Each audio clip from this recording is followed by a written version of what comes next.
That's a little bit more. Oh my The god. champ's in trouble. The champ's in trouble. Assassin Banana. This could be it here. DPT Pook has done it. Oh, it's DPT Pook. I mean, up into space. That's why you don't want to do it. The counter shot is brilliant. The hooks, the up. Oh my god. Jab, overhand. View still coming off beautifully, and it's.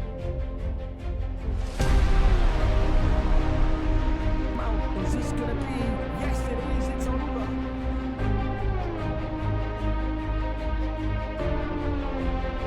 Shots again.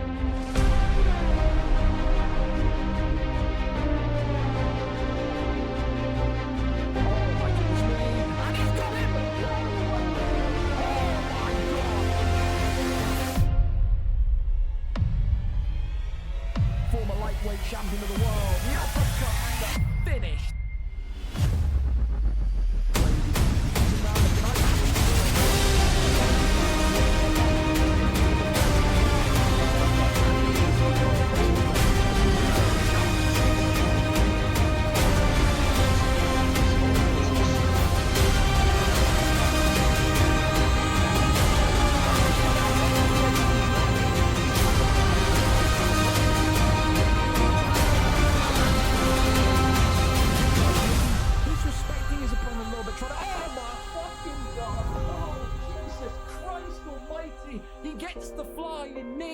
Absolutely slapping. Oh my goodness me.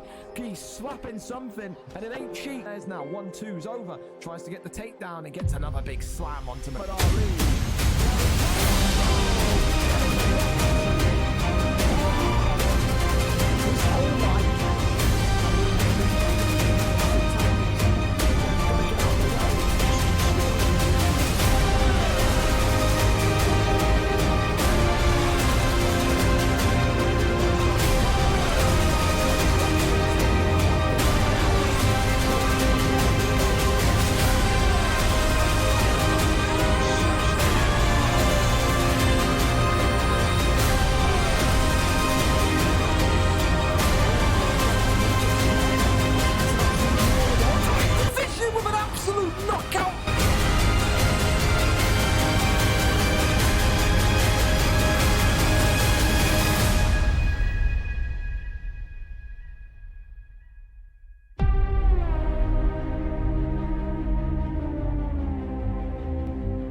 All right, we're here, and it's an absolutely horrendous start.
The card's going to be posted on Tuesday morning.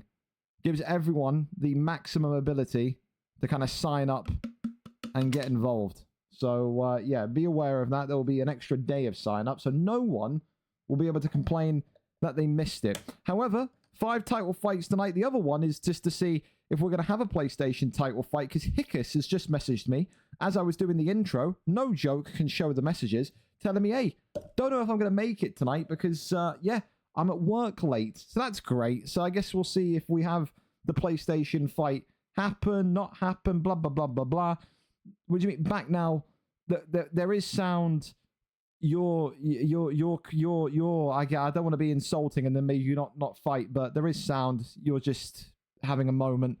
There was nothing wrong with the stream. It was a black screen while I talked. Can we all just calm down? Let's all do the update and let's all not be stupid. It's a little bit warm. It's not overly warm. I would hope that people's brains haven't melted today.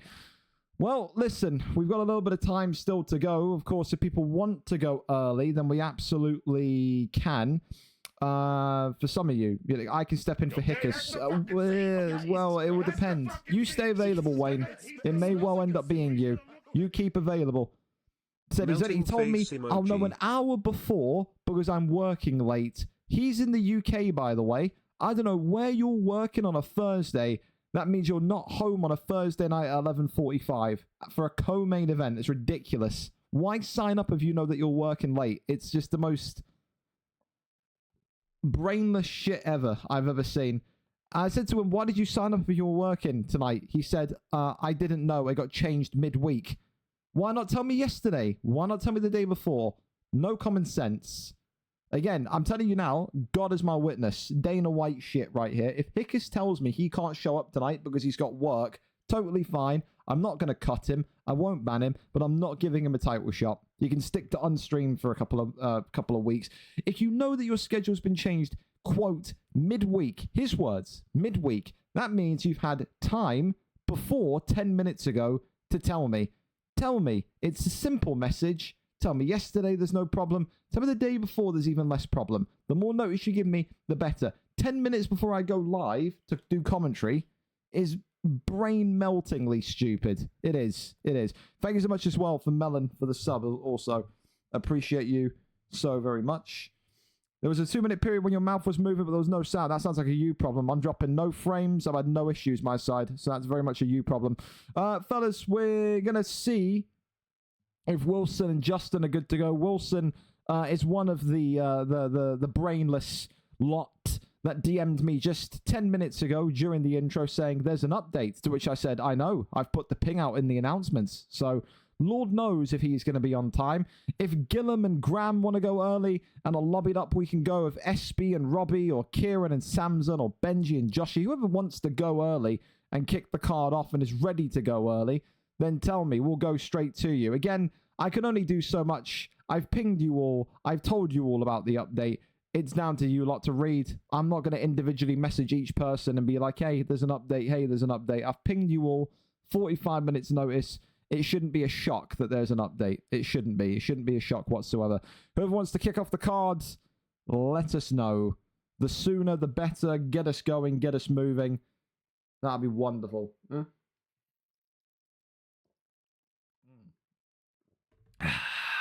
Yum, yum, yum. Beyond that, again, VFL 200 next week. I will be making notes of who I can trust in terms of being intelligent. I will be making notes of who I can trust in regards to not being a brainlet. Those people are more likely to get fights next week at the biggest cards that we've done in a couple of years. So there you go. It was my bad. I take fault. Well, there you go. Acceptance and acknowledgement is the first sign, eh? That's wonderful. I get Melon, it's an update day. You know what it's like. When it's an update day, when it's a little bit warm in the UK, it's like a double-edged sword. That you know, it's just, you know, it's what can you do? Do we have anyone that wants to start early, or are we going to kick off the card with a 10-minute delay? Is that what we're doing? Anyone at all wants to go early, then shout. If I win, do I get a title shot again? I couldn't promise that. I couldn't say yes or no. It depends on the rankings. You know better than that, Melon. You're a smart cookie, son. You know I can't pre-promise anything like that. You know I can't. Anyone at all. Literally anybody. If you've got to be off here early because you're playing 6 hours of FIFA in August and you want to go quickly, you want to go early, now is your opportunity. If you and your opponent are here, kick us off. Because like I said, we're being delayed by NWA Wilson because he didn't know that there was an update. How warm is it? It's not supposed to be a storm. It's windy, but it's muggy. That's the only way UK people will kind of describe it to you. It's grey, it's overcast, but it's just humid. That's just all it is. So it's 24, yeah, clammy, muggy, same thing. It's 24 degrees here today. It's not as bad as what it was a couple of weeks ago, but, you know, it's It's one of those. It's one of those. Fellas, really? There's no one that can go early. There's not a single player match that can go early. I'm going to tag Gillum and Thingy here. Graham want to go early.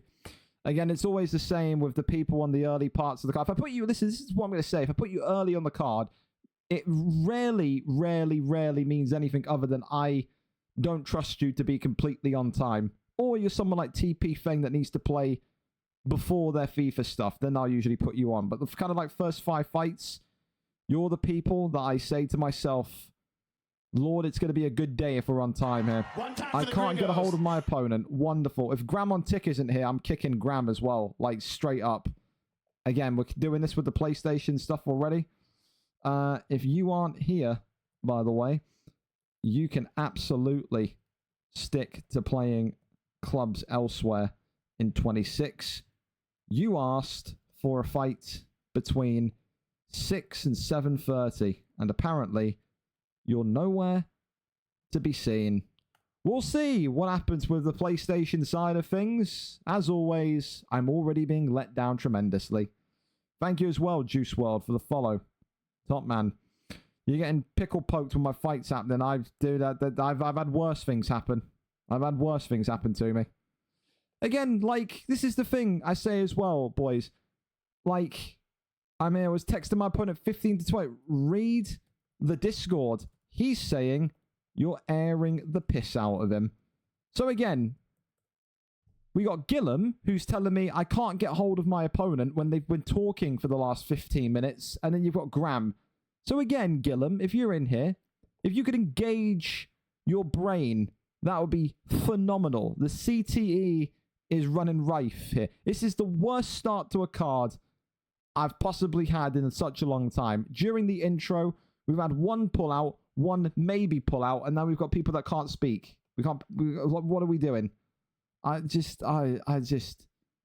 like I've got to guide you to each other. It's like I've got to kind of put you in a conversation together and have you speak to get you lot speaking. It's crazy, dude. It's crazy.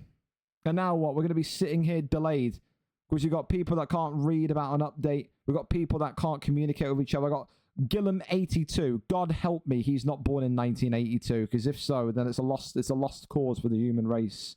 Telling me I can't get a hold of my opponent when Graham has literally given me a screenshot just now on Discord showing that they were talking 10 minutes ago. So, I mean, oh, mate. Mate, do whatever. I'd just like to watch a fight at this point. Completely just at a standstill already. For the gringos. Unbelievable. Thank you as well, Physical Hen 97. Welcome aboard. Welcome to Octagon Simulator. Dynamos are massive everywhere we go. I absolutely agree. I wish I had a dynamo crashing into my house and obliterating me at this minute in time, friend. I really do.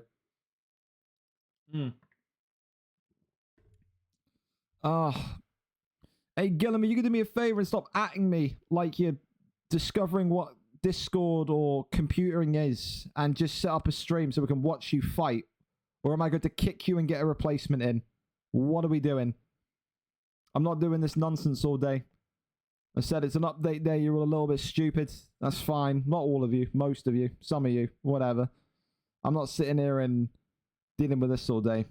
Especially from someone like you, Gillum, who loses a couple of fights and then disappears for 5 weeks because you get all sad that you can't win on UFC 5.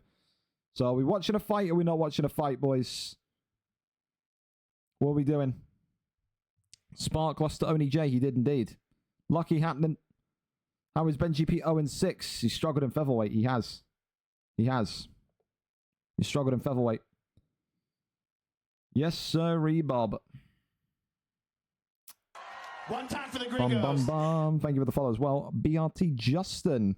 Wilson said his update's done at 20 past. What is his internet on? Sand, paper, and rocks.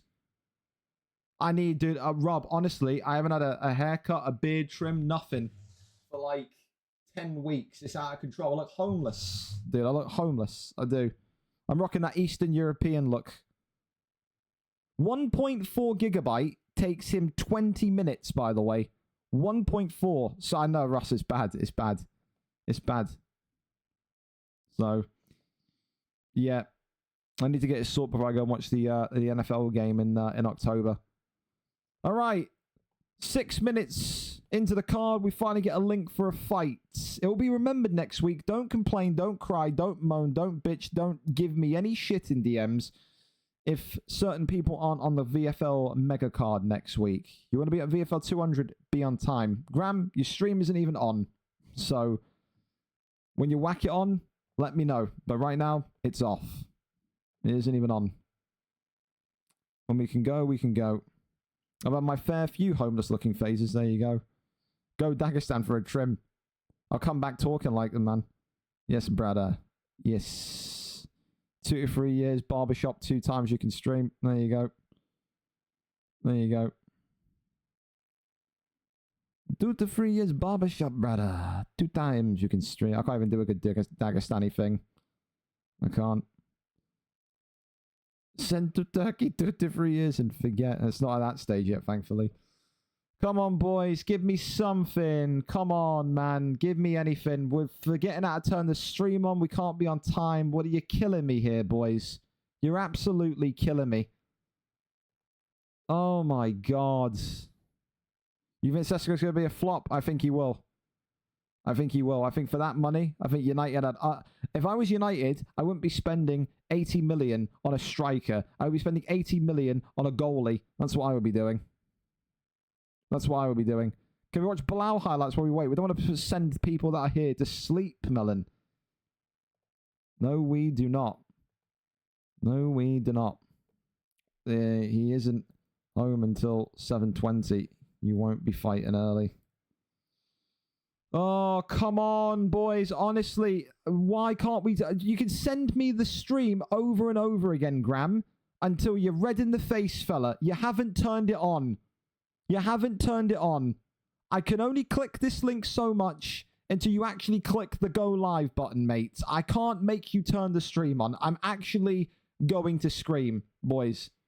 He sent me this link twice, the same URL. He's not even live. What do you want me to do with this, Graham?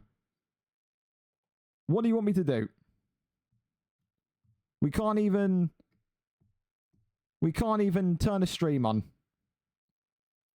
Like, how, like, dense are we feeling today, lads? Really? We don't even know how to turn a Twitch link on. Oh my God. We're going to be so delayed. It's unreal. Oh, God, help me. Gorilla, thank you for the follow. It's not even... The thing is, Gorilla, I appreciate you, by the way. Okay?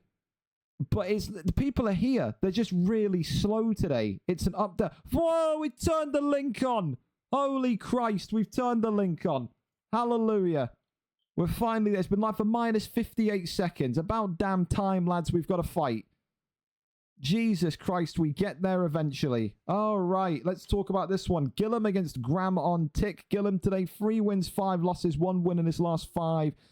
Graham on Tick, 1 win, 3 losses on a 3-fight losing streak. Can he overcome it today? It took a little while, fellas. It's a warm day. It's an update day. Everyone's feeling a little bit, I don't know, a little bit lucid in the head. But we finally have a fight. We have barely any volume in this fight. So yeah, turn your volume up really loud if you want to hear the crowd noise, I suppose you want to call it that. We'll go full screen. Hallelujah. PlayStation action in this kind of PlayStation beginner division. Derek Lewis in the blue, Pavlovich, of course, in the red. Graham on Tick coming in with Pavlovich, the man, of course, who is on a 3-fight losing streak. Gillam 82 has had more rage retirements than he has wins recently. This is a guy that we kind of see come in, do a couple of fights, then we don't see him for 8-9 weeks at a time. He comes back, does a couple more fights, we don't see him for 8-9 weeks at a time. After this newest comeback, he says, I am finally ready to compete for the PlayStation Gold. I've been training up and practicing. I believe I can beat anyone in this division. So far, he's taken it to Graham on Tick, but Graham on Tick is going to need to be very wary of this damage that he's eating so far. For only a minute and a half down of this round, and he is... That's a good takedown deny there. That's very nice. And a good head kick upstairs as well. Needs to do more of that. Just needs to kind of use the basics. There's Graham, of course, on a 3-fight losing streak for a reason. Again, a primary FIFA guy is Graham, so he's not going to be someone that's going to be on UFC 5 practicing. or looking to get better. He's one of those kind of entertainers. He hops on, he swings into the wind, and what happens, happens. You need fighters like that. They give you some entertainment value at least. Uppercut there comes forward as Graham continues to get a couple more hits off onto Derek Lewis. However, so far, Derek Lewis is feeling the more confident. He's got the more damage. And, of course, he's always got that 99 power or close to it in his hands. Just takes one shot from Derek Lewis to kind of turn the lights off fully. Little kick to the calf there, goes back down to the body as another right hand comes upstairs. And again, tonight, fellas, you got to help me catch up for time. All right, it's not your fault if you're fighting later on in the card that we're delayed, but the quicker you're in the lobby, the quicker you're set, the quicker you're sorted and situated, then the quicker we regain time. All right, don't be like these first couple of fights where you're not knowing how to turn a stream on, you're not knowing how to do an update. You don't want to do any of that nonsense, okay? Uppercut there comes forward, big knees to the head there, as Pavlovich continues just to be walked down and assaulted so far. Uppercut there comes forward again as Gillum swings for the fences. Right hand, left hand. Graham on tick. Maybe is one or two punches away from being put out here. Avoids that one. That's a good counter punch, though. Look at that from Graham. The first signs of potential victory.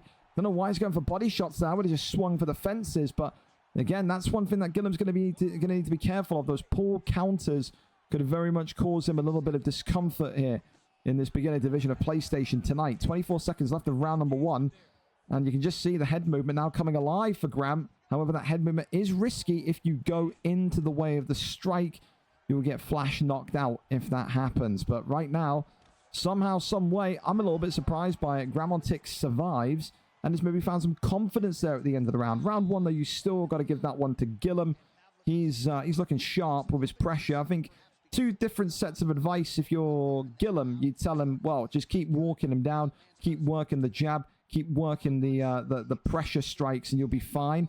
I think if you're Graham, maybe you're saying to him, okay, just work the counter strikes, just pull. But the thing that I'm concerned at is it's not his pulls, it's he's moving with his head from left to right. I'm convinced he's going to sway or move his head into the wrong direction and get flashed at some point here. I really am. I think he's got to stop the left and right side movement as the knockdown comes forward again. As the Pavlovich pick here, Graham on tick, is started off round 2 in similar trouble to what he originally had in round 1. Big strikes now coming now from Gillum again, who just looks to take his time, a little bit more reserved after that kind of stun in the last round. You can see that Graham is looking for that pullback counter. Overhand comes in onto the block. Lefts and rights, though. But look at that from Graham. And Graham now sending the house. But there you go. Just like that. A flash knockout. He goes for a big shot, does Graham. And in the end, he leaves his chin hanging. And Gillum 82, better late than never, gets another fine knockout in this comeback tour. He says it's inevitable that he gets a shot at the PlayStation title. Wasn't his best performance tonight, but I think it's always important to win when you're not even fighting well. He did exactly that. For Graham, he grew into the fight, did very well at the end of round 1. I just think he needs to be a little bit more slow starting. I feel like he really tried to rush in the first kind of 2 to 3 minutes of round 1,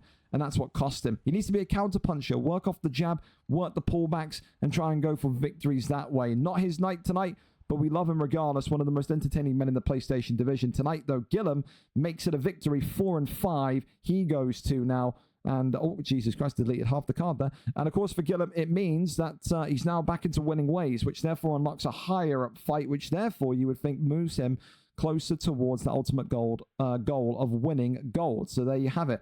Up next, then, we're over to where? Where are we going, Jeff? So he's inviting me and it keeps saying unavailable. Then that means you haven't done the updates.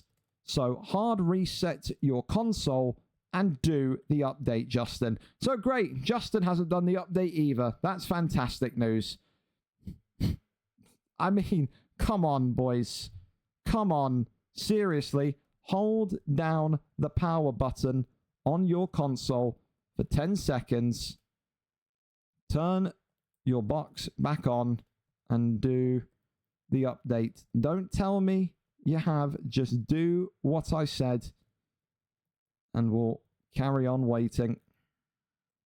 Thank you. Oh, God.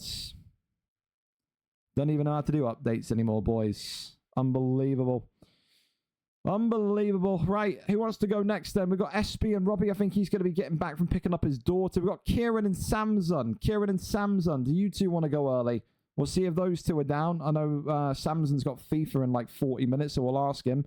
Want to go early? Question mark. If those two are down, then yeah, like I said, at this point, boys, we need just rapid fights.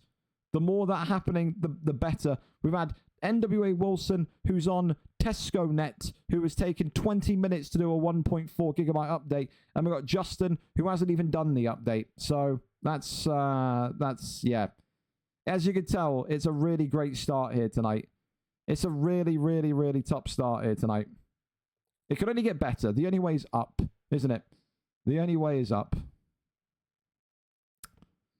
Gillum, thank you for your apologies. Unfortunately, though, mates, even though it was a nice knockout, quick knockout from you, we're still going to be delayed. So, shoot me in between the eyes, please.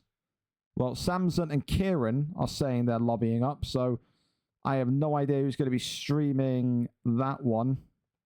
I guess we'll go to Kieran. I think I saw Kieran live when I was on Twitch earlier on. Okay, well, he's there. I swear to God. Okay, please get in the lobby. Does it work? If they can't get into the lobby, then one of these two haven't done the update as well, which will just push me right over the edge, boys. It really will. Again, you know when someone hasn't done the update because you'll accept the invite and it will tell you game session is no longer available. If that happens, it means one of you hasn't done the update. So, it's done in 2 minutes. Yep, there you go. Well, at least he's doing it. At least he's doing it. Russ is on at 22. Again, it'll just be a case of us going with anything that we can. I don't know how much advance notice you guys need. I thought I put the message out at 6:15 as an update. Again, I'm not talking about you, by the way, Sherma or Ross. I'm more talking about that first fight. I just don't know how you could be so surprised. Anyway, thankfully, Samson and Kieran, two organised cookies. We do love them. VRL Kieran tonight coming in on a bit of a dip of form. One win in his last 5, 13-9, record in 185. Samson fighting upwards, although he also has suffered a bit of a drop in form. 2 wins in 5, a 13-9 against 8-12. It's a top 10 clash, number 2 versus number 5. However, these are both top 5 fighters that are nowhere near the title as of yet. Beating one another tonight would put them back on the horse, would put them back on the saddle towards competing for middleweight gold. Will we see that happen tonight? Will we not? Volume seems like it's all right. Let me know if crowd noise, by the way, is good, bad, indifferent. If one of you who are watching can just Discord me and say, yeah, turn the game volume up, turn the game volume down, that would be great, because it's very quiet for me, but it's peaking for Streamlabs. So I don't know what's the comms there. Anyway, here we go. Michelle Pereira, of course, for Samson tonight. There is VRL Kieran coming in with Kelvin Gastelum. And again, similar thing what Kieran did with his 5-star pick. When he used to fight for the title, Kieran, of course, coming out the green tonight, would go George St. Pierre and would never wrestle. He would box with St. Pierre. Again tonight, comes out with Kelvin Gastelum, a core wrestler, and is looking to box straight from the off. Difficulty here, though, is that he is not GSP. And the difficulty here is that Samson has only developed so much more since he's kind of been on that kind of comeback trail in the middleweight division. His kickboxing has gone up a whole another dimension. Then you factor in as well the height difference between Pereira and Gastelum. Pereira almost towers over Gastelum. Gastelum, one of those kind of midgets in the middleweight division. This is where Kieran needs to keep the fight, though. On the ground, where Samson has often struggled against his opponents. That's a great deny there from Top Mount and goes straight into armbar. It's one of those yin-yang matches tonight.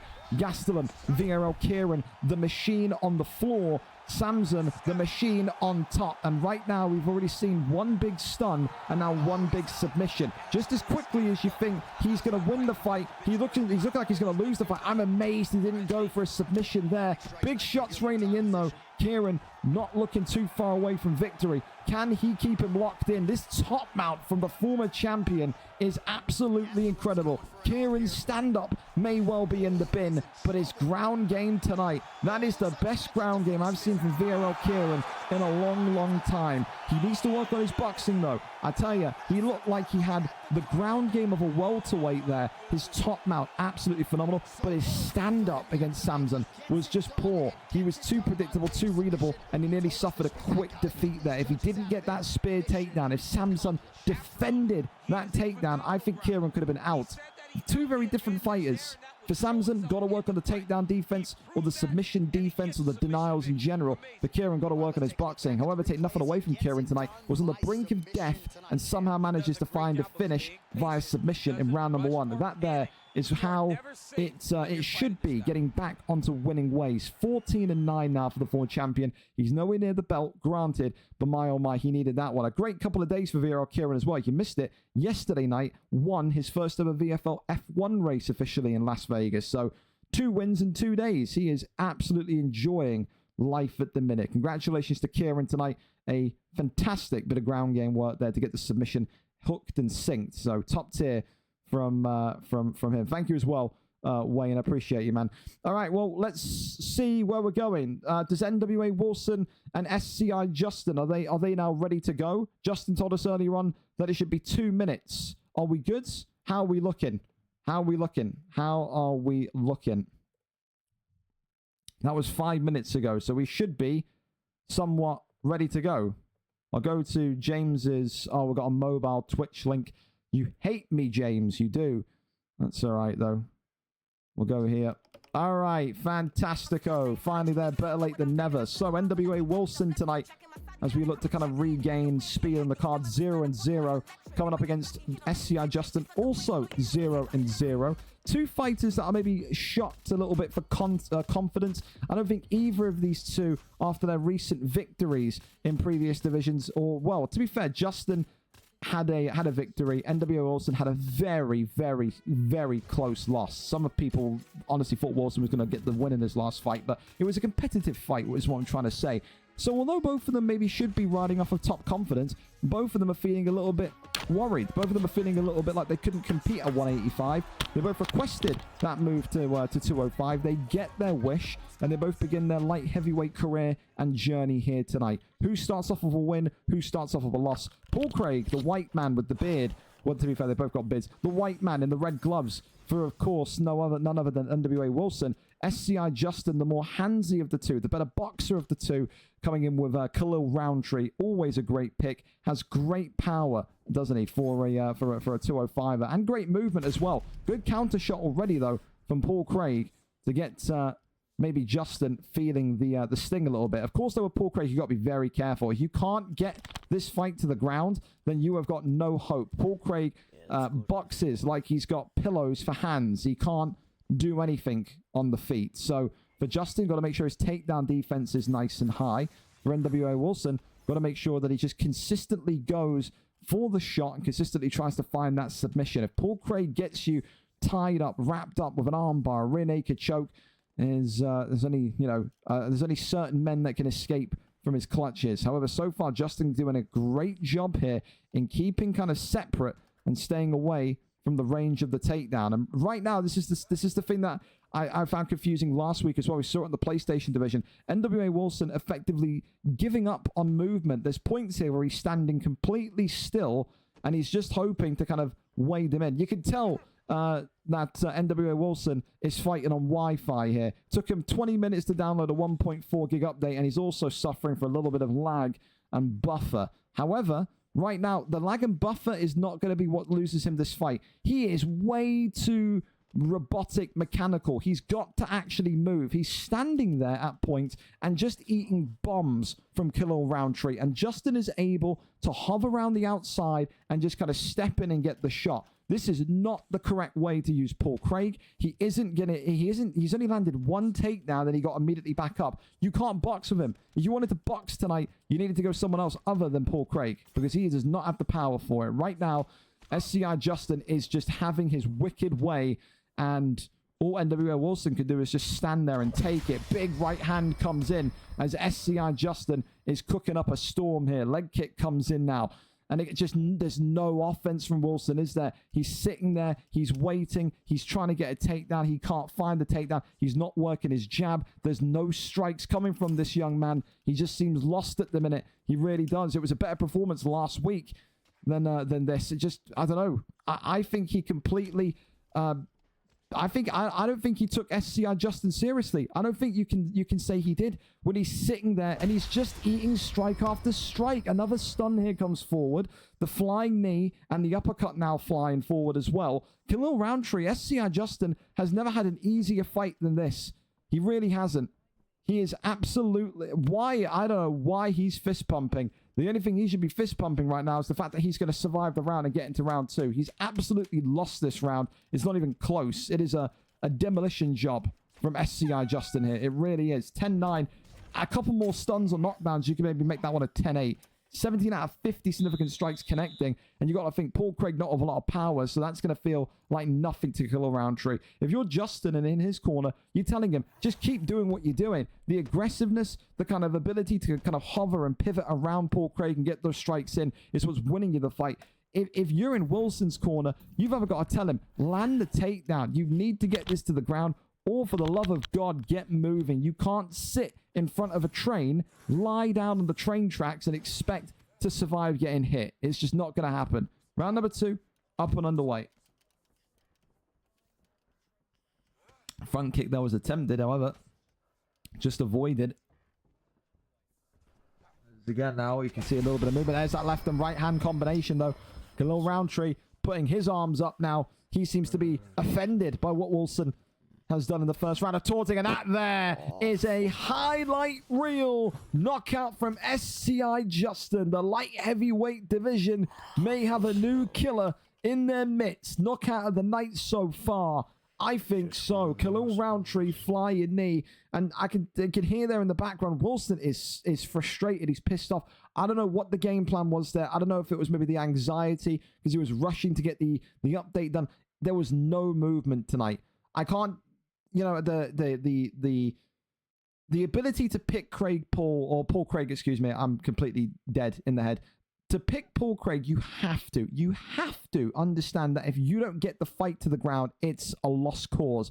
Against Khalil Roundtree, especially, who is so durable and so damn fast for a light heavyweight, if you don't get that fight to the floor and you're standing up against Khalil Roundtree, you ain't going to last. Tonight, it was that. He couldn't get the takedown secured. When he did, he popped right back up. And then when it came to the boxing, he was so, I don't know, scared to move. He was just sitting still. He was stuck in the mud. He was kind of rigid. He just didn't look like he knew how to maneuver around. And it was just effectively target practice for Justin at that point. He had a sitting still target. It's like on Call of Duty. You're sniping on COD and you just see a guy laying prone. He's in between your crosshairs. You're never going to miss. That's exactly what Justin did tonight. He was never going to miss. Congratulations to him. A solid victory from SCI. Justin goes 1-0 in this division. All right, up next then we go over to our good pal Rob, who does get a replacement fight tonight after Ghost Ethan Shotcarer forgot that he had a football game at 6:30. In steps, though, SB. This is a great matchup, though, for Robbie. 1-0 in the division, and he fights upwards against the top 5 guy. SB has been a welterweight champion on the Xbox side of things in UFC 4. Comes in 4-6-1 winning his last 5. Tell you this much, this would be a more impressive victory tonight for Robbie if he can beat SB. If he beats SB, he may not even want the Ghost Ethan match because he'll be fighting a guy in contendership position. If you beat SB tonight, Robbie, if you hear this, it's top 3 and a title eliminator next for you. So best of luck. It's going to be a huge fight, but no doubt you will see a difficulty increase from your first fight to now. SB has been described as the gatekeeper of this PlayStation division for so many months. Randy Brown, of course, for Robbie. Gilbert Dorino Burns for SB. A huge fight tonight. SB took this fight on effectively 2 hours notice, said I'm always down to fight, put me in. Here we go then. Blue trunks for Robbie, 1-0. Burns and SB in the yellow. Good respect there from both of these two. Robbie said he was disappointed with the pullout of Ethan. He'd been reviewing tape and knowing how to beat him. Tonight, though, it's a whole different challenge. But again, with those challenges come opportunity. And that's the way that Robbie will have to look at this one tonight. Big body shot there comes in already. And again, just look at the height difference between Randy Brown and Gilbert Dorino Burns. That is going to be such a talking point, such a factor tonight. If SB can't close the distance and make this a pocket box war, a phone booth war, then I tell you, he may be in some trouble, especially if Robbie knows how to control distance and fight from the outside. Thank you so much for the follow as well. Of course, as well, fellas, apologies tonight if you usually watch on YouTube, because as I tried to multi-stream, it wouldn't work. So this tonight will just get it uploaded to YouTube like we used to do as a normal VOD. So, yeah, that will come at some point. One time for the gringos. Thank you again so much for the follow. Welcome aboard, welcome in. SB, they're ducking underneath. Big strikes to the body. Love that so far from Robbie. The way that he's just kind of mixing in these knees and mixing in these kind of debilitating body strikes. Again, it helps you so much in those later rounds, in rounds 2 and 3. Especially if SB starts to focus on volume, maybe less than quality of output. So, again, another big one there comes forward. It's the right hand into the right body strike. Right now, mixing things up like a seasoned vet here is Robbie. Goes for the takedown. SB, of course, when he was in the welterweight division on Xbox in UFC 5, was a nasty groundsman at 170. I think he won the title with Gilbert during your Burns as well on the Xbox side of things. So again, it's a fight pick that he knows well. Good takedown defense there. The Robbie looking like the real deal so far in this division. He's giving SB a tough time here in the opening 3 minutes of round number 1. Teep kick sends him backwards, looking maybe for the left hand though, as the body strike comes forward again. Low elbow goes back down to the midsection. Right hand uppercut. Thank you so much again for the follow. Welcome in tonight, fellas. So we're going to be here all the way until 12 a.m. UK, 7 p.m. US Eastern. We're here for hours. Yes, we are. Goes for an armbar. That one there is denied. This is where SB now can take control of the fight. Granted, only 1 minute and 10 seconds left of round number 1. But again, he's got submissions. He's dangerous here at this point. If Robbie can't find his bearings, he could maybe get guillotined. He could maybe get darsed. That's a great deny though, around to the right-hand side. Half guard here is gained. I think even though it's not going to be too much control time or too much kind of dominance here from SB in this minute and 30 on the ground, it just chops up the momentum, kind of stifles the Randy Brown pick ever so slightly. That's a great deny as well. I'll tell you this much so far. I'll tell you, Robbie is on for a Performance of the Night bonus. He is impressing me. 1-0, remember. I don't think he's going to even want to be going near Ethan if he wins this fight. A very strong performance. Limited SB to only, if you missed that, 4 out of 19 significant strikes. He is a target that is unhittable right now. Complete difference to what you saw a minute ago from the likes of NWA Wilson. A master of movement. The way that he is mixed in and level change from head to body to head is absolutely fantastic as well. That's something that I think some of the lower down guys could take from Rob here. Just mixing the strikes, and you can already see what it's doing, because that stamina bar of SB doesn't look too bad now, but just keep watching that stamina bar as the round goes on. That's going to drop and drop and drop, and if this goes to round 3, SB will have, I think, less than half stamina. I truly believe that. Left hand comes forward again, fakes the leg kick, tries to get that elbow going. For SB, I think it's a case of, if you can't hit him and you're only going to get 4 out of 19 strikes, it's time to take him to the ground ASAP. Big knee there to the head from the clinch. Clinch is up now. Does SB. Tries to get one elbow through. That one there is blocked up as that teep kick and body strike continues to go forward. Another elbow there flies on in. 1-2s, but met again by that, against that reach. As SB is missing a 1-2, Robbie is just able to just poke the teep kick, recreate that distance, that separation, and be right back into a comfortable position. It's just a fantastic performance. There's no other way to describe it. I don't know if maybe the pick, you could argue, from SB is a problem. Thank you so much for the follow again. It just feels like he's too short. It feels like he's too short, too small, can't compete. Great takedown though. And now SB, I tell you this much, he has to. He must dominate the fight from here. Arm triangle comes in. This could be the first big moment if he can get a deny on Robbie. Goes immediately into knee on belly, and then just kind of withdraws and goes back into side control. Maybe an accidental transition into the arm triangle, and now he's got him locked into side control. And here comes the famous SB, the famous Gilbert Burns 170 SB side control that we saw back in the day on the Xbox side before he moved to PlayStation full time. Can't keep him locked in that time. Couple of good elbows though in that kind of exchange. Now looking to maybe crawl over into top mount and start to rain down some bombs here on Randy Brown. This is though the kind of, I think, stifling that SB would have wanted. He absolutely would have wanted to keep this fight grounded, and he's now having the opportunity. Big elbow that drops. Gets back into full guard though.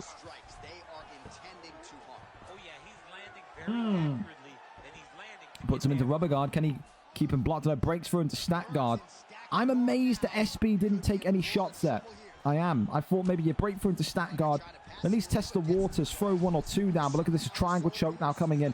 SB could be in trouble here. Look at his stamina bar. He's in deep, deep waters. Gets that one denied. And look at this from Robbie. The striker turns into a jiu-jitsu wizard. Triangle choke is in and takes half the submission bar there. This is such a complete performance from Robbie.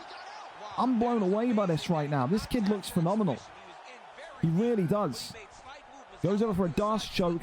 And now SB could be in huge amounts of trouble. SB turned from wrestler to now the prey, but finally and thankfully gets out of that one. 23 seconds remaining in round 2. And I don't see where SB wins this fight now. On the floor, he's been outdone. On the feet, he's been outdone by the size. It seems like SB with Gilbert Burns in yellow is going to need a miracle here. 2018 as things stand to Randy Brown in the blue. Robbie says, new opponent, no problem. He's loving it in there tonight. He can do it all. He really can.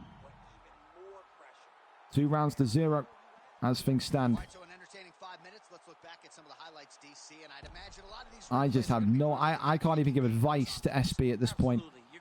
I mean, I'm not the greatest player, granted. You know, when I was competing back 2 years ago in UFC 4, my level was kind of high-end welterweight, lower-end lightweight, you know. So I can't really give him too much help here. It just feels like Robbie is just better everywhere, man. I don't know. He's going to need to be a real trickster in this third and final round. He needs to finish, does the man in yellow. Left hand there comes forward. Now, of course, Randy Brown. Oi, there's the left hand. And now he's turning on the aggression here as Robbie. Here he goes against the cage.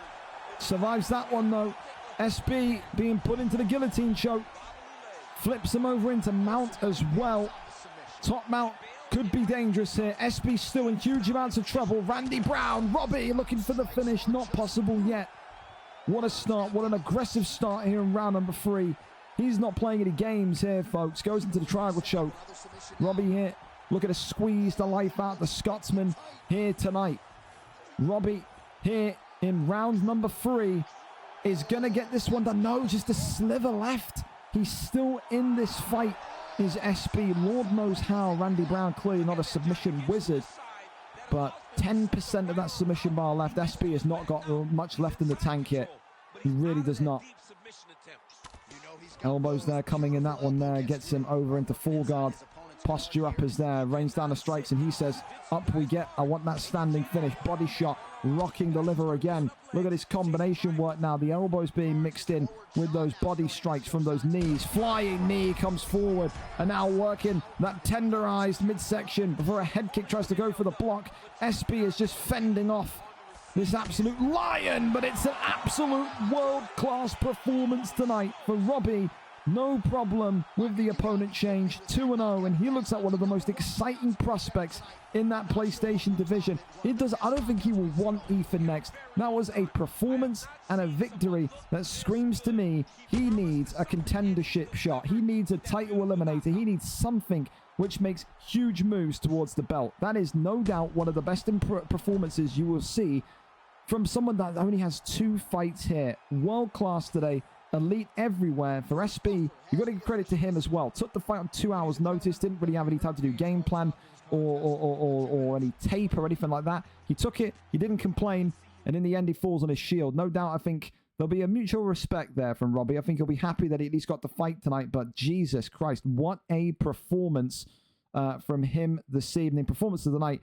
I think it's very, very valid. I think that's going to be difficult to take as well from Robbie. He gets it done by a round 3 knockout. Congratulations to him. And we're somehow on time here. Benji against Joshi up next. Where are we going? Who are we seeing? Let's have a look and see what the fight picks are going to be. Do we have liftoff from Ben? Yes, we do. Benji, that's why you, son, have a massive member. You've got a massive hog. Thank you very much, my friend.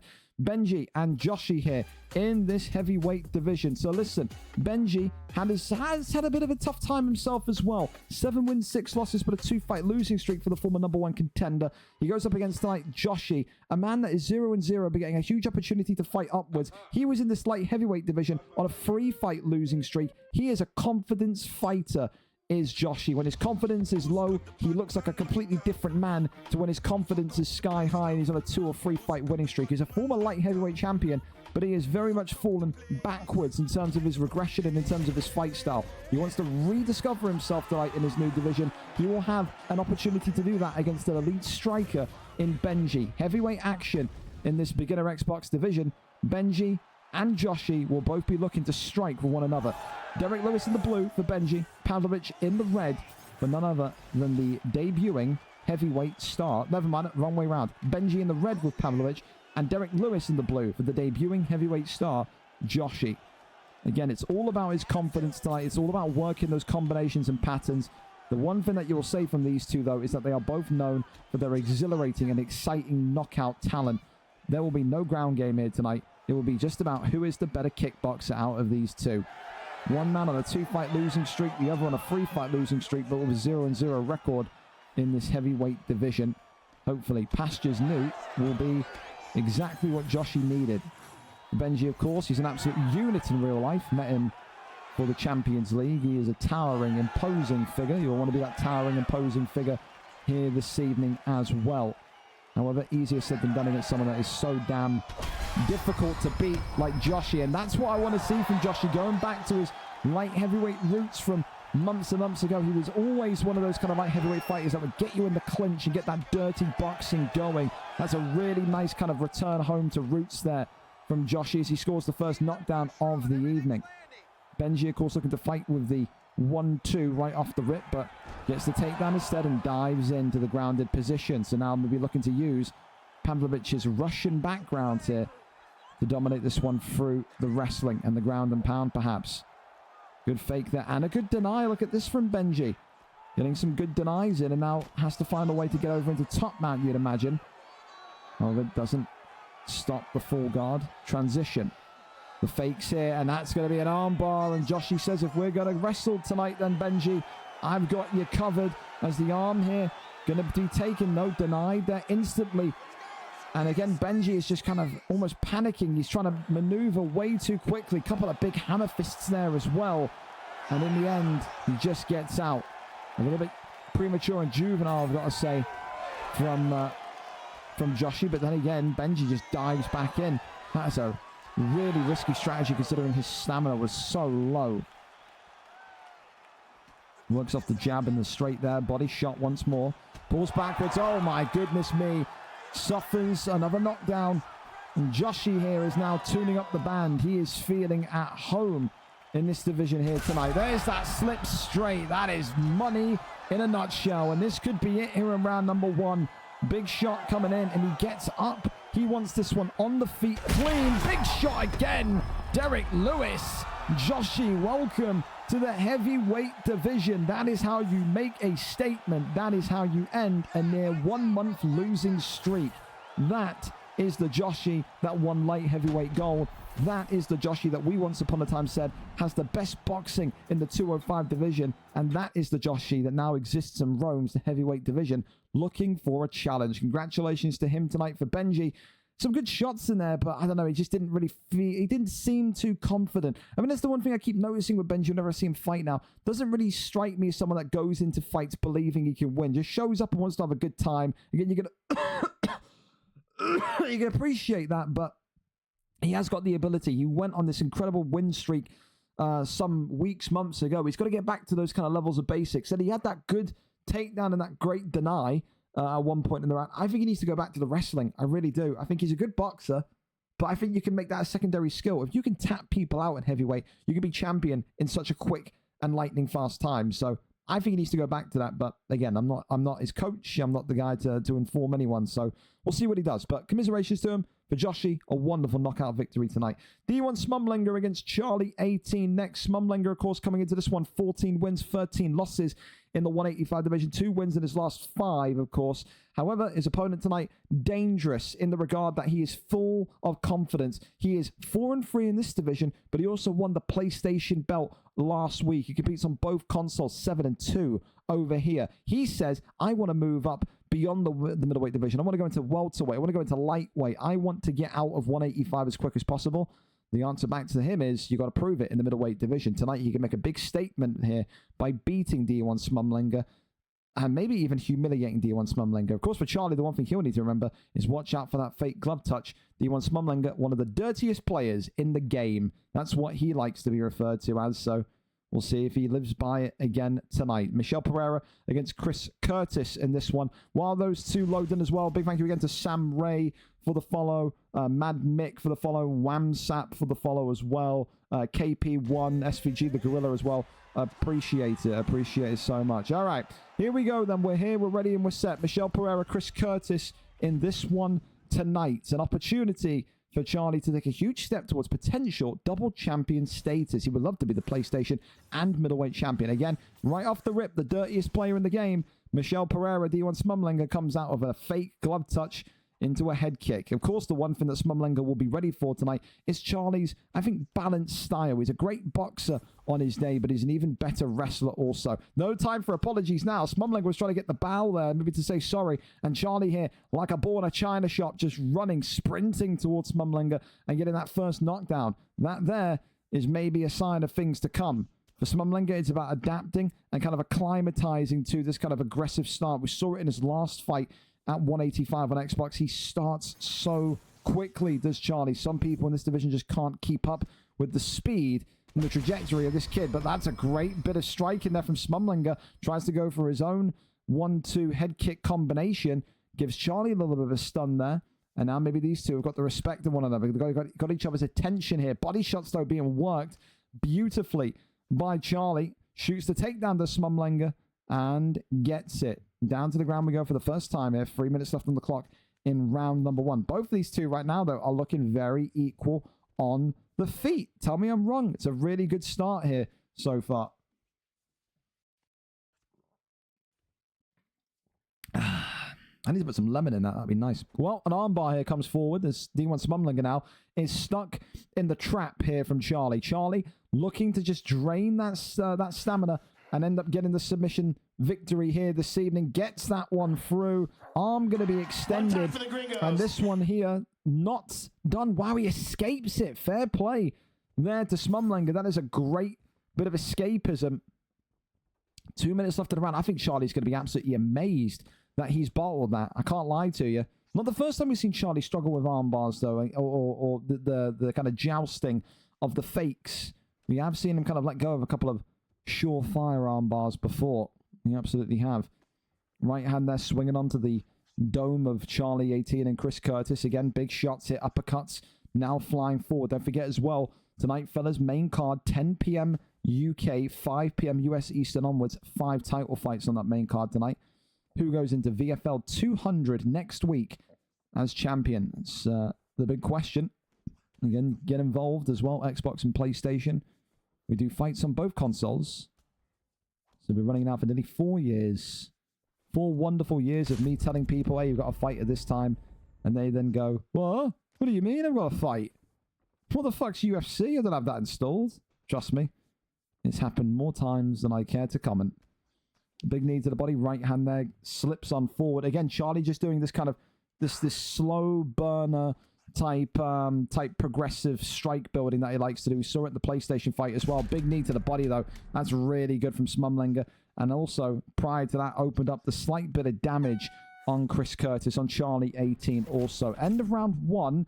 One knockdown will still give that round to Charlie, although the majority of the other metrics are in Smumlinger's favor. 10-9 to Chris Curtis, but still a very good and tight fight, I would say. Glove touch attempted, but of course, you can't blame Charlie for being a little bit hesitant based on what we saw in the last round. Body shot, elbow there, just being worked forward. Works off the 1-2s again as Smumlinger just trying to survive this maybe back suplex. There it is, Suplex City. Brock Lesnar type stuff there from Charlie, who now has effectively 4 minutes and 15 seconds that he can effectively dominate D1 Smumlinger with. Charlie is a difficult man to shake off top. He really is. Once he's down there, usually the flow of the fight goes in his direction. He will not be made to maneuver to the beat of anyone's drum. He controls things down here. Certainly does. Goes over into side control. Another one of those kind of guys out of Boa MMA is Charlie. That is unapologetic about his wrestling style. He says, if we go down here, the aim is to win. The aim is to control. The aim is not to entertain. That causes boos from some and respect from some of the other senior wrestlers, no doubt.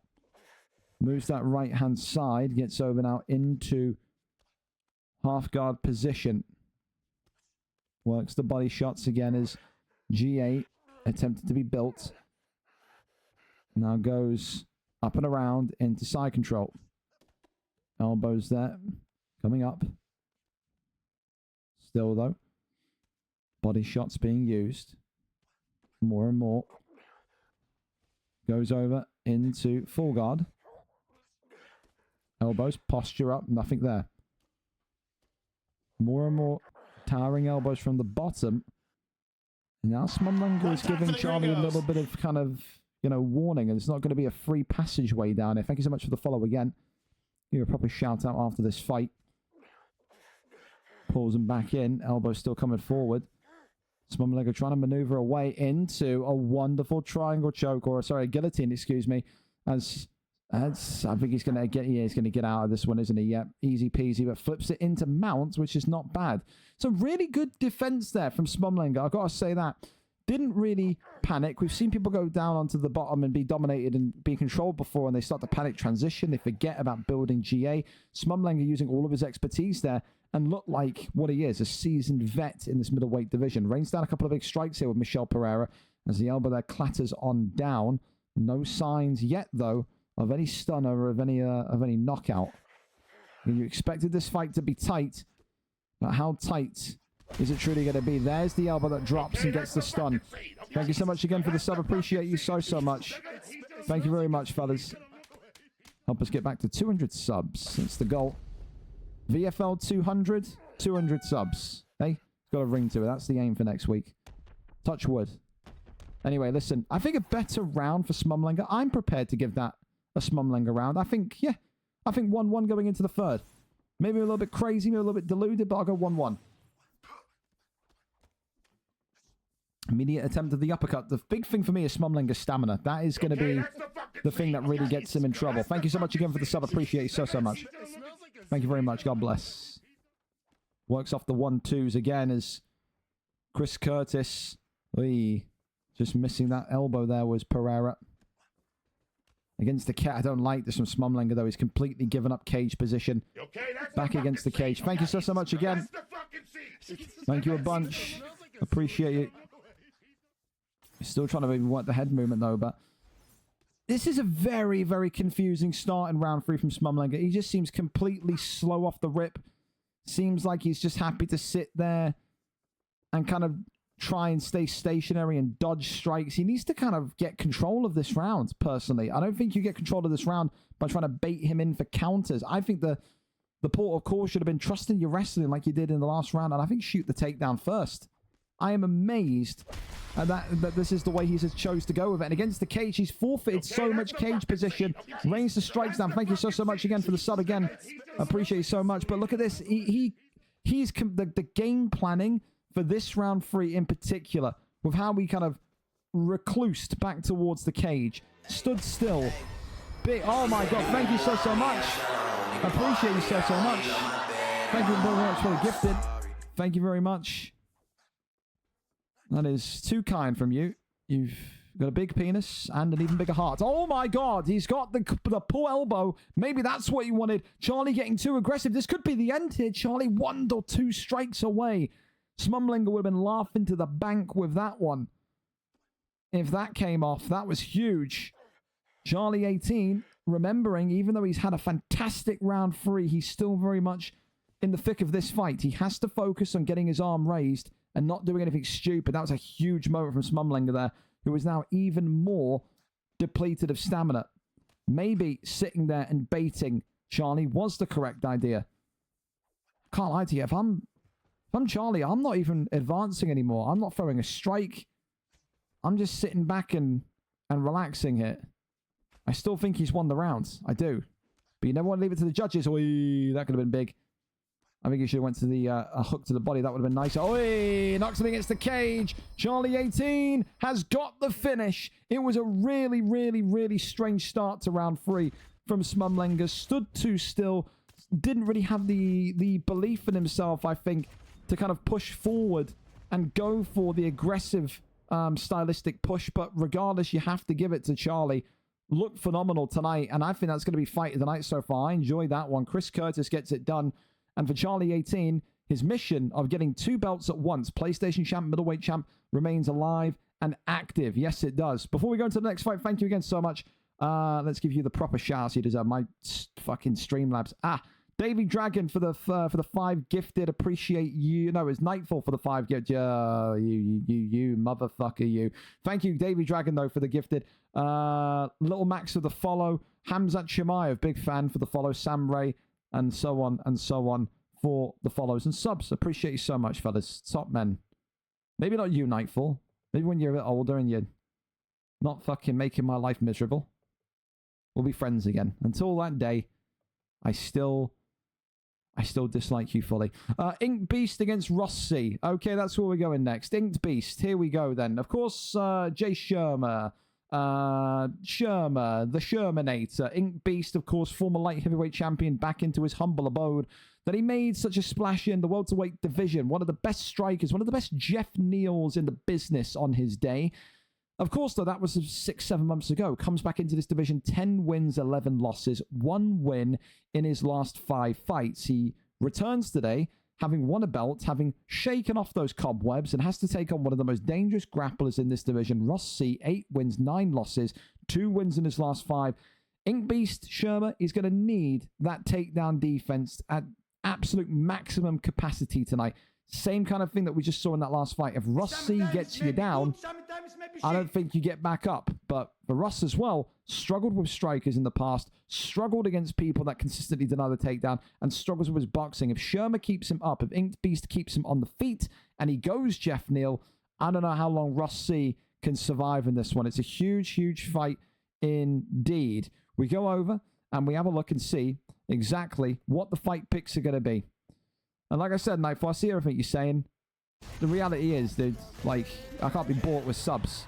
You got to sit out until you're older, and until you can look back at some of the stupid shit you did and said and go, wow, that makes me fucking feel awkward and weird and cringe. So, again, you got a couple more years of that still. So you're a kid, you're a fucking high schooler or whatever. Be a high schooler. No one's going to give you shit for watching the fights, but again, dude, you are too much of a threat to everything I do to have you on boards. It is way too much of a danger.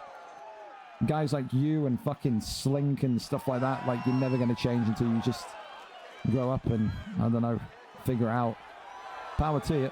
That's all I can say.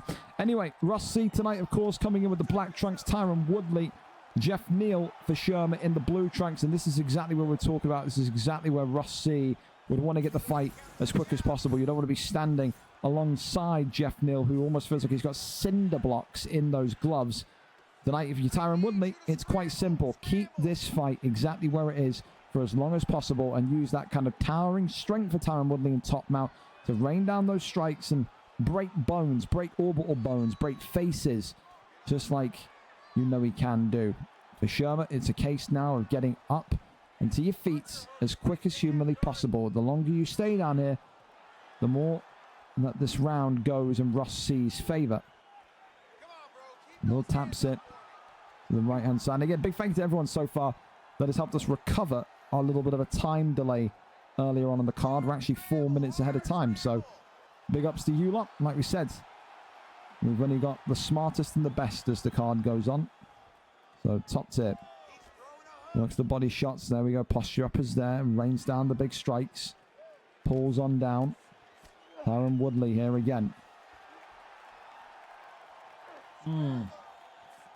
Top mount gained, but oh, he's denied him in top mount as well. God, that Rossi surely will be one of the shouts for me if he keeps going the way he is for one of the kind of most improved fighters of 2025. You go back and watch one of this kids fights from January and then compare it until now, the difference is absolutely astounding. He has really been one of the kind of core wrestlers in the middleweight and welterweight division as he postures up and now goes for an armbar here, and Shermer could be in trouble. It's now a case of, can Shermer get out of this submission position? Shermer had to understand it. Listen, when you come out of that light heavyweight division, you're going to face more wrestlers. He had to know it. It ain't going to be all sunshines and stand-up. That's not the way it's going to be, as the arm there gets cranked, twisted, and the first submission goes in favor of Ross C. A dominant round and a fantastic wrestling round from Ross C. The good news for Shermer is that every round starts on the feet. All Shermer has to do is combine his explosive, his dynamite boxing with elite level takedown defense. If Ross can't take you down, he is a sitting duck on the feet. Round one, though, Ross C, Tyron Woodley, 10-9 as things stand. So there you have it. There you have it. I think the big thing for me now is to see exactly how quickly Ross shoots a takedown, how quickly Shermer adapts to it. Round number 2, keep your eyes on the clock. Over under 30 in-game seconds. When's he going to shoot? Oi, swing and a miss on the head kick there. That was something. Big left and rights. There's the clinch. Elbow there comes in. Works the body shots. This is what I mean. Look, Ross C taking a lot of punishment now. Ross C's got to get out of there, standing in the pocket and trading with Jeff Neal. This is exactly what I said for Shermer. There's the takedown. There's the land. Didn't take long. As soon as he started feeling the heat from the kitchen there, Ross C said, nah. Not enjoying that. Not liking that. Get me out of there. Shoots the takedown. Gets takedown within 45 seconds of the round and now has 3 minutes and 50 seconds to effectively dominate this round like he did in the last. Shermer must find a way out of it. Tries to go for an armbar himself, but Ross C going to notice that animation from 6 miles away. Really good awareness, great IQ, and a great stoppage there. Again, from Ross C. Tries to go for the get up and does get it. That's more like it from Shermer. That's what we want to see from the big man. 3-punch combination there coming forward.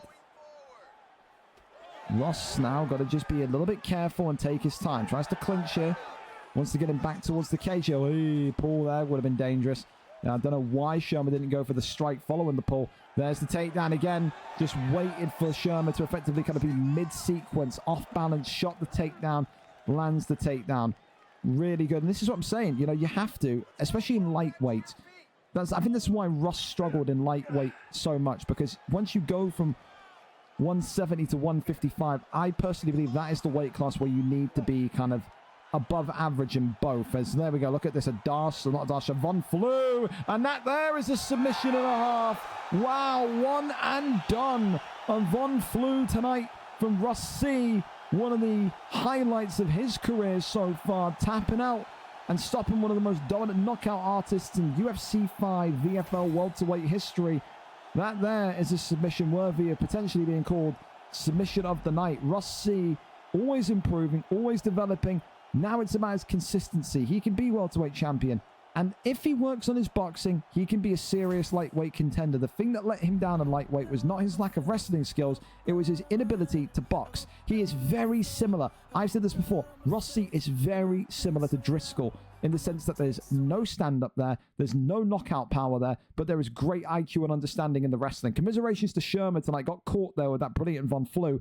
And he has to know that that's going to be a difficult division to kind of ease his way back into. Ross C was phenomenal, though, from start to finish. A round 2 submission tonight.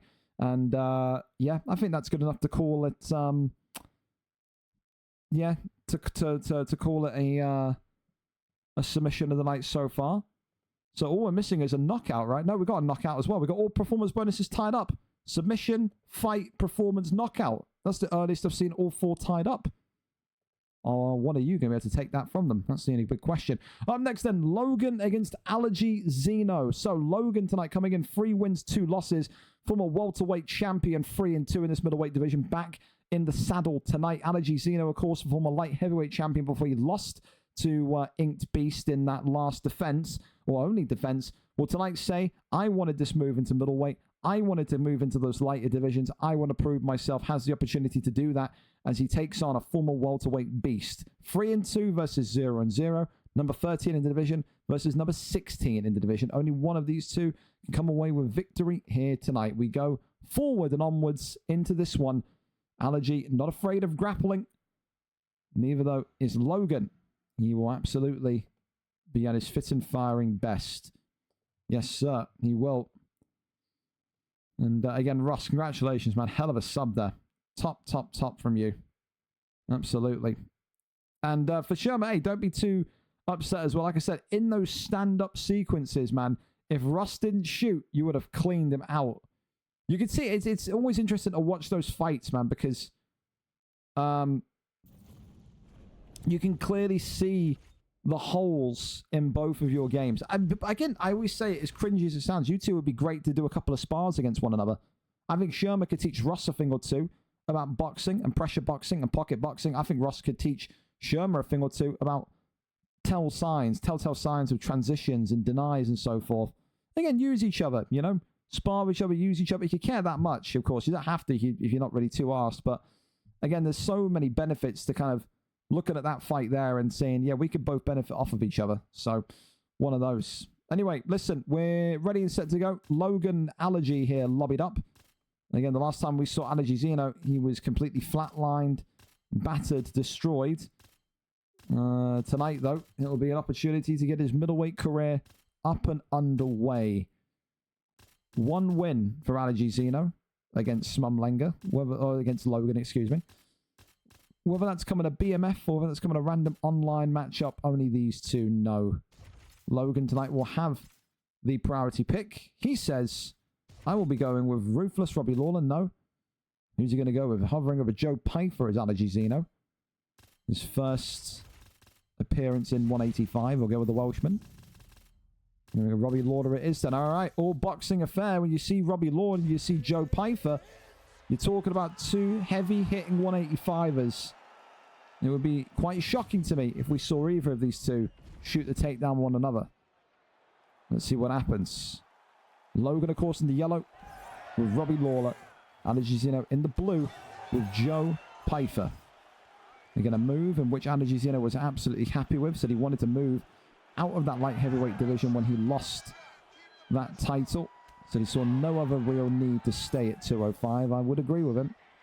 I think, you know, he was a little bit disappointed at the same time. He wanted to move to 170. He wasn't that convinced by it. I think the wrestling of that division is just a tad higher than maybe what he is prepared for as of yet, based on that Sherma performance. But tonight it's going to be all about the boxing. It's going to be about timing, movement, footwork, level change, all of the above, no doubt. So there's the takedown, though, attempted. Joe Pfeiffer shooting the first shot. So maybe that there tells Logan, all right, we're going to be wrestling today then. And look at that. Logan immediately gets him down and now goes down into full guard. Tries to get up. That one there, though, is denied. Is now Logan. Tries to rain down a couple of shots and gets back up. Maybe that's him saying, oi, head kick there from Logan. That was nice.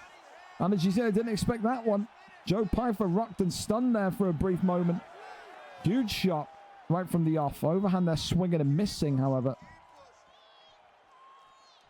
Still, though, Allergy Zeno's got to be very careful. This one is not over yet. 2 minutes and 40 seconds left of round one. And, I mean, you and I both know Robbie Lawler is no joke. One of the kind of old-school four-star picks that you go with when you just want to inflict damage. Some people will say, though, Joe Pfeiffer is just a more stronger, better, taller, well, not really taller, but kind of, I think, longer Robbie Lawler. Wait, head kick there, and Eddie comes right back the other way. Allergy Zeno was feeling confident on that one. Double elbows there coming up. Body shot right back down. Oh, Jesus Christ, he's got a jumping switch. Did not know that. Uppercut there, clips Allergy Zeno on the counter again, though. You just see now Robbie Lawler happy to sit there and jab at the block. Allergy very, very timid at the minute, not confident to kind of sit in there and kind of have those sequences against Logan. I think Logan senses that also. Zeno treating this almost like it's a bank robbery. Get in, take as much as you can, and get out. He's not wanting to stay in there. Body shot that comes forward again. Right hand. Off the slight jab. Overhand swings in. Oi. Overhand now from Joe Pyfer. Allergies then misses with that head kick himself. It's the thing as well, Allergies is still throwing out a couple of really dangerous strikes there. If Logan was a step closer towards him, that could have been one of the great overhand counter knockouts that Logan has recorded. 8 seconds left of the round. Bar respect from one. Nothing from Robbie Lawler. And I would say that one there for me, Robbie Lawler's round 10-9. I think so.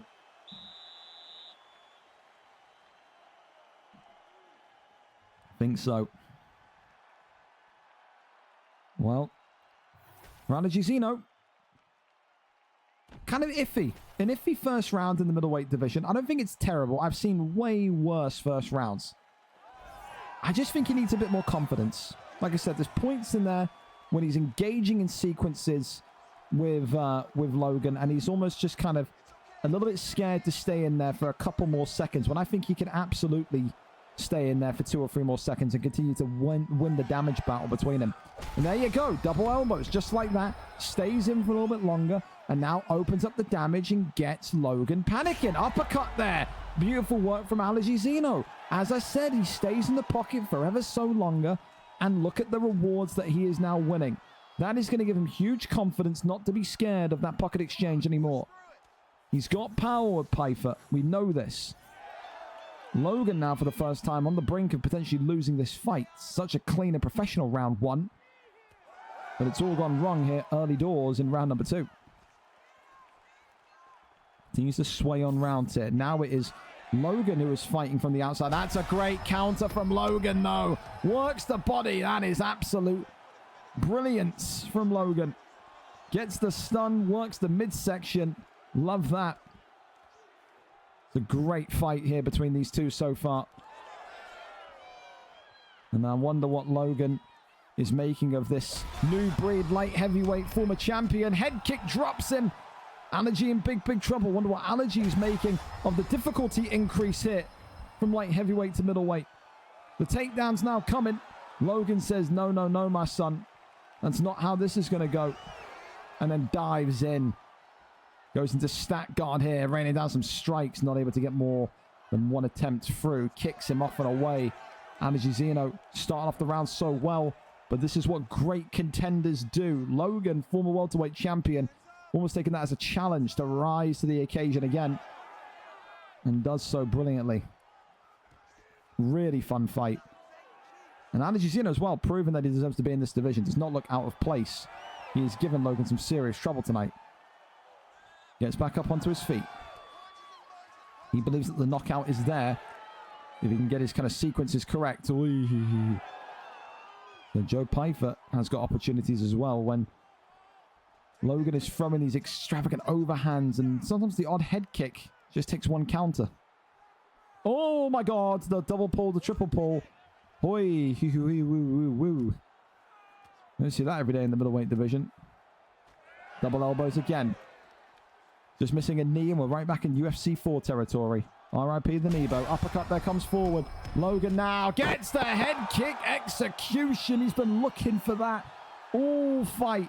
The 1-2 head kick, and finally the block shatters, the block cracks. And Logan, what a return to the octagon after 3 or 4 weeks it's been. That there is a man reborn. That there is a man looking like he is ready for middleweight championship contention. Hell of a performance tonight from Logan. And again for Allergizino, yes, a loss in his debut in the 185 division, but gave Logan some serious problems there. His boxing was decent. It was. And I think he's wanted to improve that boxing. I think we saw from his wrestling in certain fights in light heavyweight, he looked sharp in that regard. So clearly wanted to take his time and improve all assets and all parts of his game. So yeah, I can't be too upset with that performance from either one of them. I really can't. It was a solid fight tonight from both of those two. And yeah, I think a decent one. Was that round 2? I think it was round 2, not round 3, wasn't it? A solid one. I've just opened up Google Chrome help. There you go. Maybe Allergizino will be opening up the help button to get an ambulance. Who knows? 9 ads. I can only apologize. Got to pay the bills, dear. I'm sorry.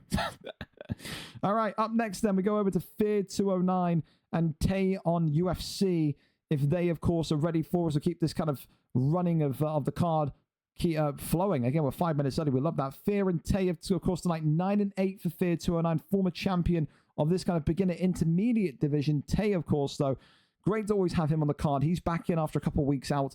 4 wins, 3 losses, also coming off of a loss. It's about tonight who gets back onto the winning side of things. If Tay wins 5-3, keeps him on the track, keeps him fighting upwards. But for Fear 209, win here today would put you onto double digits in the PlayStation division. 10 wins, 8 losses, move you above adversary, and again would have you fighting one of the top guys. Maybe the opportunity of Oni J and Fear 209 at VFL 200 should Fear win here today. We're over to it though. Tay will say, I've been more active, I've been more present, and I will show that I've got more ability here tonight. You would think he would be the favorite based on that hiatus that Fear 209 took for about 3 or 4 weeks. So there you go. Reminder, 9-8 for Fear 209. For Tay on UFC, 4 wins, 3 losses. Both of them positive by 1. Both of them fighting their hardest to ascend up the divisional rankings and avoid any drop back. Here we go. Ready and set. Moreno and Demetrius Johnson.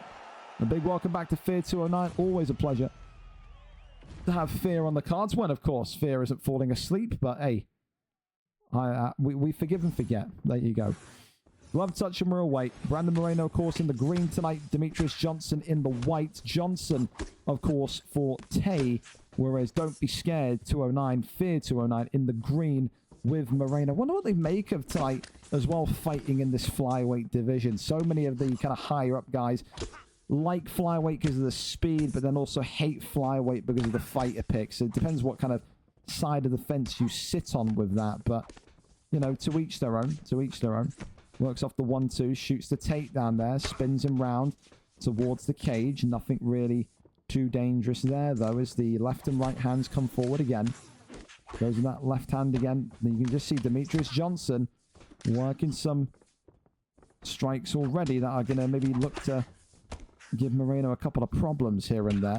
So one thing I've always liked about Demetrius Johnson, yes, doesn't have maybe the significant power to really be a statement fighter in this division, but has so much speed and acceleration in every snapping punch he throws. It really does. I think, though, this is what Fear wants to do. Fear needs to absolutely walk down Tay's Demetrius. Pressure, pressure, pressure. That'll be the name of the game tonight. But the more kind of volume you get, the better. Thank you so much for your prime as well.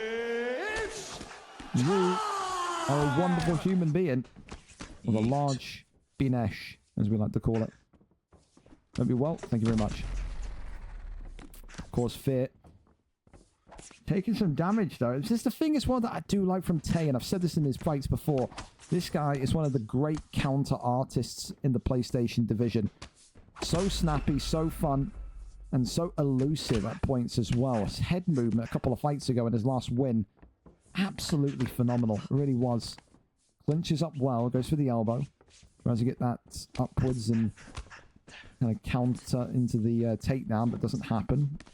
Shimmies to the left-hand side, though, does Fear. As again, good little dodge to the side there. Works off the jab, shoots the takedown. That one there lands. Solid performance so far. And Tay now, with 1 minute and 10 seconds to effectively kind of dig his position in, and just say to the Moreno pick, just say to Fear 209 that the ground game is going to be your undoing. Big shots here coming in. Demetrius Johnson looking for the finish here. Was 1 or 2 strikes away. That was really dangerous for Fear 209, who is still in harm's way. Good shimmy of the shoulder there. Gets up and out from it. That was huge. Tries to go for back flat. And this is that kind of aggressive kind of transition and movement here that Tay has also become synonymous with. Little kind of hammer fists there to the side of the head. Fear 209 going to survive it, though. Gets into round number 2. Stats look like this. 19-16, so it's been very close in terms of the striking. Again, realistically, in a tight round like that, maybe you've got to give it to Demetrius Johnson. 3 more significant strikes and also got the damage on Moreno. I would say it's a Johnson round, but I don't think Fear 209 has been dominated. Put it that way. It's a very close fight so far. It's just about if Fear can get the stun or the knockdown. Thank you so much again for the prime. Appreciate it. Uppercut there goes on forward again. There's the takedown, though. That is absolutely smashing. Gets the drop with the takedown. And now it's 4 minutes and 20 seconds to effectively dominate from here. This now could be a real sticky situation. One time for the gringos. Thank you so much for the follow as well. Welcome in. Hope you're well. Hope you're having a wonderful Thursday. Eh? Here in the UK, it's like grey skies, the very clammy, muggy, whatever you want to say. And it's an update day, so everyone's feeling extra stupid. So, we'll no doubt get some ha-has at some point from here. Shots here to the ribs again. Posture up is there. Right, back up to the feet we go, though. Uppercuts again. You just see so far the way that he's wrestled in this round, Tay, is it's kind of stifled and kind of broken up that momentum and that belief for Fear 209. So doing some great striking combinations here, but still no reward, no kind of stun, no knockdown onto Demetrius Johnson whatsoever. Big shot there coming forward again. The uppercut seems to be the money shot for Fear 209, who is continuing to lead with that at the end of each and single kind of flowed sequence. 1-2 again as the takedown attempted in that time is instantly denied. That is exactly what Fear 209 will want to do. Just continue to deny this takedown and just work that kind of pressurizing combo boxing that you've got. Head movement is good. There's that right hand. Again, head movement into the right hand. That's the calling card on the feet of Tay, absolutely. And now look at this. Brandon Moreno has exploded into a crimson mask of red. He really has. Right hand again, drops him. Wow.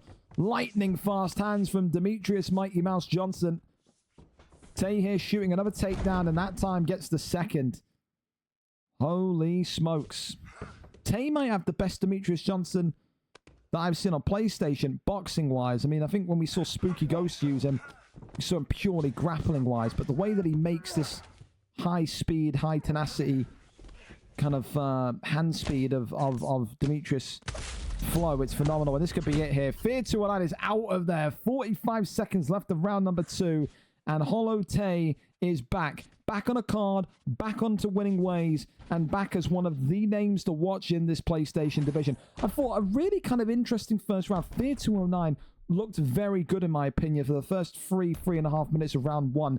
I think as soon as Tay started getting his head movement going a bit more, as soon as Tay started to shoot the takedowns a little bit more frequently, and then got the takedown early into this round, when he got it at 4 minutes and 20 seconds left, that's how you break up momentum. That's how you kind of, demoralize your opponent and kind of make them go, oh, man, like, just as I'm about to get a sequence off, he takes me down. Really smart and professional fight tonight from Hollow Tay. And, yeah, I think this kid is one to watch. I've said it since he debuted. I said it again. He's got everything. He's got great striking, great wrestling, and just a great brain. You know, he knows how to fight in those situations. He gets it done tonight in a round 2 victory. Welcome back to Tay. And good to see you on the card again. Sorry I couldn't get you booked last week, man. It's just how it goes with rotations and stuff. Top man, though. Great performance there tonight, indeed. Again, a quick one. Thank you very much to Lol Dog for the follow. The Pug, welcome back to you. Good to see you outside of the boxing ring and into the octagon. And also Webbo for the Prime as well. Wouldn't happen to me, says Spidey. I don't doubt it. Maybe that's who you're going to be fighting. Who knows? Well, to be fair, you're going to have to fight... Again, it'll be kind of one of... Well, it wouldn't be Tay, but... I mean, you got some good options with VFL 200 for you, Spidey. Like, you got some nice options in that list. Could be some fun ones to make. I'm excited for matchmaking next week. Makes me sound like a nerd, but always do like it for the big cards. Anyway, up next, Trixie against Rupert. Talk about returns. Trixie is another Xbox icon that has kind of been around the middleweight, welterweight, like heavyweight divisions for ages. So it's taken a long and extended break, though. The last time we saw Trixie on a VFL UFC card, VFL 175, when he beat Razor Riley, that was back on the 20th of February. Fast forward nearly 6 months and he's back again in this division of welterweight. 9 wins, 16 losses. The last time, of course, he was in, he did get a win. Tonight, though, it's all about getting back into the octagon and staking your claim. Rupert, of course, has been the more active. 4-4, coming off of a win. Has, of course, had a successful spell in the heavyweight division as well, but has been frequently fighting. It's a case today of ring rust for Trixie with this comeback today. How will his muscle memory be? How much practice on UFC has he done? There's so many questions there. But as an elite fighter when it comes to this kickboxing, today, Rupert, will he look to try and test that ring rust theory? Will he look to take Trixie down instantly? How will he navigate this fight is a big, big conundrum. We go over and up to it as Rupert is live for us here tonight. And again, a big thank you to all of you so far. We are doing fantastic for time. The way that we have recovered time from the beginning of this card, you've saved it. You really have. Because I thought we were going to be 20, 30 minutes behind at one point. I really, really did. Randy Brown against Ben Askren. He teased it last week, did Rupert. He's going for it this week. Again, the Ben Askren stuff is so fucking sad, dude. Honestly, that guy looks like... I don't know. He looks like a... how much weight did he lose? He lost something like 60 pounds in the hospital. He looks skinny. He doesn't even be in the flyweight division if he came back. However, tonight, we get to see prime, funky Ben Askren. Rupert, of course, with the curly hair. The white man in the blue trunks. No handwork, of course, on the feet. That's the thing. Ben Askren has no real punching ability. Punches like a 12-year-old girl, I think so. For Randy Brown, of course, we've seen him once tonight. Trixie going with the taller of the two, going with the heavier-handed of the two, but maybe the lesser of the two when it comes to that wrestling defense. Of course, for Rupert, it's a case of going 5-4 tonight, getting a 2-fight win streak, and moving himself further up the chain for a potential welterweight title shot. There's a takedown, and now here we go. Time to test what this ring rust of Trixie is saying. You never, ever expected Ben Askren to keep this fight standing against Randy Brown.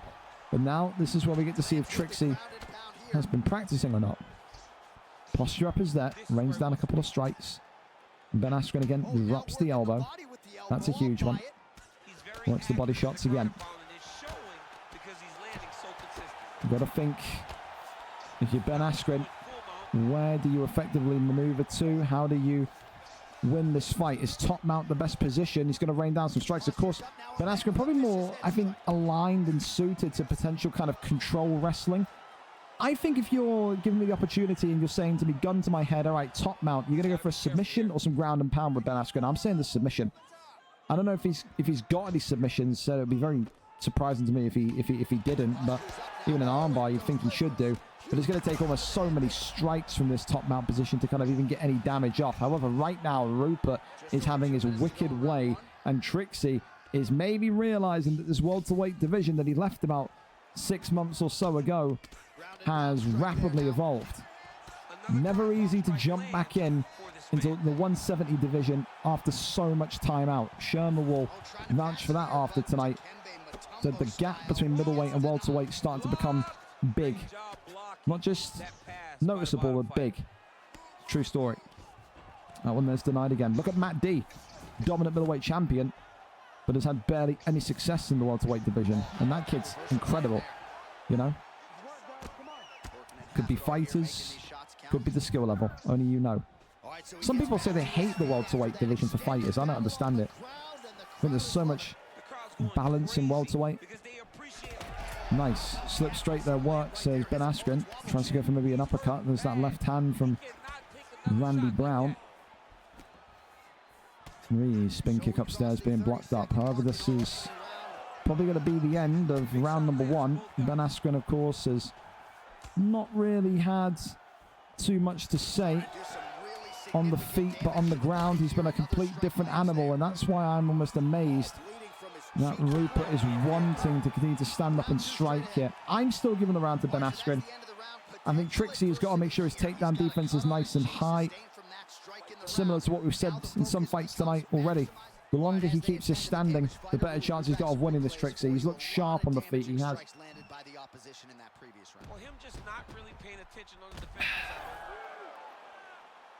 All right. Round number 2. When does the first takedown come from Rupert and Ben Askren? So we're going to miss on that one. Body shot comes forward. Body uppercut there, swings in. Oh, right hand. Swayed into that one. And Trixie smells blood in the water now. Look at him go aggressive. That's maybe the first sign of danger, real danger for Rupert. And now it's a case of when do you shoot? He's still wanting to box him though. I've got to commend the bravery. I really do. Left hand body shot again. I think if we can go for that reverse body hit into the takedown, that'd be quite a nice one as well.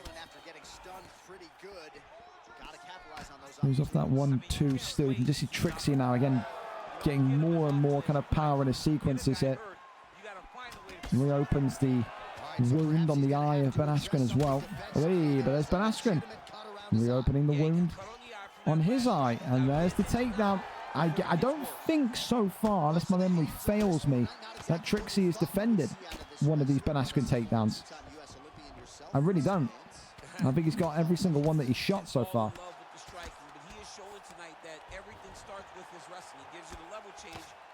Little taps here to the dome once more.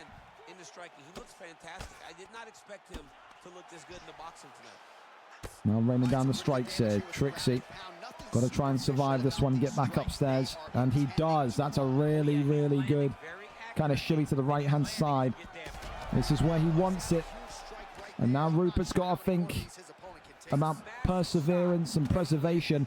Oi, pull elbow though, doesn't even give a stun. That's how weak Ben Askren is. 2 minutes. I'm surprised Trixie's being even more aggressive. Right hand there comes forward. Slip hook there. Finds its home. Uppercut now. Brilliant. From Ben Askren. Oi! There's the slip hook. And Trixie now in trouble on the feet. Gets the takedown. As I'm knocked over a water bottle. Thankfully nothing in there. Now goes for Stat Guard. That one there is denied. Kicks him up and away. Nothing really to see there. Stat Guard re-enters. And then transitions down into side control. Love that. Position very much in. But goes for an arm triangle. Okay, so Ben Askren, there you go. Gets the arm triangle in. Instant arm triangle. And Trixie there wasn't expecting that one. Didn't notice the animation. And immediately concedes the submission. About down now. About 80%, 75% on that submission bar. Ben Askren there posturing up. Rains down the strikes. Big hits here. Huge hits here. Ben Askren again. More and more damage. I tell you, it's a good fight again. Round 3 on its way. Ben Askren maybe will have an argument to be 2 rounds up. I think even if he is, this is still a good opportunity for Trixie. He just needs one bit of takedown defense. It said every single time Ben Askren has shot a takedown, he's not been able to stop it. He's got to stop it. Every time these two engage in the pocket, there only looks to be one winner. Third and final round. Randy Brown, Trixie, the returning icon of this division, needing a finish. Avoids that one elbow. Would have been a double pull, double elbow then. That would have been something. Uppercut there was just lofted round the side. Beautiful combination work here from Trixie. Goes back down low to the body. And again for Trixie, I think he'll be happy with his performance regardless. Going up against the guy that's 4-4, coming off of a win.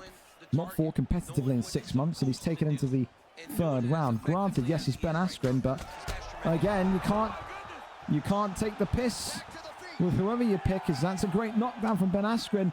Up kick saved Trixie there as well. Right hand is good. 1-2's elbows there, forward again.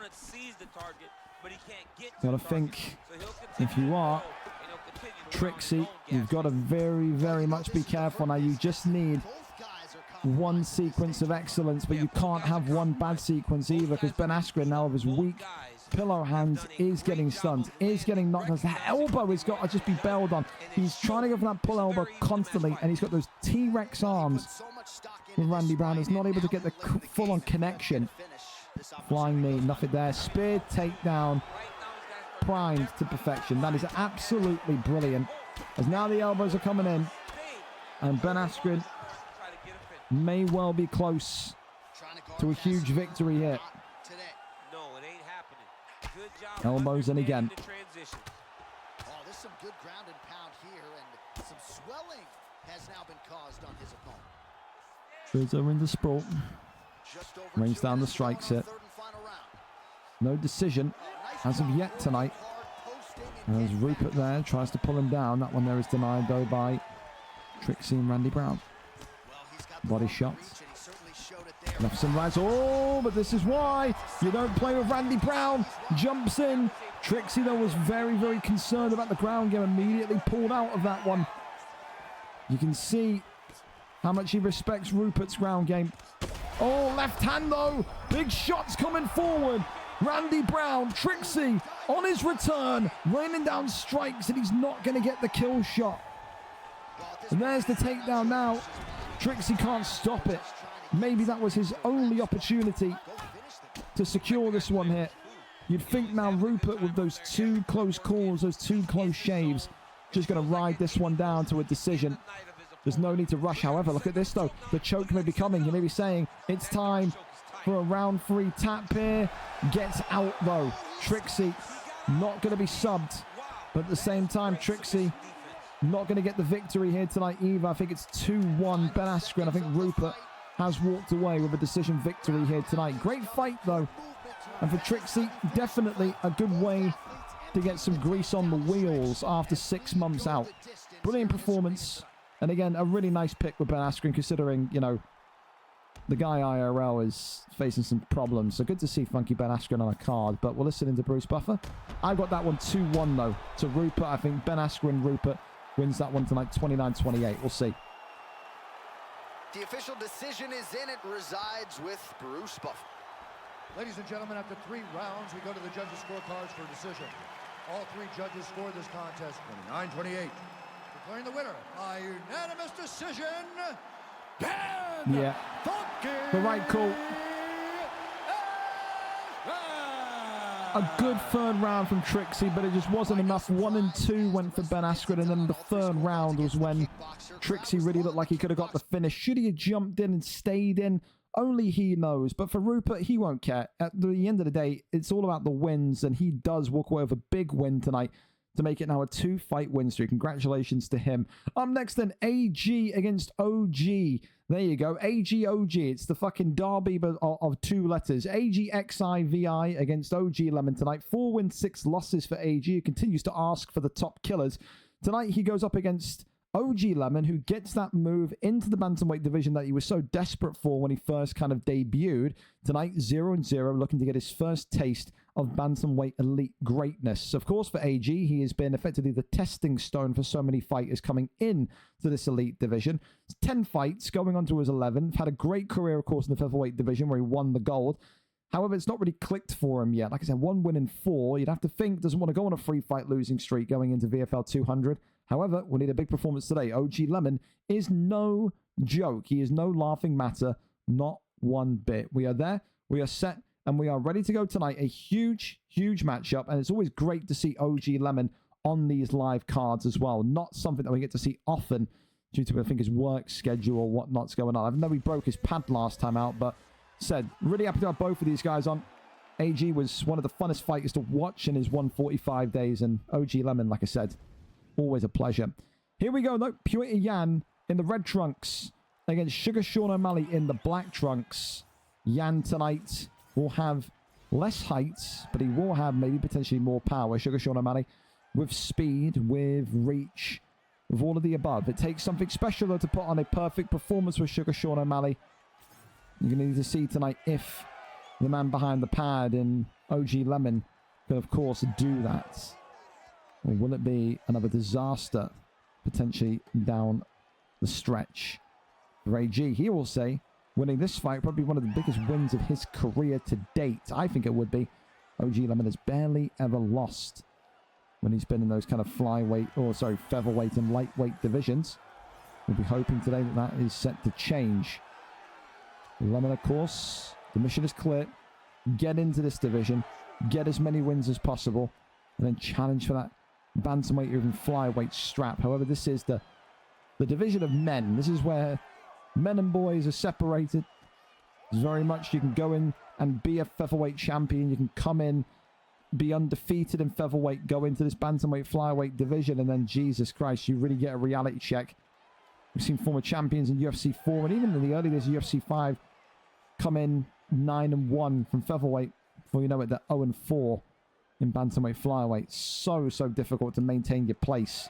That's why it's one of the biggest achievements if you've kind of been in bantamweight flyweight for so long, to maintain your placement. Uppercut there, swings in. As he used to continue to just bop and roll. Eee, flying knee. Met with a calf kick on the way down there.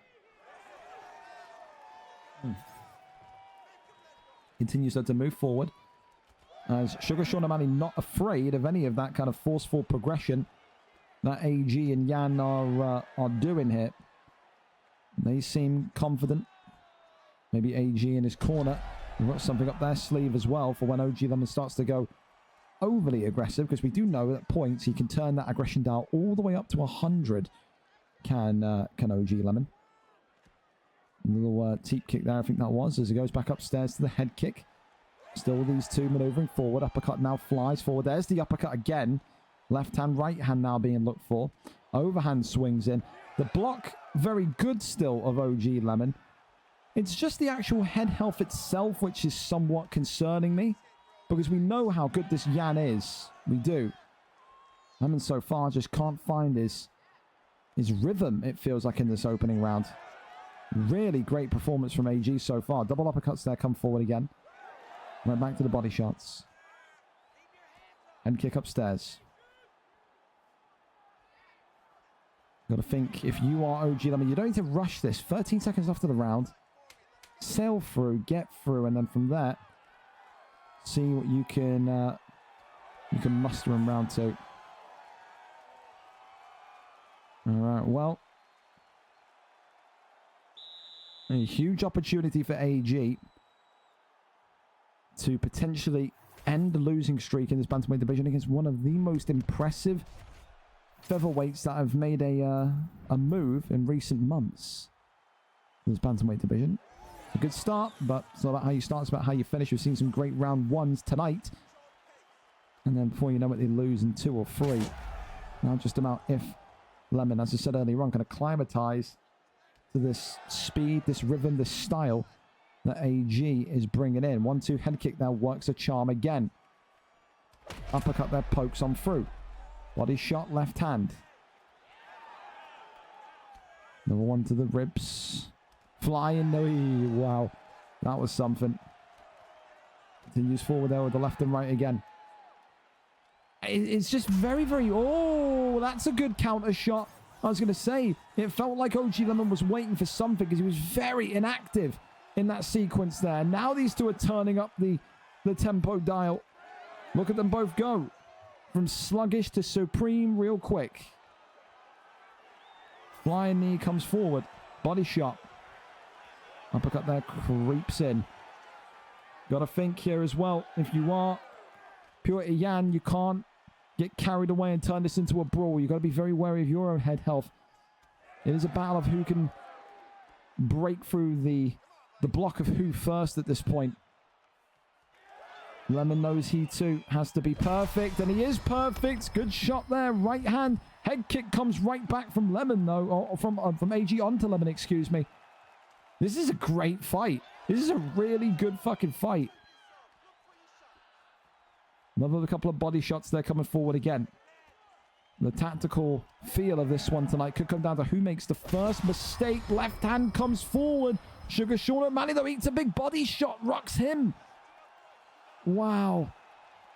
Catches the leg. Still 2 minutes of this round. It feels like they've been fighting for 15 minutes. Whee! Uppercut there, creeps in. OG Lemon pushing forward again. And there's the right hand. Such a good opening round from AG. Probably his best opening round, his best round 1 of his career. But OG Lemon weathers the storm and fights the good fight. Respect paid, respect given. And OG Lemon, who didn't look like he had the rhythm in his bones tonight, very much comes out and secures it in round 2. That is absolutely the new fight of the night. That was a fantastic battle between two very, very impressive bantamweights this evening. Congratulations to both of you two. Top tier. Really, really fun one. And I think, again, for OG Lemon to come in to potentially have his first fight, to have his first win, and have his first performance bonus, I mean, my oh my, he's going to be grinning from ear to ear with that one. Congratulations to him tonight. Again, a really, really thorough performance. And again, I feel for AG, because I truly believe that was one of his best performances today. I really did like him in that one. Absolutely. So, Yeah, RNG Mullen is now telling me he's not going to be able to fight. Whereas his mum's been taken to hospital. Oh, God, that's just the main cards falling to pieces. I don't know. We'll deal with it when we get there, man. Again, we're so on time right now. We got a PlayStation fight being pulled out, featherweight fight being pulled out of. It's gonna be a fun one tonight, isn't it? It's gonna be a fun one tonight. What is this? I've been sent in my DMs as well. You've not a single name given. You got a big essay about this. Not a single name given. Anyway, up to the next fight. Let's not keep these two absolute studs waiting. Mark Grant and Bader coming in tonight. Of course, Mark Grant, 4 wins, 3 losses. Bader coming in, getting a huge opportunity against a veteran and icon in Mark Grant. 0-0 tonight, but there are high, lofty expectations for this young man. Just like we have high expectations for Robbie, I think this could be a future star of this division tonight. Mark Grant needs to be careful. Yes, it's a new kid. It's a new boy on the block. However, this kid has got talent beyond his years. The thing that I keep being told about Bader from some of his friend group, very illicit striker, very calm, very composed fighter. Today we'll maybe try to pick Mark Grant apart if he has his way with him. It's a debut, of course, so again, we can't really comment too much about seeing what he's good at or what he's bad at, but I'm excited to see it. I'm excited to see Bader in his group tonight. Let's see what he can pull out. Mark Grant, like I said, he's been around the block. He's seen everything. He's seen some of the greats. He's had to compete against some of the greats on their way to the top. Will this be another one here? Bader tonight going with Gilbert Burns, Mark Grant coming in with Carlos Prates. Height and length going to be in Prates' corner. Best of luck to these two. And again, a big thank you to these two for being early and happy to go early as well. Appreciate you infinitely. However, the Wi-Fi does not. That there was a really concerning start there. As we're now lagging into... Yep, it's Mark as well. Mark, it's your connection, dude, because you're buffering. You got to get off that fucking dongle. You have to. Dude, it's going to look... I can't lie to you. It's going to look like a no contest if this doesn't clean up. I can't. Stop, pause, and back out. Stop, pause, and back out. You can't fight on this. This is straight ass. Stop, stop, stop, stop, stop, stop. Mark, I'm going to tell Mark to reset his internet as well, because it's him, because his stream was buffering. Yeah, I can't. You need to stop and reset your internet. If you're on wireless, you need to wire up. It's your lag. Because your stream buffered. So, again, you can't make them fight on this. This is terrible. This is fucking 1970s dongle connection. I'm not watching it. If they don't see it and they do the fight, then it will count. But I'm telling you, audibly back out. Whether it's Bader, whether it's Mark, whichever one of you can hear this, you got to back out. You can't fight on that. That's absolutely piss poor internet connection. It's terrible. I'm not watching any of that. No point. I quit. Yeah, said he needs to reset his internet, Beta, because it's not you, because his stream was buffering. It's 100% him. We'll go to the next fight. If you're speaking to him, Beta, in DMs, tell him I said to read DMs. If his internet is too poor to stream, we may need you to stream. Okay, so we'll let you two talk and kind of get it clear. And then we'll come back to you after the next fight, okay? So have a little bit of a conversation, tell him to reset his internet, blah, blah, blah, blah, blah. And then we'll come back to that fight after the next one, okay? So I'm not going to make you fight on that. That looked fucking terrible. I don't know if it felt like it in-game, but it looked fucking terrible. Anyway, go to the next fight if they're ready to go.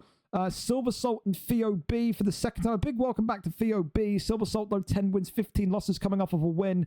Theo B, of course, 2 wins, 0 losses. The last time Theo B stepped inside of a VFL octagon was even longer than Trixie. It was back here, VFL 156 against Kylam on the 3rd of October, 2024. He fought Silver Salt as Silver Salt was just making his entranceway into VFL. Back here at VFL 141, Theo had a round 1 TKO victory. However, it's been a long time since the 20th of June 2024. Nearly a year and 2 months have passed since these two last fought. Tonight, Silver Salt has the opportunity to get that victory back. A huge opportunity, no doubt.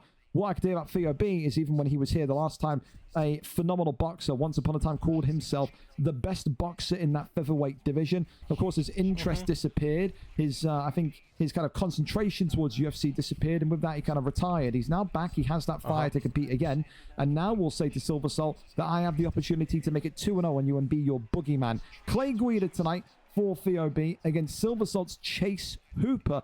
We know how good Silver Salt has been in recent weeks with Chase Hooper. The long-haired caveman for Theo B.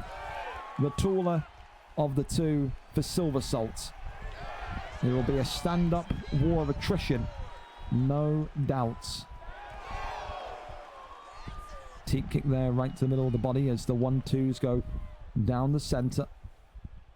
And you can already see that Theo is looking somewhat kind of, I don't know, Theo is looking somewhat iffy. I think there was a couple of moments there again, he was just immediately backed up against the cage. He knew one of his calling cards back when he was recently fighting last year was he never allowed you to control the direction of a fight. When he was at his peak performance and boxing with the best of them, he would also and always be, the one driving the fight, directing the fight, causing that directional change to happen.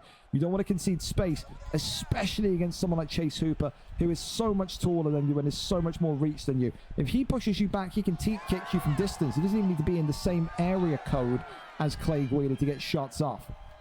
Of course, there is that element of rustiness. There is that element of kind of finding your feet again if you are Theo B. And it's been a while since he competed, but right now he seems like he's got a game plan. He's humming people, so he's maybe got a corner as well. There's a front kick though from Chase Hooper. Right hand comes forward, body shot now lands nicely.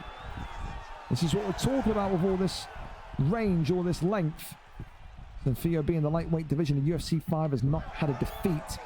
Was umming and ahhing myself about whether to put him back in the featherweight division, but I feel like that featherweight division has evolved so much of the old featherweight class of 2024 that he was involved in, no longer in that division either. You think about Bass Inferno, the likes of George, who had a spell outside.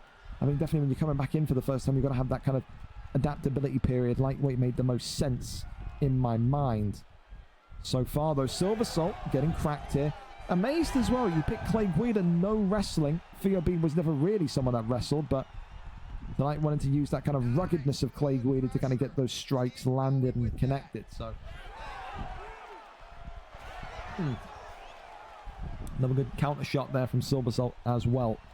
Uppercut there, sneaks on forward. Spin kick to the ribs.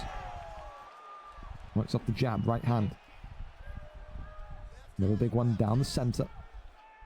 Ducks underneath. Flying knee, nearly there. Let's go for that little poke there forward. Big shots. Comes in again.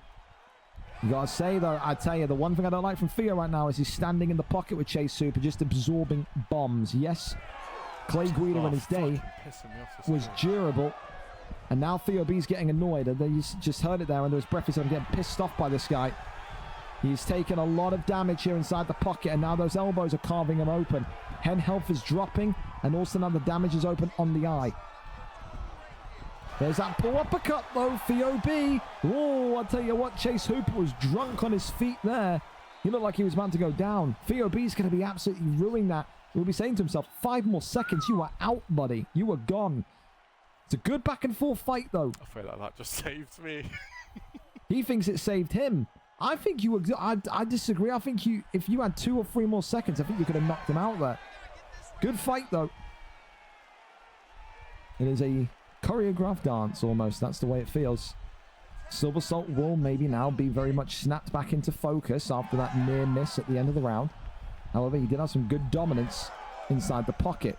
Theo just cannot get emotional in the sense where he sits and plants himself and plops himself right in front of Chase Hooper. No matter who it is, you just cannot sit in the middle and just absorb damage. You will lose the fight in such quick fashion. Another big elbow comes forward. There's the body shots now. Maybe Theo B trying to bait something, but the takedown there, not possible. Silver Salt's takedown defense has improved tenfold since the last time these two fought. Again, remember, the last time Theo saw Silver Salt, it would have been when he was having one of his first couple of fights in the league. This kid with Chase Hooper tonight has only developed and developed since his debut back last year. Right hand no connects. VOB. Hang on a minute. Fake takedown into the uppercut. And now look at Silver Salt fighting on back. There's the flying knee again. It was too much. He got too greedy, did Theo. He needed to back away and let himself recover. Oh, these two are putting on a show. Yes, they are. Overhand creeps him. There's the elbow right back, though. Look at these two go. Sweet heavens. Body shot drops him against the cage. He's not out yet. My God. Fight of the night could be changing hands almost instantly. It is anyone's to lose here. First mistake could seal it. Left hand there comes in again. Spin kick there to the body. That's a dangerous one from Silver, so I would have not been doing spin kicks if I was him. Gets him through into tie clinch. Big knee there, comes off again. And there's that length. And there is the knockout. Wow! Sends him flying. Chase Hooper, Silver Salt, sends Clay Guida flying through the sky like a July 4th firework. Look at that for a fight. Look at that for a knockout. Front kick right off the chest, and he almost goes head first into the canvas there. He goes to the side. Clay Guida getting hit by a truck there. VOB upset. I think VOB did well for his comeback fight. I don't think you could expect to come into that lightweight division and instantly get off a winning start.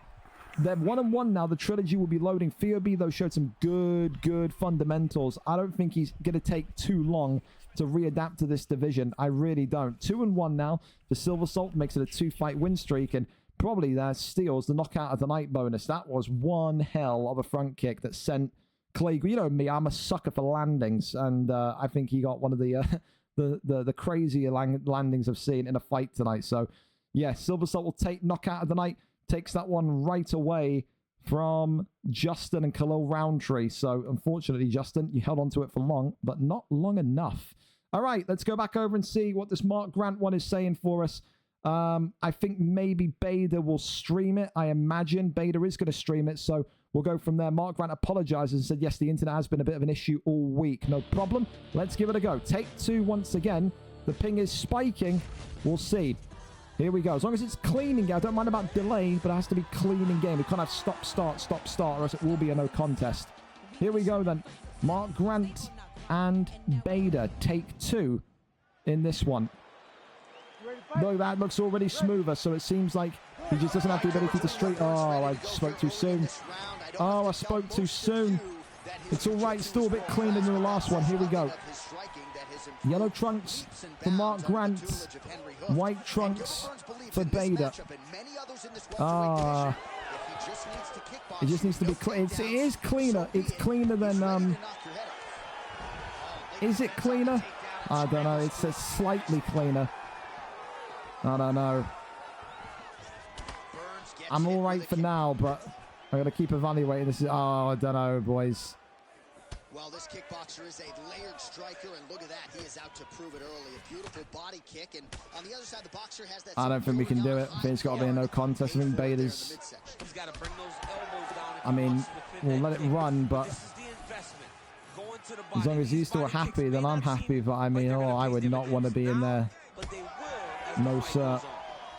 Of course, we know it's a cross-continent matchup.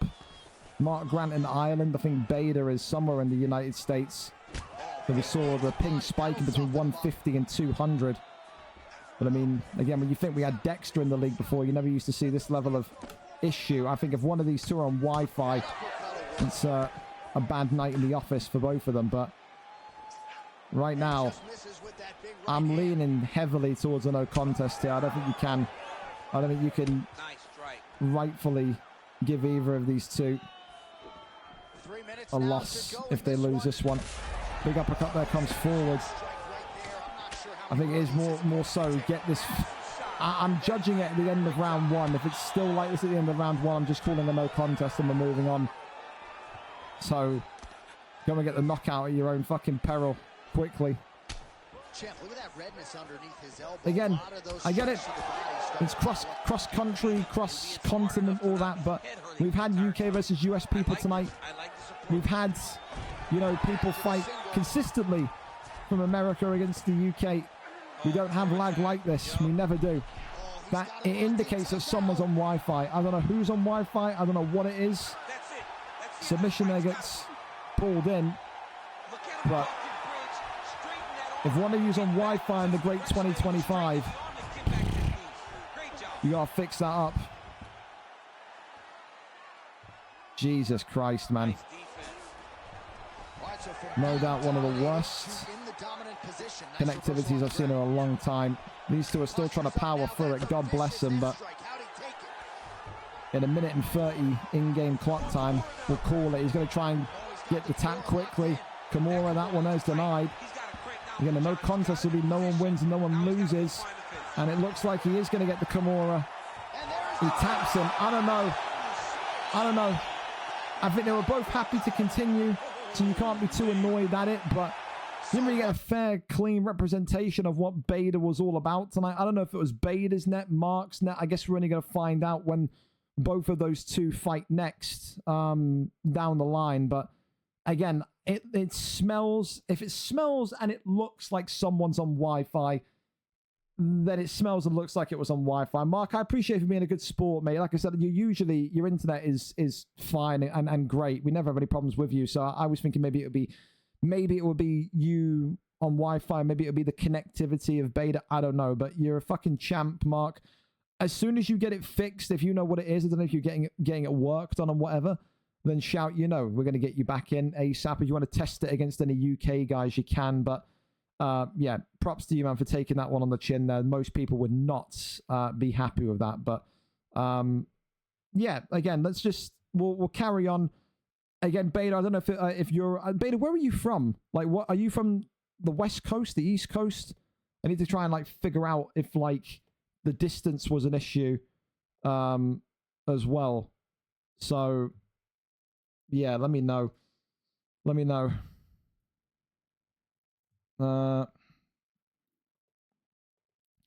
Yeah, well, lying often, I think it's going to need 10 minutes or so that's all right. My screen's gone black. Get in there. I'm in Kuwait. You may be the first ever Kuwaitan fighter we've ever had. That explains a lot of things there. That could explain it. Maybe it wasn't your internet after all, Mark. I don't think we've ever had a island to Kuwait connection tested before. So that's something. Hey? The first ever Kuwaitan. Is that how you pronounce it? Kuwaitian? Kuwaitan? First ever Kuwait native. I think I'm closer to the UK than the UK is to USA. It was mine. They have good shit over there. Fair enough, Mark. Fair enough. Oh, fucking... Well, listen, Beta, I can only apologize to you that it was a little bit laggy. Well, a lot laggy, but got it done. We'd love to see you be the first ever Kuwait champion, my friend. Hopefully next week a little bit smoother, but regardless, thank you for being awesome as well and not kicking up too much of a fuss. We'll give XPG Elite and Lying Offen some time here. I think Lying Offen's not going to be home for like 10 minutes or so. There's no issue because we are on time. So we're going to Lewis and Milkman. If Lewis and Milkman are ready to go, then boys, let's get this one ready to rumble. If you two are down, then I'm down. If not, and they need time, Jazz and Keza, Uncle Ench and Pug, whatever. We are on a great bit of time here. So whoever is ready, set, lobbied, good to go, hit us up and we'll get Kuwaiti. There you go. I've seen more Irish people have dog shit internet than any of these subsection of people. Well, okay, that's... Hey, leave my Irish brethren alone, Dre. All right, you leave Mark Grant alone. That's a fucking icon right there. And some goddamn respect, you Spanish loser. Yeah? Don't worry, Mark. I'll protect you from that angry bastard. I will. Incoming capital letters message calling me a specky pole. I can feel it. A bit of brewing. I can.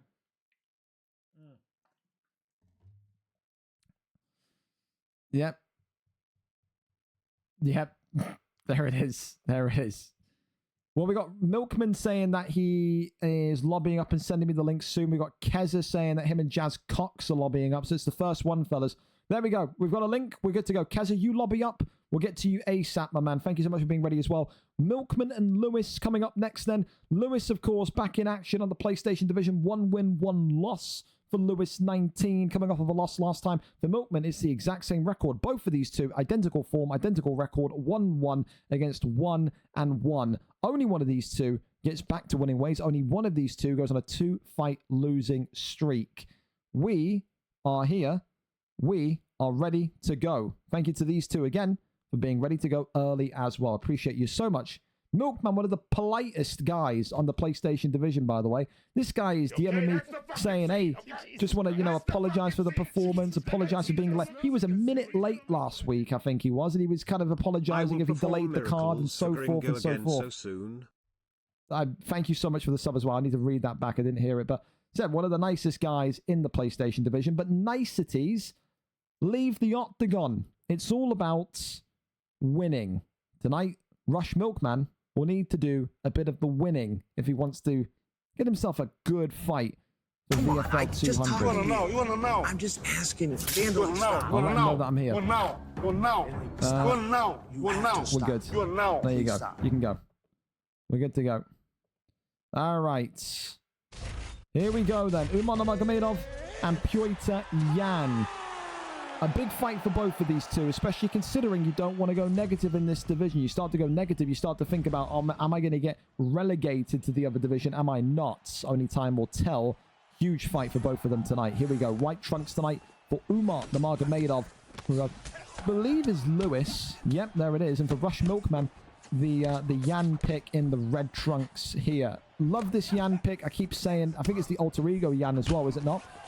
Phenomenal power, phenomenal hand speed. This is a guy, Milkman, that didn't really look too clean in the striking in his last fight. It was more about the wrestling. He says tonight, I will show you that I can box. Lewis and Milkman, I made this fight knowing what I know about them both. More so about Lewis because I've seen him fight multiple times. Lewis better on the ground than on the feet. Milkman in his first two fights, again, looks better on the ground than what he does on the feet. Tonight, though, Rush Milkman coming out and showing he is a multi-functional athlete. He can box, he can wrestle, but that bail into the top mount has given Lewis an ideal situation to work from here.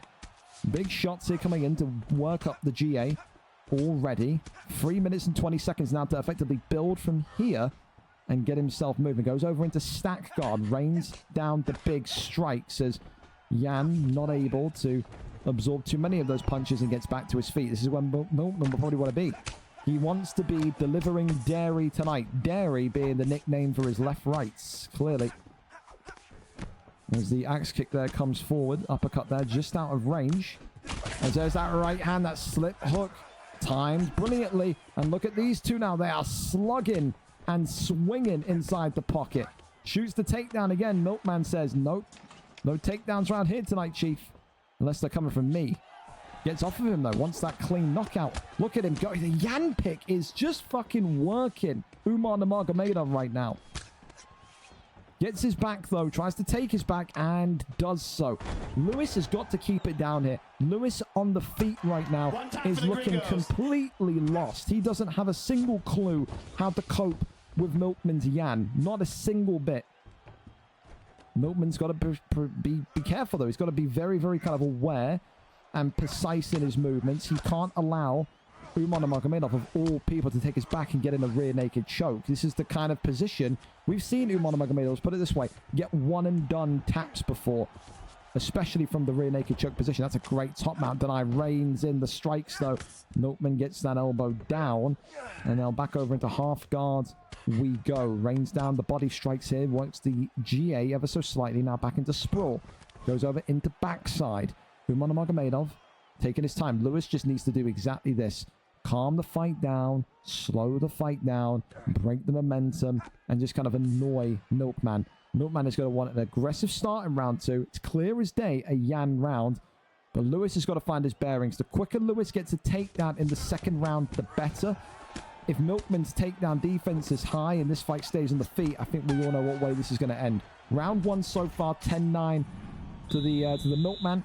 And listen, he's living up to both parts of his name. He's rushing his opponent on the feet, bum rushing him, giving him no time to respond. And he's delivering like a milkman would deliver you your products, your bags of milk in Canada. He delivers a fantastic performance in that first round. Good takedown defense there. Why is he stood there? If he hit him, he would have knocked him out. Why is Lewis taking 2 working days there to then throw a punch mid-taunt? That's crazy. Lewis could have won the fight right there. No joke. If I'm Milkman, I think put your arms down in future. That could have been costly. That could have been a costly taunt. And you see the Lewis trying to work his striking. Works the left, rights. Again, there's that right hand swinging on by. Still there. Goes for that front kick. You can just see Jan uppercut now landing. Oh, wait, there's that slip hook, though. Maybe Milkman got a little bit complacent. Uppercut drops him. Lewis, up kick saves him. This is the perfect start, though, from Lewis after a terrible round one. He is in the ascendancy. He is here. He is announcing himself. Milkman, oh, eats a big flying knee. There's that left hand. Oh, I tell you what, Nurmagomedov's face now is absolutely smashed into pieces. That head health is on the brink of death. And now Milkman here going to be taken down again. However, denies it, keeps upright. In round two, it's kind of a flip. The takedown defense is improved, increased of the pure Ian pick. And the boxing now of Lewis and Nurmagomedov has gone up tenfold as well. That axe kick continued to try and work the block. It just takes a couple more strikes from Jan onto that compromised head health, and he will have this one in the bag, though. I do believe so. Uppercut there, left hand. Continues to work towards the pressure. That axe kick is really scaring me. If that goes through the block, that could be a knockdown. There's a big left hand, though. Rush Milkman now looking for the finish here. Stat God, though, is denied. That's a good reversal as well. That is absolutely what Lewis wanted to see. Now has ground position, dominant position, with 1 minute and 30 seconds remaining. That is so good from Lewis. And again, maybe a little bit rushy, a little bit aggressive, a little bit kind of over, aggressive from Rush Milkman. Puts him into full guard now. Same kind of thing as before, I think. If you're Lewis, you just want to either get into top mount for the last kind of 30 seconds from here, or just kind of let this one teeter on down into the third and final round. Works the body shots here. More and more damage coming in. Fight stats being checked here. Milkman confident on his performance so far. Rains down a couple of big ones there, does Lewis. As there is the get up. 25 seconds and counting of round two remaining. Big one down the straight. Right hand again. There's, I think that was the axe kick. But the up kick saves him. Oh, I tell you what. It's getting fiery and tasty in here. PlayStation Division is providing some classics tonight. I'll tell you that much.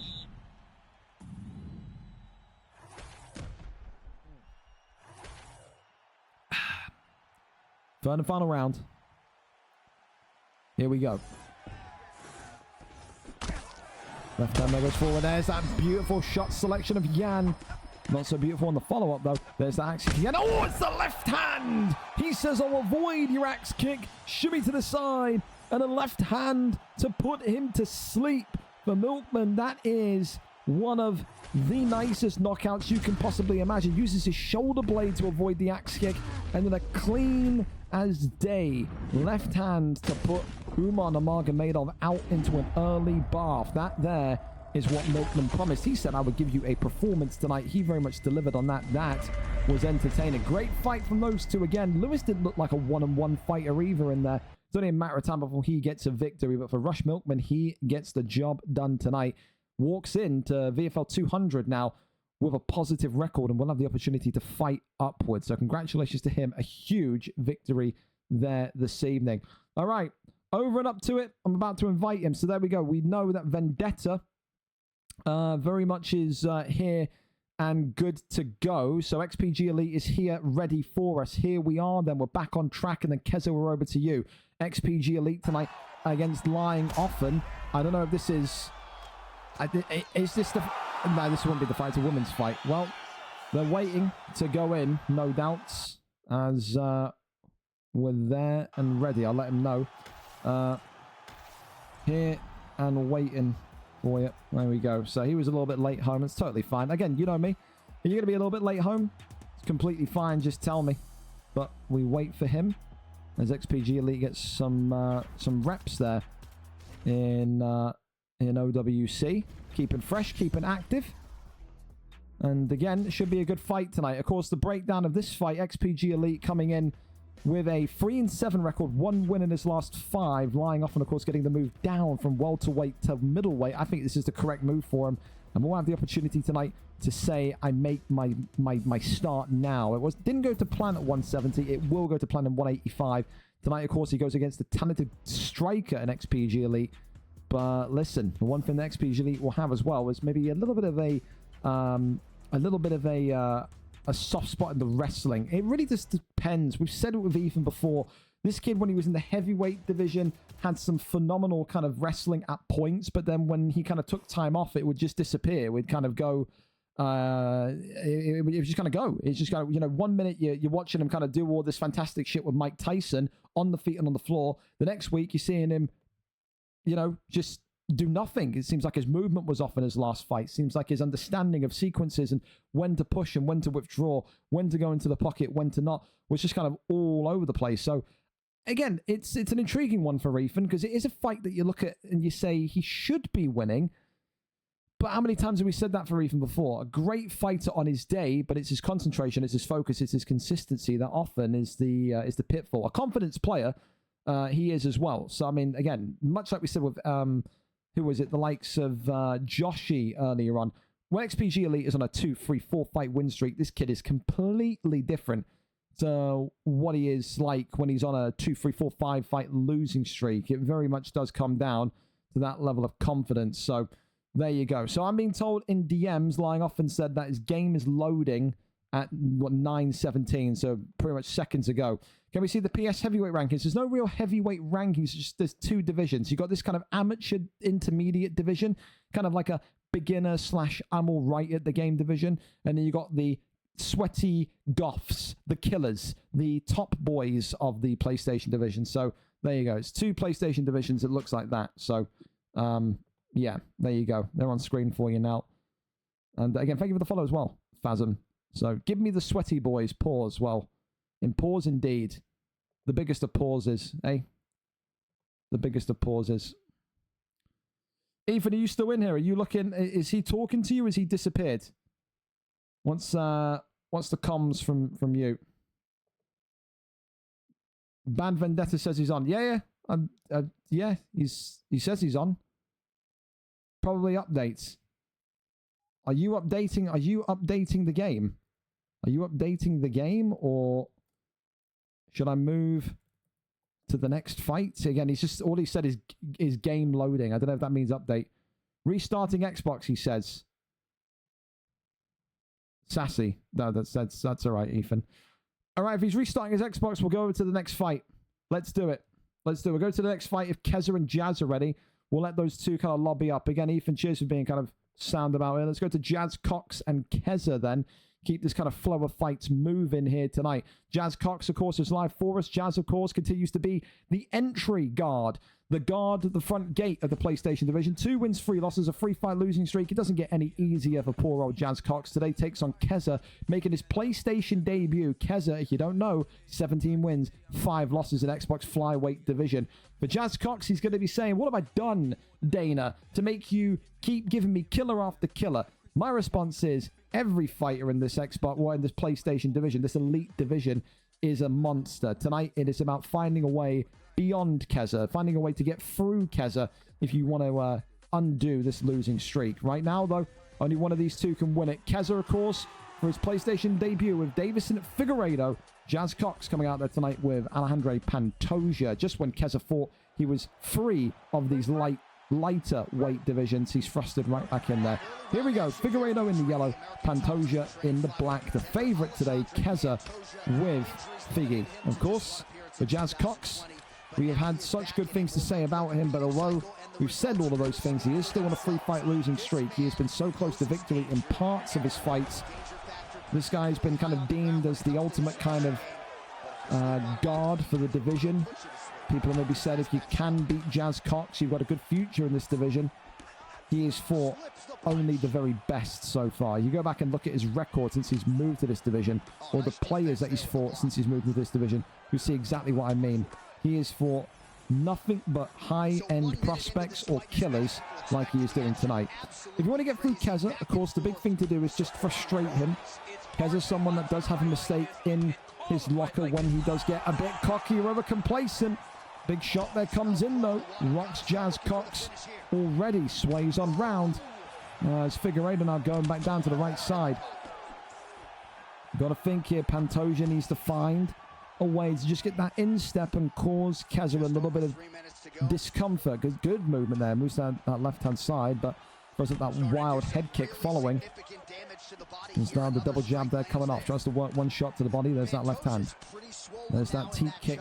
Sends him backwards. Body shot once more. Left hand is good. Figueiredo gets that uppercut. Firing once again, though. Overhand.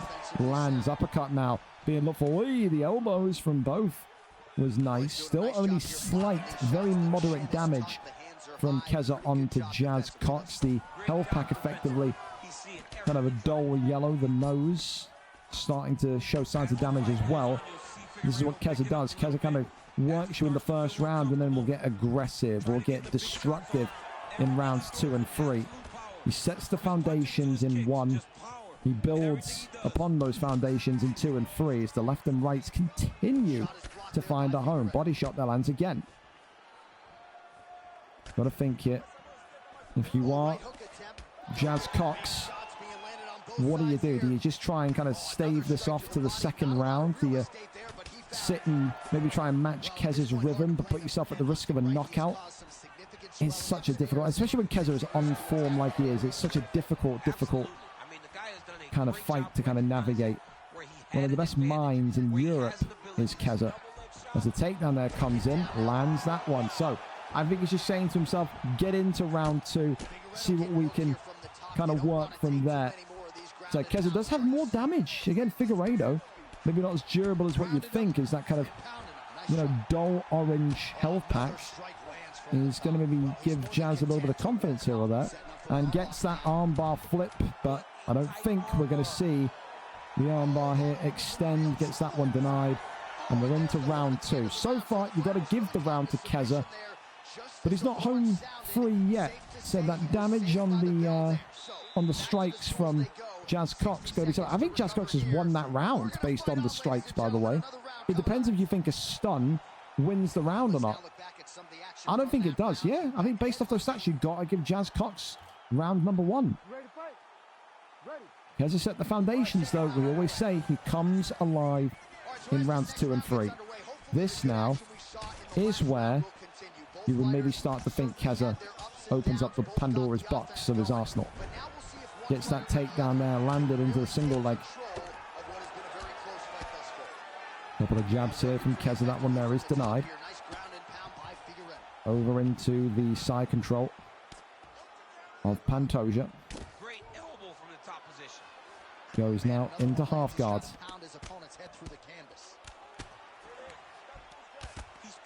Tries to get that deny and does. Keza seeing some wrestling in the last round and says, listen, I can wrestle too. Don't get it twisted. And now look at that top mount gained.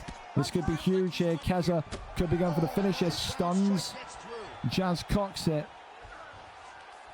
He says, I'm staying right here. Posture up again.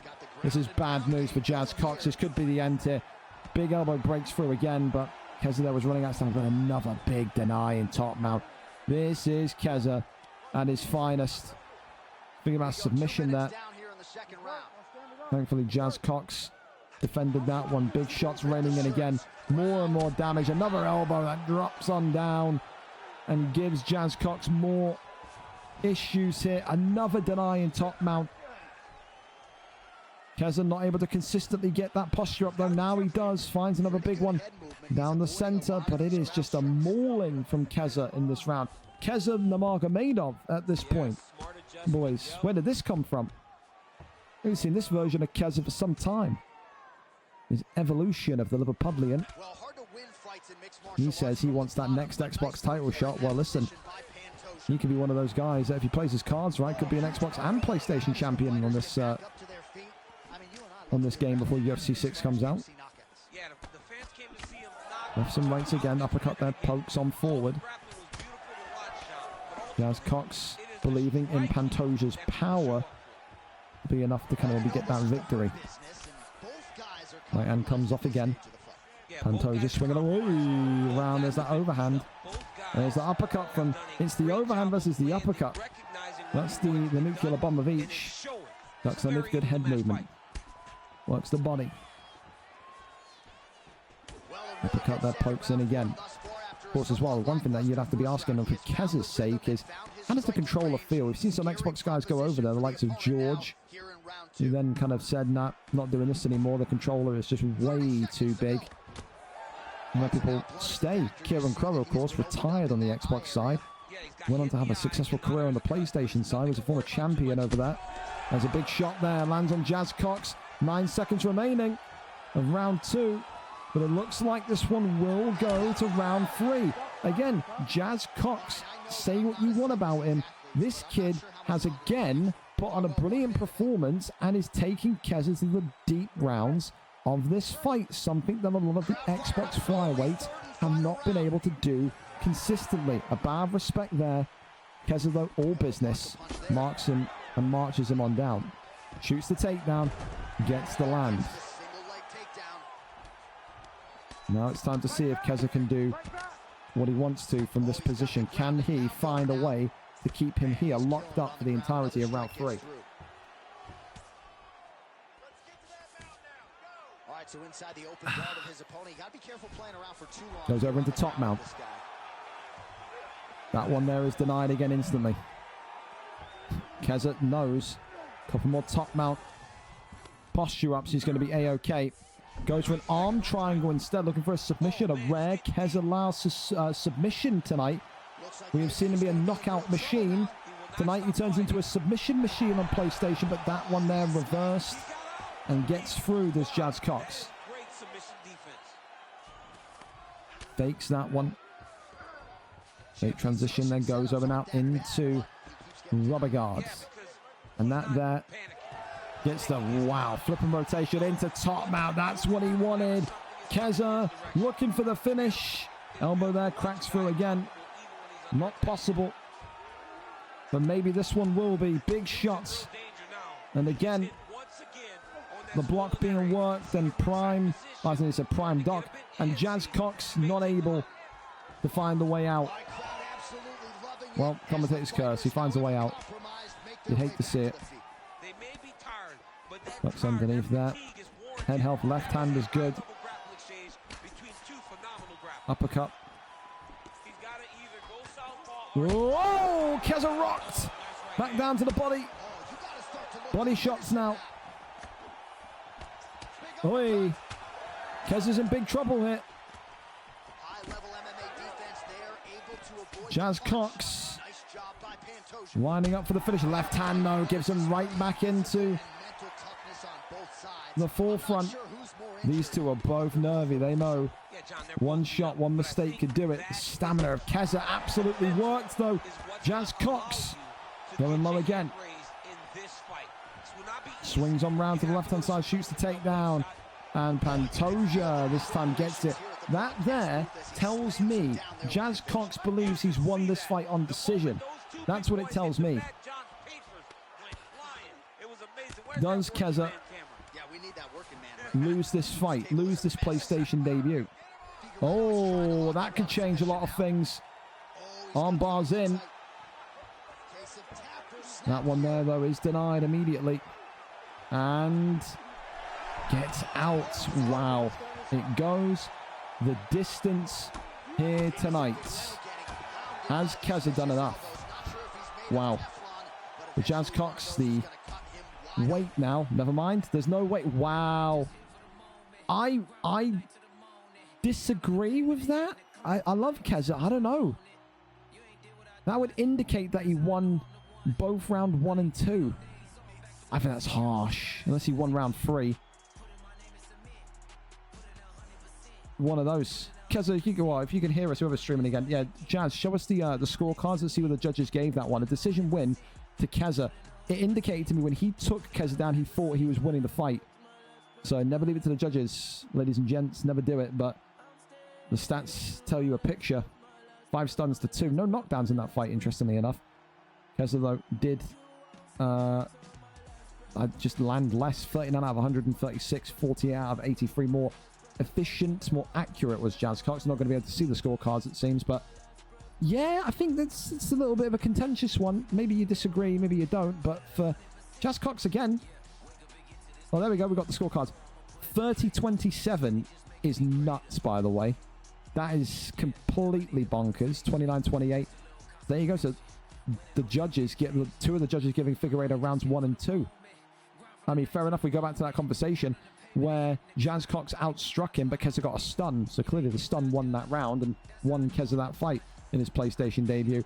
Again, you can never really complain. You leave it to a judge's scorecard, you can never complain. This game is just too inconsistent with that shit. It is. It really is. All right. How are we looking? Are we ready? Are we set? What are we looking like? I'm going to invite him now. Hurry it up, dude. Like, what are you, like, are you fighting or just taking the piss? Like, what's the comms here lying off? And are you living up to your gamer tag?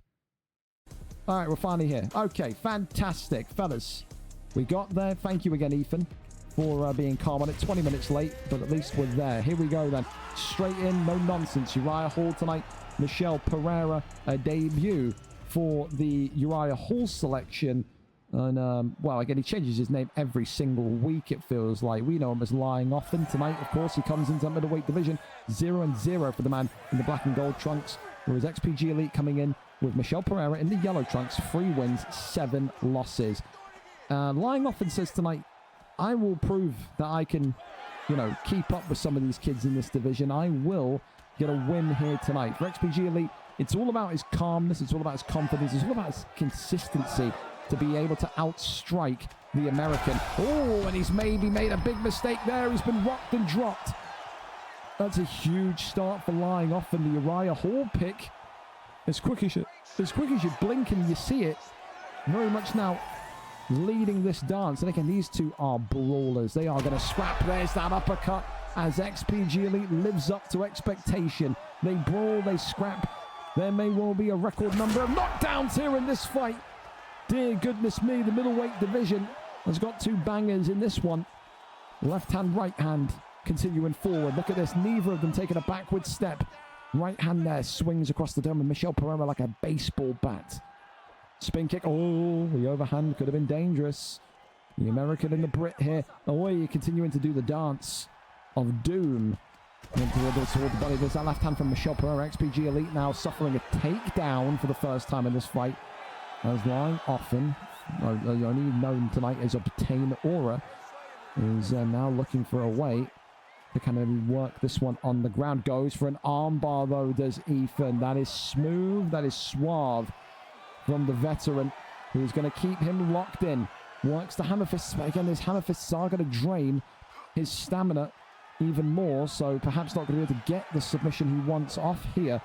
Armbar there is denied, and now allow a free transition out for Lying Often, who does, though, have a significant amount of damage now on his dome, but gets thrown right back into an armbar position. And now Ethan, you would think, is going to try and snap the arm. Or no, he's not. He's going back for hammer fists here, as he keeps Aura locked in, hammering away at that compromised eye on Uriah Hall. This is almost like Habib-esque level of dominance here, with the way he's just got the arm trapped and just assaulting the eye. He can't get out here. XPG Elite has got him locked up in prison. He can't throw, and he's not throwing away the key. And you can see Fontaine isn't trying to get XPG Elite. Oh my goodness me, gets the arm that time. Doesn't try and get the stamina of XPG Elite down. It just seems like he's lost. Doesn't seem like Fontaine has really too much of an understanding on those submissions as of yet. And right now, that's what's giving him problems here. XPG Elite here looking for the finish. Nearly does so in round 1. This is the most dominant round we've seen XPG Elite have in months in this middleweight division. Hell of a first round. I think there's a real case there for a 10-8. I really do. I think there's a real case there for a 10-8. That was absolutely dominant. Said he can't allow that one to get back to the ground. If you are Lying Often, pray and hope that you can block every takedown. If I'm XPG Elite, I want the first takedown, the first shot. Absolutely. Oi, overhand there comes in, works the body, there's the left hand, stops him, and this could be it here. Neon Belly, XPG Elite gets it done in dominant fashion in 2 rounds, a round and some change. And that there is the perfect way to respond for a 20-30 minute delay.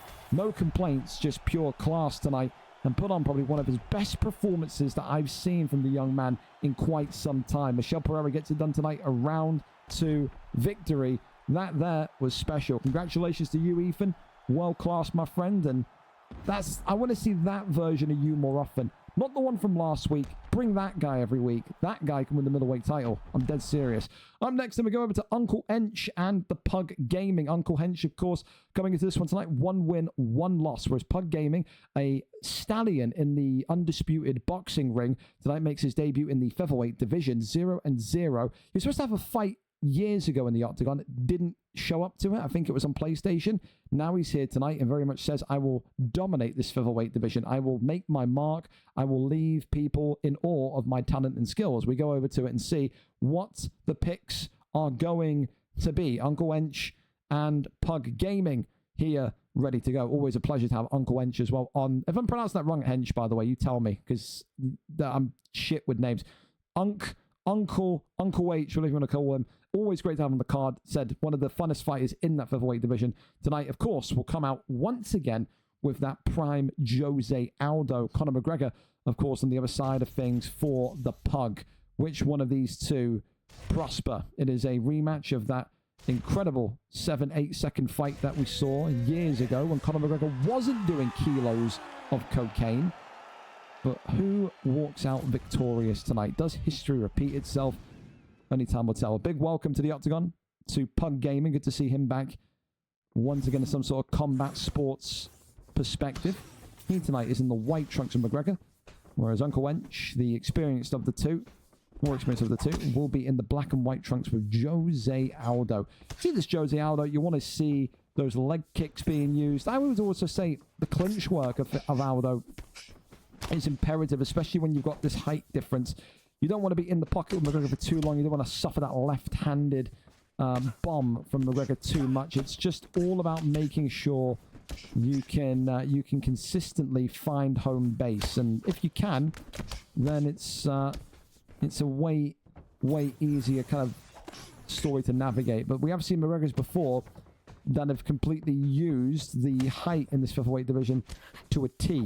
I think as well, Liam Kemure had a great performance with Aldo against McGregor, but before he retired a couple months back or whatever it was in the featherweight division.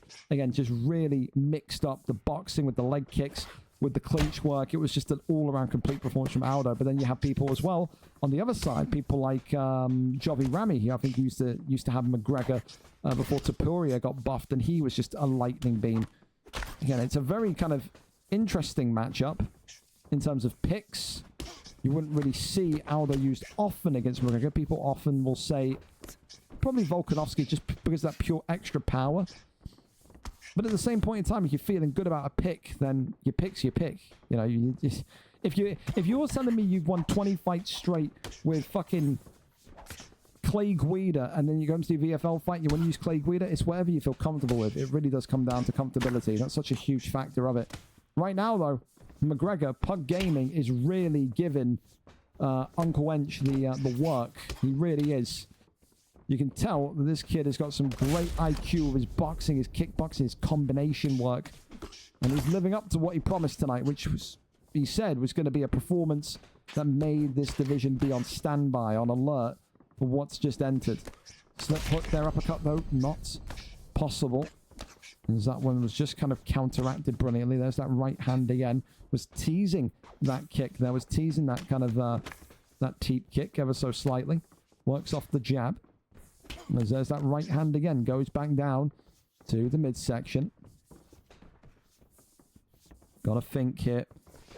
If you are McGregor, what do you need to do to kind of get this fight done in one? Maybe that's it. Oh my goodness me. You ask and get the answers as a commentator sometimes.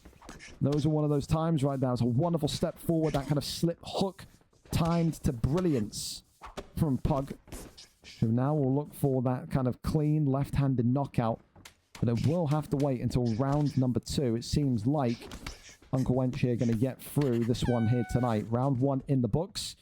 Pug looks good, dude. He looks very good. This kid looks dangerous on the feet.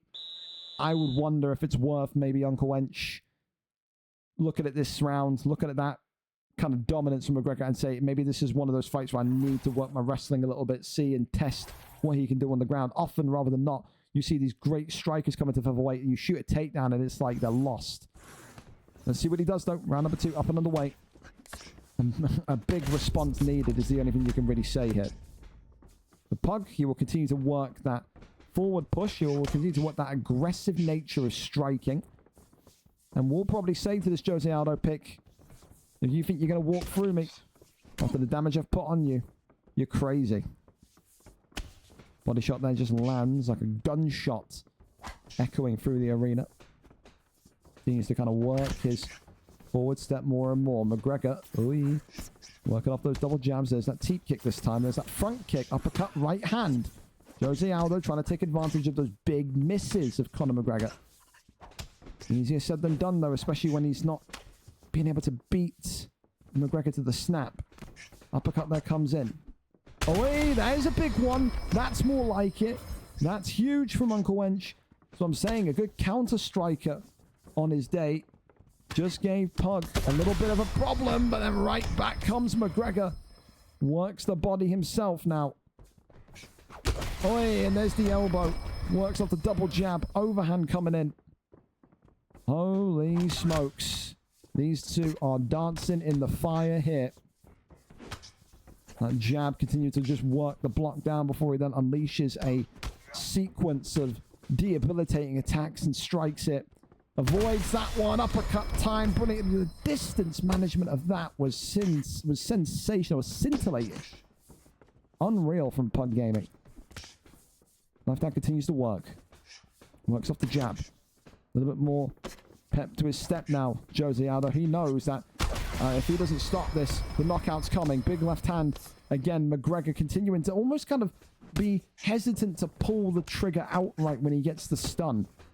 Oh, but there's that right hand this time against the cage as well. This could be it here. Jose Aldo still saying, I will not go out. McGregor tries to get the judo toss into side control. Doesn't happen, though. The durability of this Jose Aldo, phenomenal. How many stuns, how many knockdowns, how much more damage can he seriously take before the doctor has to step in and call this one? Ducks underneath once more. Head kick there, comes forward. Knee to the body. Now the uppercut's right back from McGregor. Avoids the elbow, tries to go for a flying knee. And there is the left hand. It just felt like when and not an if. Pug Gaming tonight in the first round in particular, you can see that understanding, the thought process of what I want to do, how I want to do it. Work distance brilliantly, work the striking phenomenally. That's a really, really good performance, and that's very much what he said he wanted to do, which is to put the division on alert and gets it done tonight in tremendous fashion. I'm teetering on the brink of a performance of the night. I'll be dead honest with you. Does it beat Robbie's Randy Brown? Robbie's Randy Brown was more complete. I'm going to stick with Robbie for now, but that's very tight. Pug, if you're listening to this still, maybe not performance of the night, but, I mean, Jesus Christ, you're going to have a fun time in that division, man. Congratulations. One of the nastiest Conor McGregors that we've seen in recent memory gets the job done tonight. For Uncle Wench, of course, never going to be easy at 145. It's a division for killers. You give it your best shot. Thought you had it there at points. I really did. Congratulations. Top tier, top tier. Hey, I got it as well. I see the link that you sent in, Nerds and Tim. I'm going to quickly just go and ping. Reminder, especially to you guys that are new, don't forget, you got one last opportunity here to whack in your prediction card for tonight. I'm going to ping the Discord and remind. So if you want to look at your Discord and see what channel it's in, do so now. Final prelim fight is live. Check pinned message. So again, for those of you that are new, people like Tim, people like Nerds, we do a prediction card here. We're sponsored by Instant Gaming. So effectively, if you predict the winner of each main card fight correctly here tonight, you get all of them correct, all 11 or 12, whatever it is, with a free cash prize directly to your PayPal. So again, free to play, It's all covered by our great sponsors over at Instant Gaming. Check them out. The best digital codes that you will find. You've got until the first fight of the main card to get that in. Don't be a loser. Get your prediction card in. Free to play. Fun way to keep a track of the main card. Go from there. All right. So, fellas, on to our next one. Nert and Tim. Two campmates tonight in their debut, turn rivals, 0-0 against 0-0. I've been told by Milkman when he saw this fight, I have made a banger here. This could be one of the fights of the century in this PlayStation division. Of course, two friends tonight will have to abandon that level of respect for each other, and maybe a little bit of dirty play could come out here. Will we see a fake glove touch? Will we not? Who goes 1-0? Who goes 0-1? There's so many stories in that kind of conundrum of this PlayStation division. Nerds are... from what I've been told, people that know Nert, it should be a Nert victory. However, maybe Tim will find that a little bit disrespectful. Only time will tell. We go over and up to this one as I venture to the channel again. Excuse me. Nert is ready to go. A big welcome to both you, Nert, and Tim here tonight. This should be a fun one. Of course, lightweight division. Is that where we're at? Yes, lightweight division. So only 4-star picks can be used. That Dustin Poirier has been phenomenal when he's been used in this lightweight division as a counter to Conor. It is Skinhead Poirier against Skinhead McGregor. Does Dustin Poirier snap the leg tonight, perhaps, just like he did in real life? Or does McGregor sleep him like they met when they met in the first fight? White trunks tonight for Dustin the Diamond Poirier, for Nert, and of course for Tim. He comes out tonight with Conor McGregor green. So, both of these two 0-0. They want to have a strong start to life in this PlayStation division, especially with VFL 200 round the corner next week. The cornerstone, a milestone card where all fighters will be legal. If you're on the card next week, you can use any fighter, any level of the card. There will be no limits due to that kind of event. So, keep that in mind. Of course, when you think about McGregor, you're thinking about that left hand. But when you're thinking about this early days, Diamond Poirier, again, ferociousness, aggressive, pocket boxer. Maybe doesn't have the jiu-jitsu that the kind of modern day Poirier has, but does have the absolute shot selection. That's a beautiful knockdown to already give Nert the lead early on in this card. And these two, we've got some entertainers in the building here tonight, because these two are not wanting to take a backward step. They are sitting in the pocket. They are trading bombs here. McGregor, good pull there, trying to get the counter on Poirier. Goes for that overhand into the right hand. And still, these two are almost like Neo out of the Matrix, dodging bullets left and right. McGregor, though, does get the first sign of damage. Poirier instantly reopens that account, though. Poirier now in some trouble. McGregor getting his hands moving quickly here after taking two big shots and two big stuns against Poirier earlier on in this round. These two are moving like tornadoes. You've got a tornado versus a tsunami, a hurricane versus a hailstorm. This is unreal in terms of the pacing of this fight right now. And that just shows you that this PlayStation division is only getting better and more exciting every passing week. Gets the knockdown there now, does Tim. McGregor letting Nert know it's not going to be easy. Nert saying right back to him. Right hand comes your way. Left hand drops him. Huge shot now. Nert looking for the finish, goes up into stack guard. No finish there yet. However, points at him, says, nearly got you there.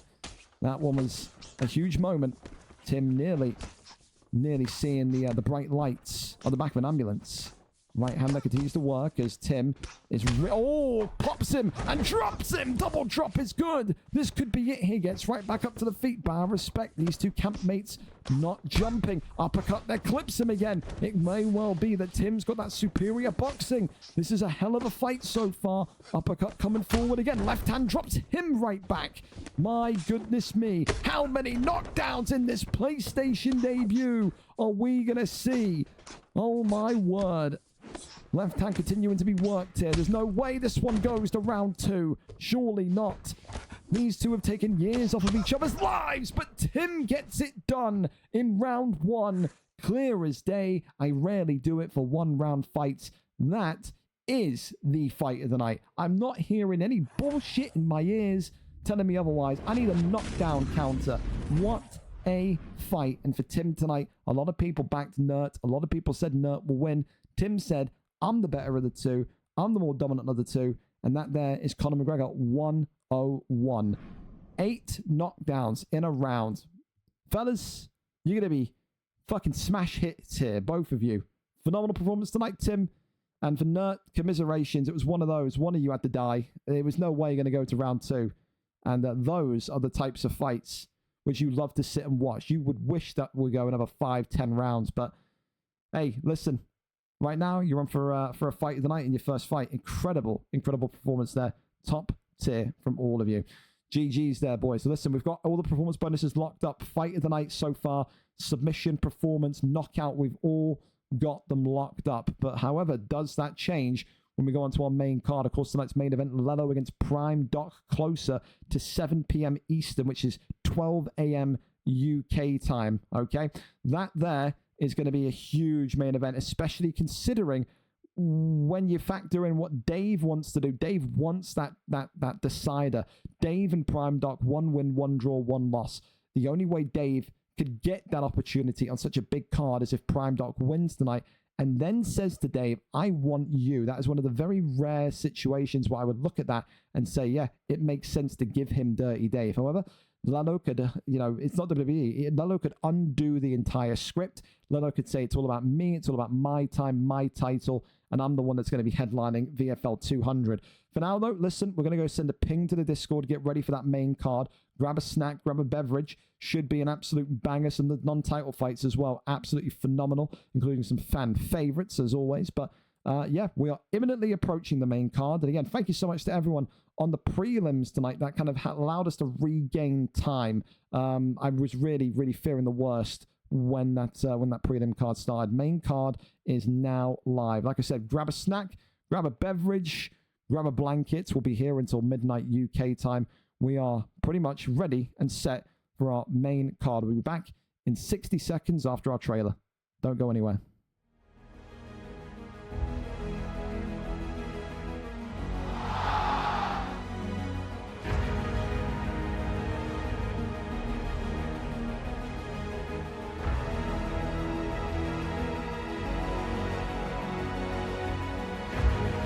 It is over.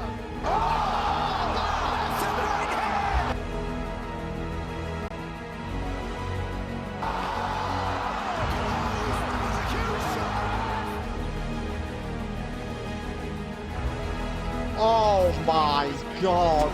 Legs beat up, man. Nothing for you. Oh, picked up from Poirier, now a right hand. It's hurt. Oh my god. An SLG Jokers has put the former middleweight champion to sleep. Light heavyweight champion. Goodness! It's time.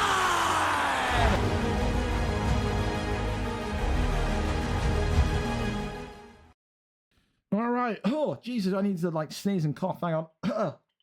Oh. Yeah, I had to cough, phlegm, sneeze, and fart all at the same time. All my bodily functions were firing. Anyway, fellas, we're here.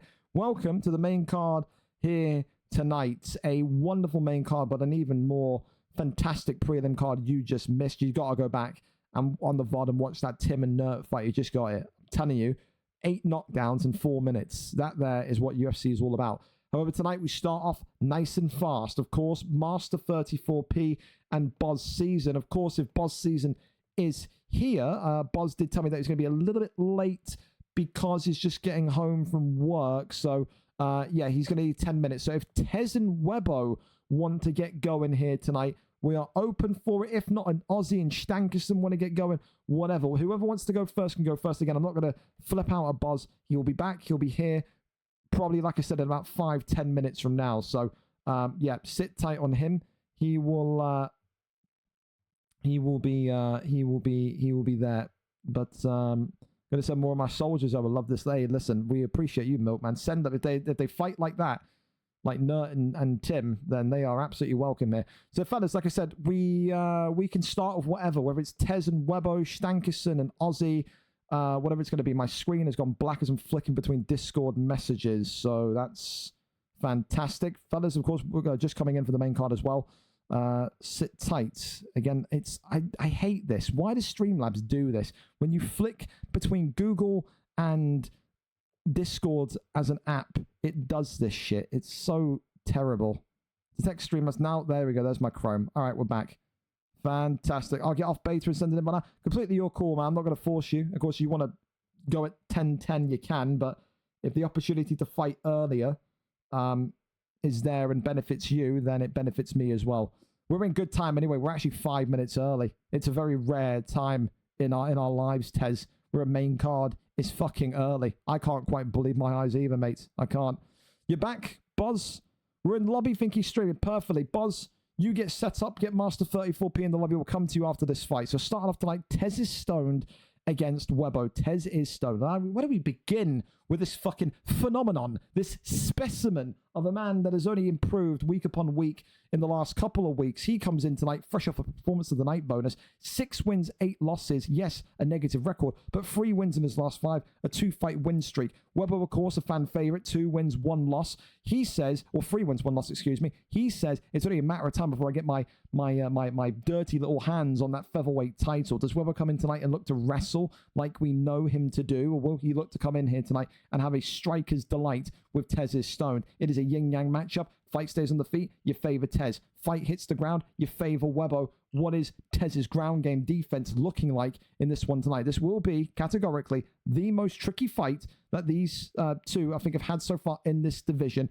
There will be a belief that Webbo will have the experience and the ability to get over the line. However, Webbo has been cocky, overconfident, and complacent before, and that has cost him. Will it cost him here again tonight?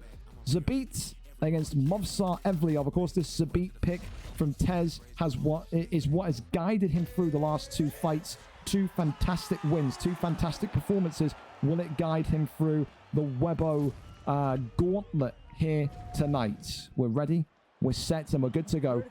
Zabit in the white for Tez is stoned.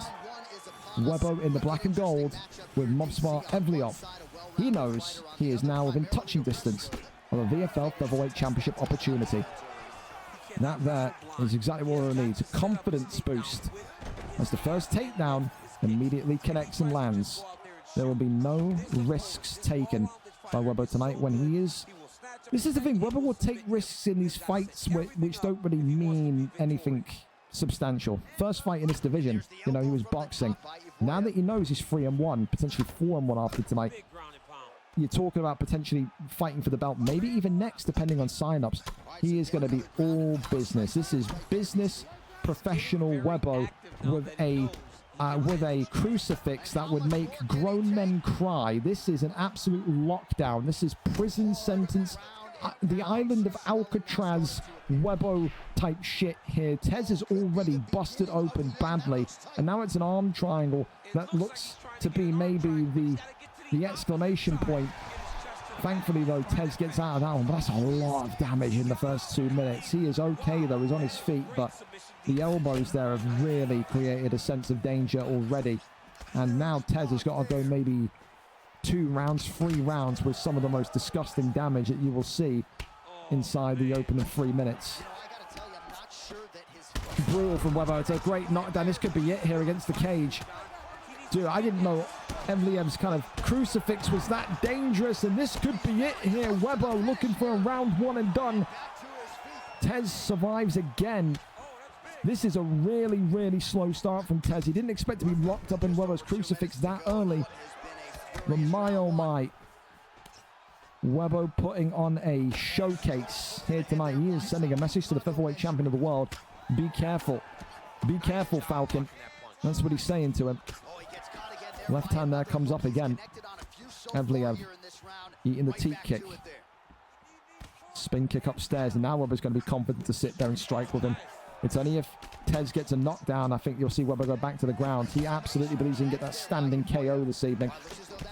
Tez, though, getting opportunity to get his hands moving, and he's starting to get some good damage. But look at it, though. Look at that, though. Evliev again continuing to go upstairs. That is phenomenal. And Webbo here in top mount. Prime Webbo season going for an armbar. No TKO victory here as of yet. And it seems like maybe Tez is in some big trouble. Gets the deny, though. Webbo running out of juice just at the end of that one. And it's a big deny again from Tez. Gives him half guard. This is that kind of overconfidence that Webbo has. Could have probably won the fight with the ground game, but wanted to prolong things. Again, it's that kind of swagger that he walks with when he is on a winning streak compared to that kind of depression that he walks with when he's on a losing streak. Don't forget, moved into this division after being on a 4-fight losing streak in the bantamweight flyweight division. Tonight, though, looks very much back to his absolute best. Round 1, clear as day, probably a 10-8 to Webbo. That was quite dangerous. That was a dangerous round, no doubt. However, somehow, some way, Tez still alive. And when you're still alive and you're still moving, you've got the opportunity of winning this fight by freak accident. That's maybe what it's going to take, though, for Tez tonight. Uppercut combination there coming forward. Goes to that body shot there. Hey, oh, Webbo. That was a big shot. I tell you, if Tez didn't clinch and he went for some sort of uppercut or hook there, imagine if Webbo went out. You would never hear the end of it. Body shot there comes in. Shoots the takedown. Turning takedown, though, is scuppered. Big knees here to the dome. Lefts and rights again. Oi! Body shots. Being worked again. Takes the back here. Lifts him up, slams him down. Denies that one. Knees to the midsection.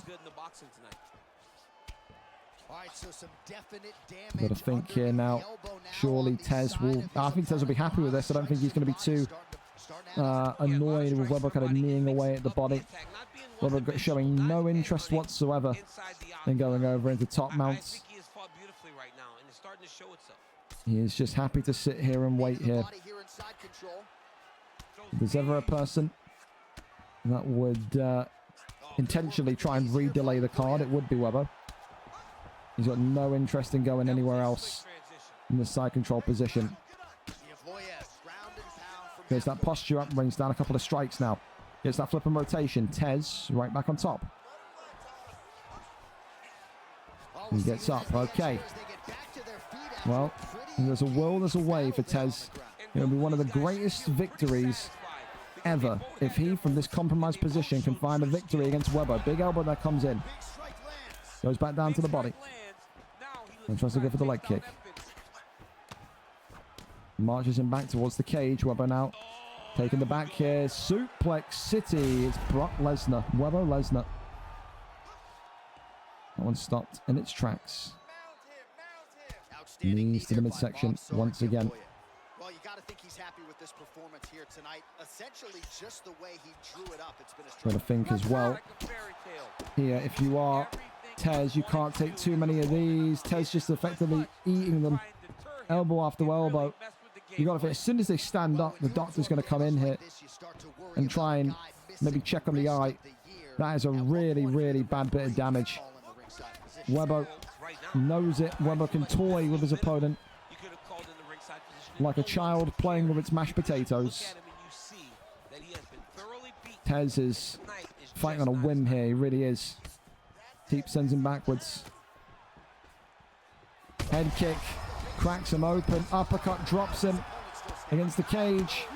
Still not over. Tez lasts another round. Webber may well be kind of teasing his opponent, but the reality is he hasn't knocked him out yet.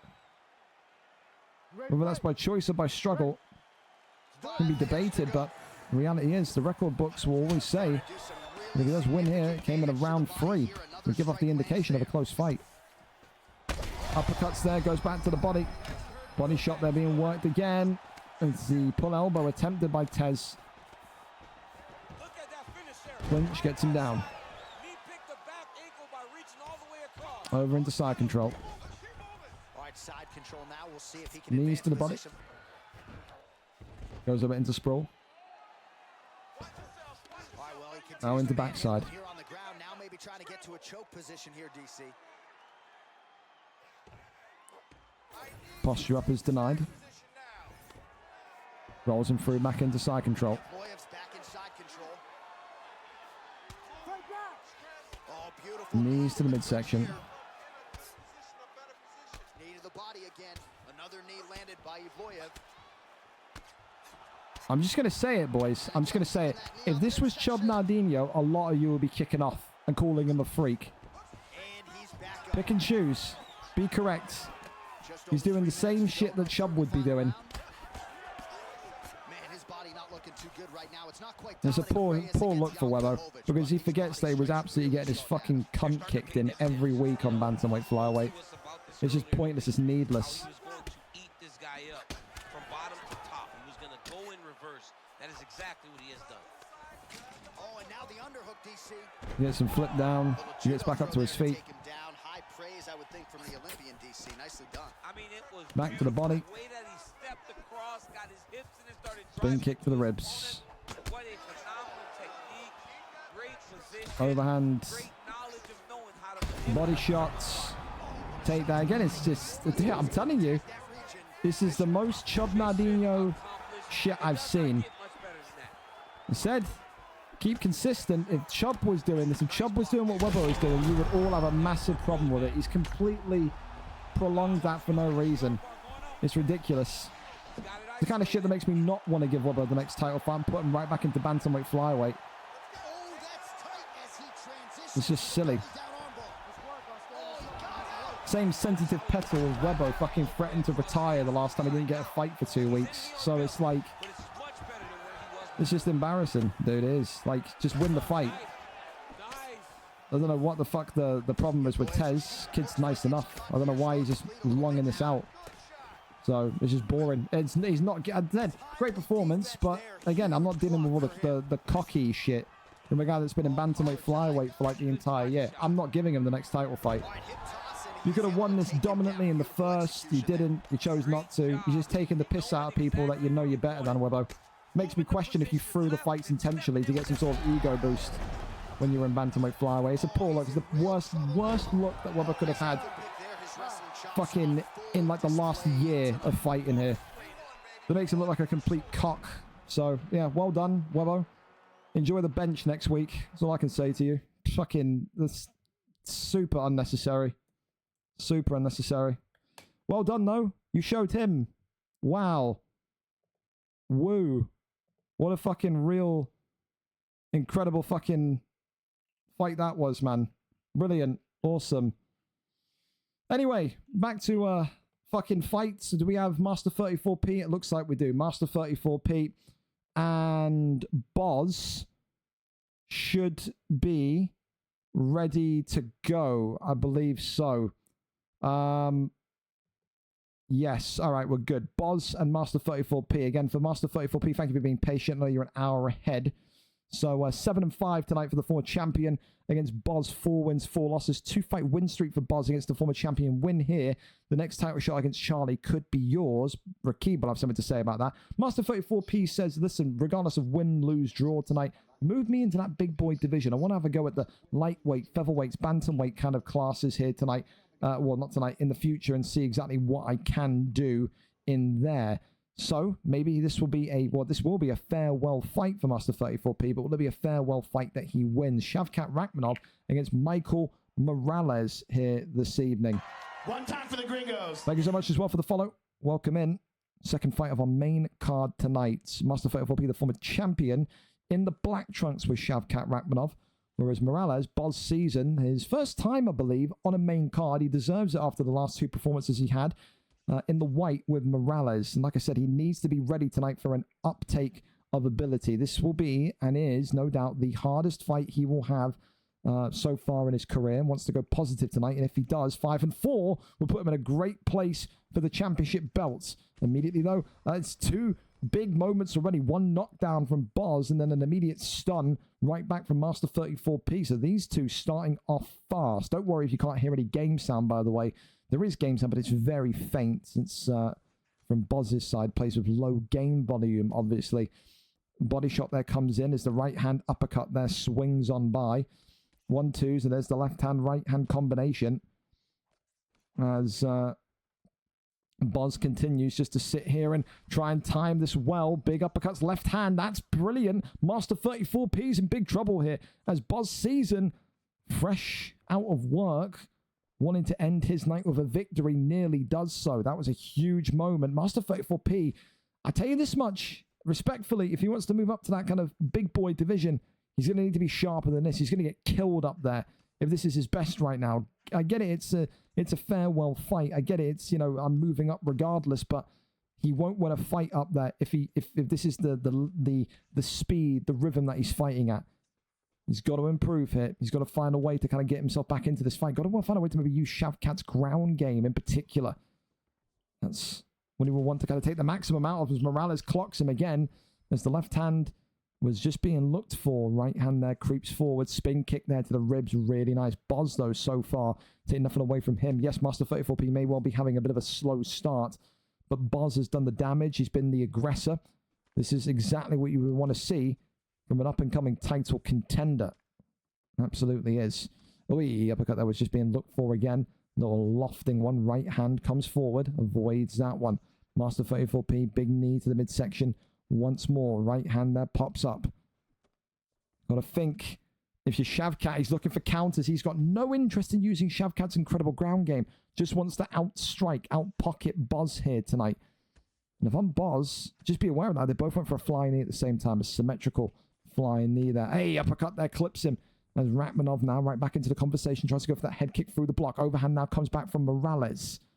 This is a lightning fast PlayStation matchup here in the welterweight division so far. These two are trying to knock each other's heads off right now. That right hand there comes in again. As avoids that one. There's that kind of counter hook.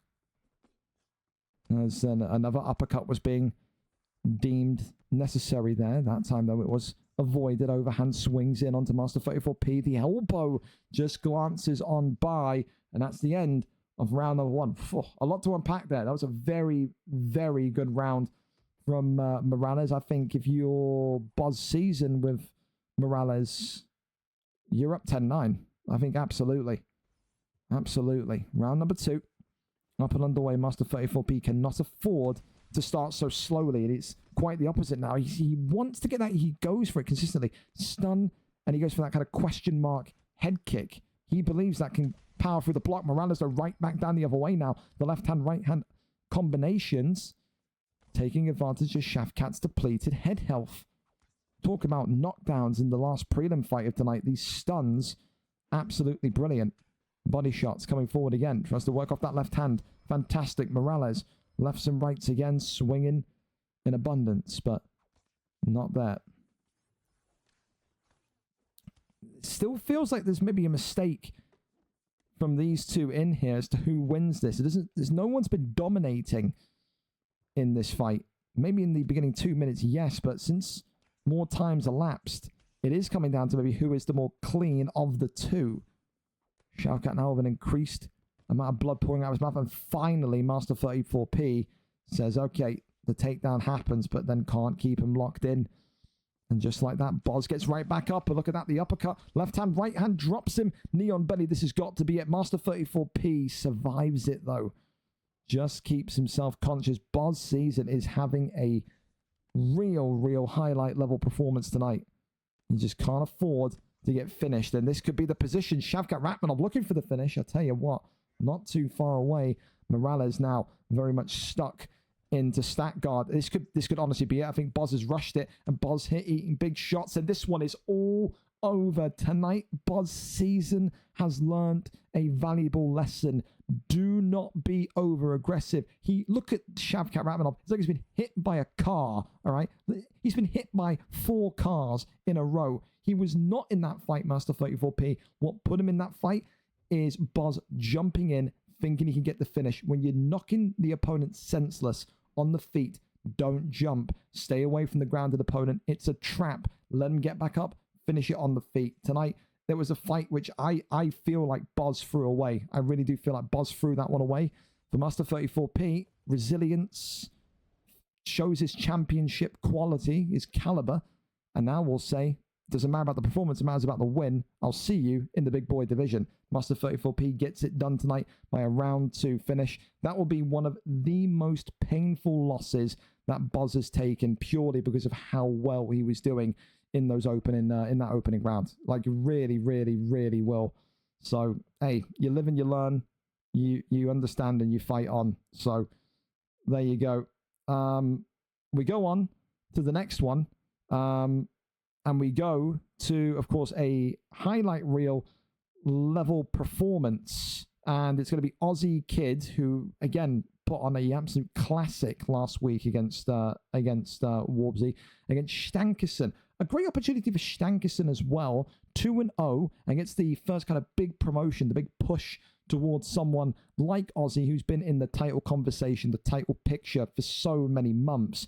14-7 for Aussie Kid, 2-fight win streak, 3 in his last 5. Stankerson, 2-fight win streak, a perfect 2-0. Has only lost once, I believe, in his career as Stankerson on a numbered card. Tonight, Aussie will need to be prepared, not only for the illicit striking that Stankerson brings, but also his ability to grapple with the best of them. Aussie knows taking the invincibility of this young man, going to 15-7, could again put him in a promising position for being potentially next for the flyweight belt, depending on sign-ups and availability. We go over and find out who gets this one done. Aussie Kid is there, ready and set to go. Let's see. Now, where are they, though? Where do you head? Oh my Jesus Christ, he fucking made me jump. Holy fuck. Holy fuck. He was yelling into his mic. Where's that, bro? Fucking. My man disappeared. Oh, Stankerson is not there anymore, is it? Well, we'll go and DM him quickly, see where he's at. Make sure he's here. He just fucking came in and just screamed into my ears. He's got to sort his mic settings out. You hear, Stank? Let's see if he's here. Fucking made me jump, dude. Bloody hell. That was something, wasn't it? I think it's what to FAO official, or FA official. XFA official. But we're waiting to see if Stank is here. If not, of course, we'll rotate the fights around. We are still pretty much in time. So if Stankerson needs 10 minutes or so, we will give it. But again, there's already kind of a bit of a curse on this main card tonight. There was kind of rumors earlier on. You missed it when we were in the prelim card or in the intro trailer to this card. I had the PlayStation contender telling me he didn't know if he was going to make it because he's working 10 minutes before the card started. So it's one of those, you know, we're going to be making some changes on the fly here tonight, probably. We'll go over to Melon and Primes. If Melon is here, we'll wait and see. I think Melon is not going to be here because he's taken his mum to hospital. So I think, go and get George ready because George said he would be here for that one. RNG Melon pulled out literally like 30 minutes ago, I'm pretty sure. So, like I said, the curse of this main card tonight may well be truly up and underway. And like I said, you can't blame me if you said disappearing, whatever. Can't blame me if I don't kind of put you on a streamed fight next week. Next week is super important because it's VFL 200. So just be aware of that. Be on time. Show up present. The whole 9 yards, boys, because I do not want to deal with any nonsense next week. Certainly do not. Certainly don't. I don't think Primes and George have ever fought before either. So I'll go and DM George, see if George wants to take that fight. And if he does, then we'll whack that one through. Let's see if he's here. George, show yourself. Reveal yourself. Is Stankerson? No, you're not stepping in the champion. The answer is no to that one. Block, sadly. The answer is no to that one. The only thing that would be terrible here is if George isn't here either. If George disappeared and went to bed, then we're shot for options in that one. Anyone know if George is here? Anyone know? Boa MMA George? Boa MMA George. Oi. You here? Well, Stankerson's just appeared. Yeah, bro. Aussie not replying. He's literally on stream waiting for you. So, there you go. Aussie, if you hear this, read your DMs, because Stankerson is saying that you're the one airing him. Plot twist. Bum, bum, bum. There you go. Well, fellas, we are waiting for our next fight. George has clearly vacated the premises. He's been escorted off the property, so we will have to think of a new fight for our German sensation Prime. Seems like no one wants to fight him. Whenever it's time to fight Primes, people disappear. They flake off the face of the earth. So I have no idea where... I know where Melon's gone. Melon pulled out of the fight, but I have no idea where George has gone. That's where we're at right now, which is a bit of a joke. I could try and put in Jovi Rami, but I think Jovi and Primes fought before. See if that's the case if I'm remembering wrong.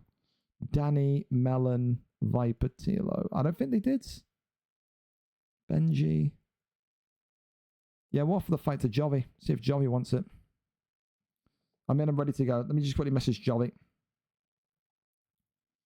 If so, I could use you. Intent.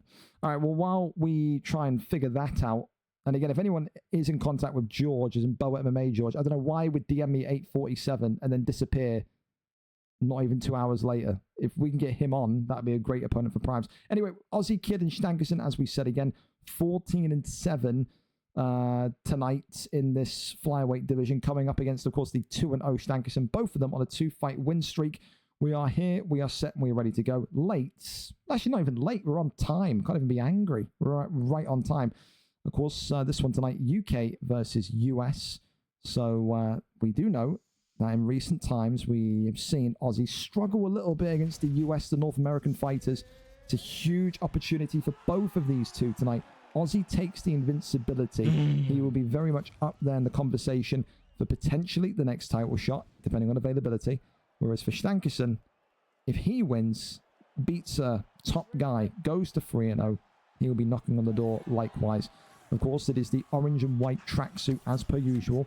The trademarked orange and white tracksuit of Aussie Kid against Stankerson and his Pantoja in red and black here tonight. And immediately goes to the ground. Stankerson, one of those fighters that does film, does watch recent fights, does watch the weaknesses of his opponents.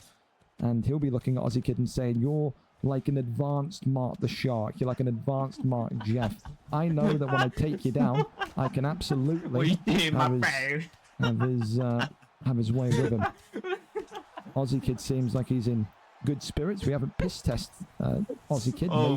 Maybe he would be melting the cup. He seems in that much of a jovial mood. Gets back up to his feet though. And he snaps back into seriousness. That is a man that is absolutely all about his business here tonight. Laughter and jokes. This is way too funny. As the right hand there goes forward again as Pantoja. Stankerson attempting to kind of work himself into this boxing. Into this boxing sense. Like big Zabondi? Of course, as well, this fight is set to 3 rounds, not 5. So if it does go to round 4, we'll have someone raise their arms up, knock the other one out, and go by the scorecards. Don't worry. Of course, though, when you think about Aussie Kid, and you think about Stankerson, their fights do not usually go the distance. You would expect that to be very much the case again tonight. Again, Aussie using that progressive, forward-marching pressure that he is so renowned for. Big knees here coming off through the ribs. Right hand there again, continuing to work brilliantly. Uppercut there, swings in. Off the 1-2s. Works off the double jab, nothing there. Leg kick comes off, teep kick. Right back to the ribs. Of course, as well, fellas, don't forget VFL 200 next week. It will be an extra day of sign-ups. Usually sign-ups close on Sunday night. The sign-ups this week will close on Monday night. With the card being released on Tuesday morning.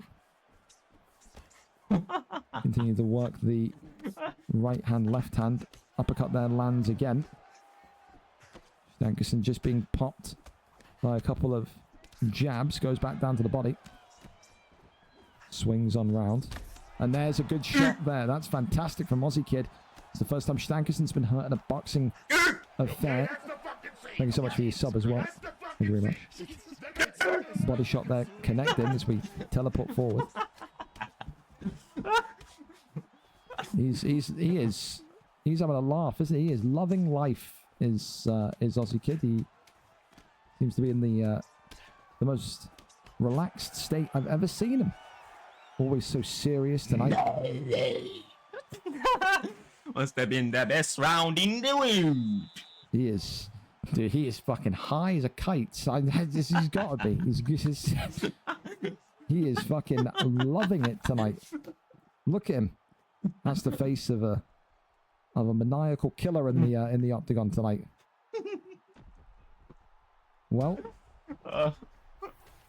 so far so good for Aussie Kid. 10-9 to him. Be difficult to say otherwise. Glove touch, and we're off.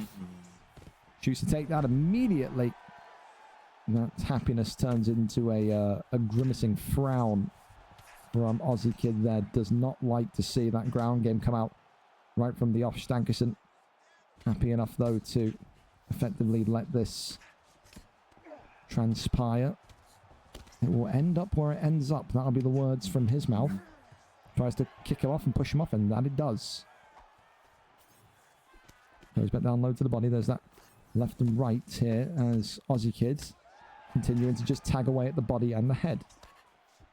And it's a very kind of chess piecey boxing contest between these two right now. No one's getting these kind of wild combinations off. It's just kind of death by 1,000 cuts, you know, work the jab, work the combinations, and win the round by maybe those points margins. We talked about maybe these two not going to decision tonight.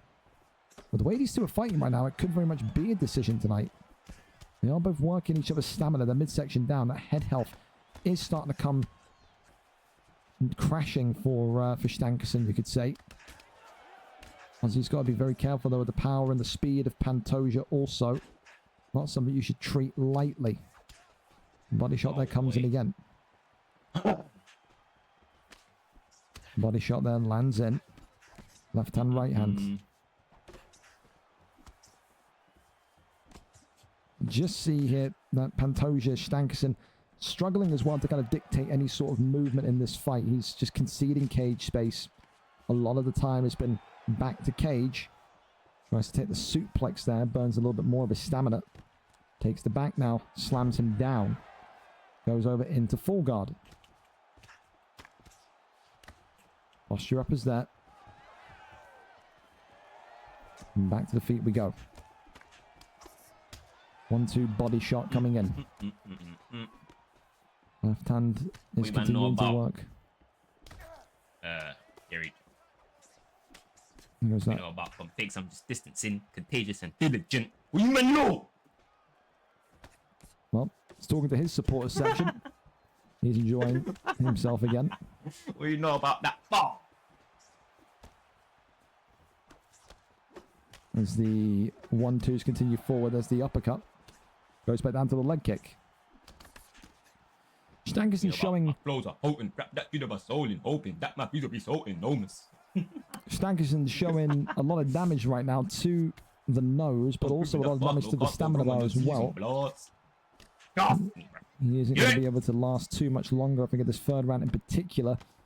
Like I said, a reminder, this only will go to the third round. Out man like Stankerson, bro. Shout him out, bro. My man's playing clean, bro. There you go.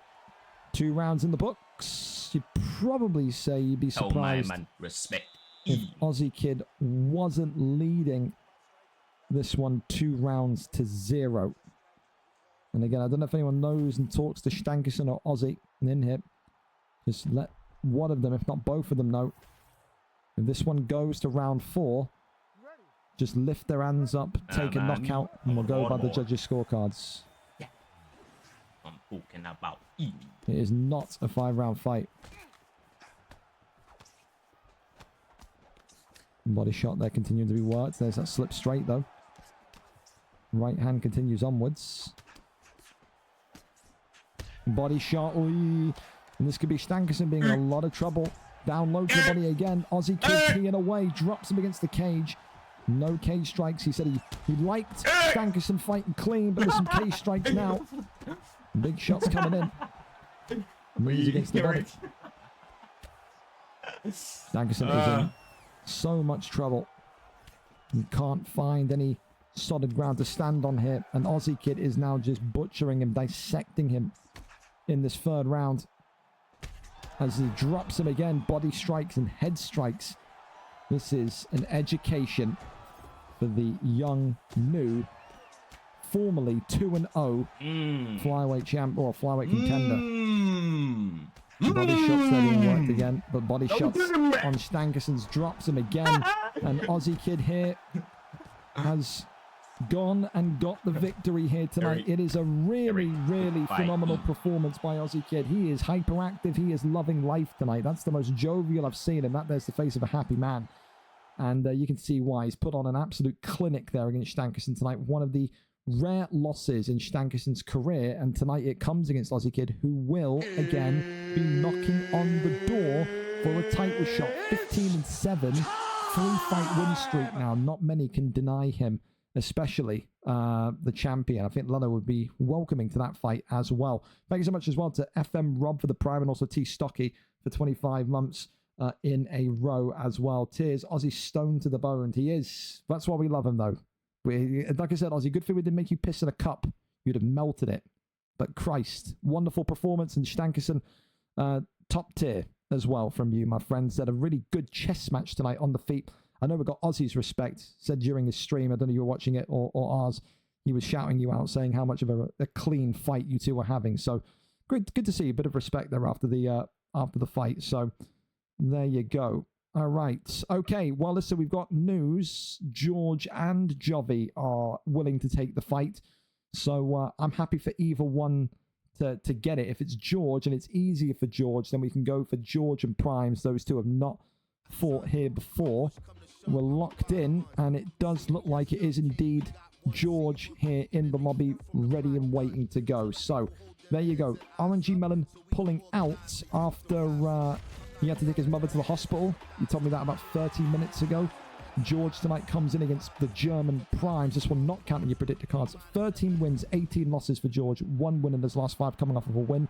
For Primes, the German, 9 wins, 4 losses. Once a top 3 fighter, 3-fight win streak in a row. Let's see what he can do here. He will be knocking at the door and saying, if I win this fight tonight, give me the champion Falcon next. The German has been featherweight champion before. He wants to taste that same nectar again, but so too has George. And what a kind of awakening of the division this would be if George wins this fight tonight. George in there with Taporia in the red trunks, Primes with Volkanovski in the black, which is a bit of a hijacking because usually I think George does like the Volkanovski pick, and Primes with a double knockdown already could be about to get this one done in insane fashion, insane timing.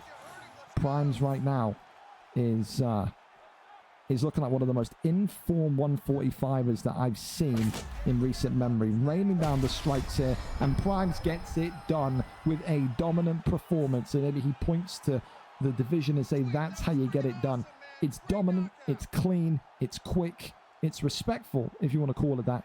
And Primes is going to fight for that belt next. The German gets it done fast tonight for George. He steps in on late notice, takes the opportunity. But I mean, like I said, it's a different division. George is older. George isn't really kind of in form in this division. Since he's come back, I think he's 1-2 now, so it's not the worst record. But again, with someone like Primes, who is so close, in my opinion, to a bantamweight, flyweight promotion, he was never going to stand a chance there tonight. That was a violent finish. And for Primes, like I said, adding more veterans, icons to his name. Keep in mind this winning streak that Primes is on now as well, by the way. The last time Primes lost a fight, date-wise and card-wise, was all the way back here, VFL 193 against Adamizer, who then went on to be the champion. That was on the 26th of June.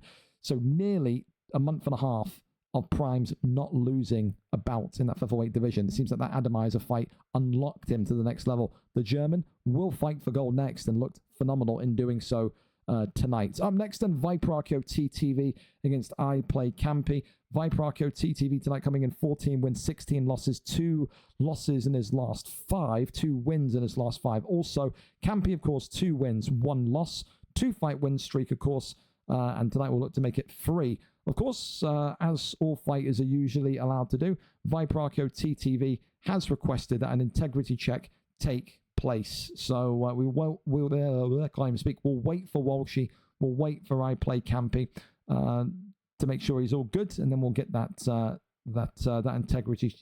I can't speak, dude. That integrity check sorted. So whenever you're ready,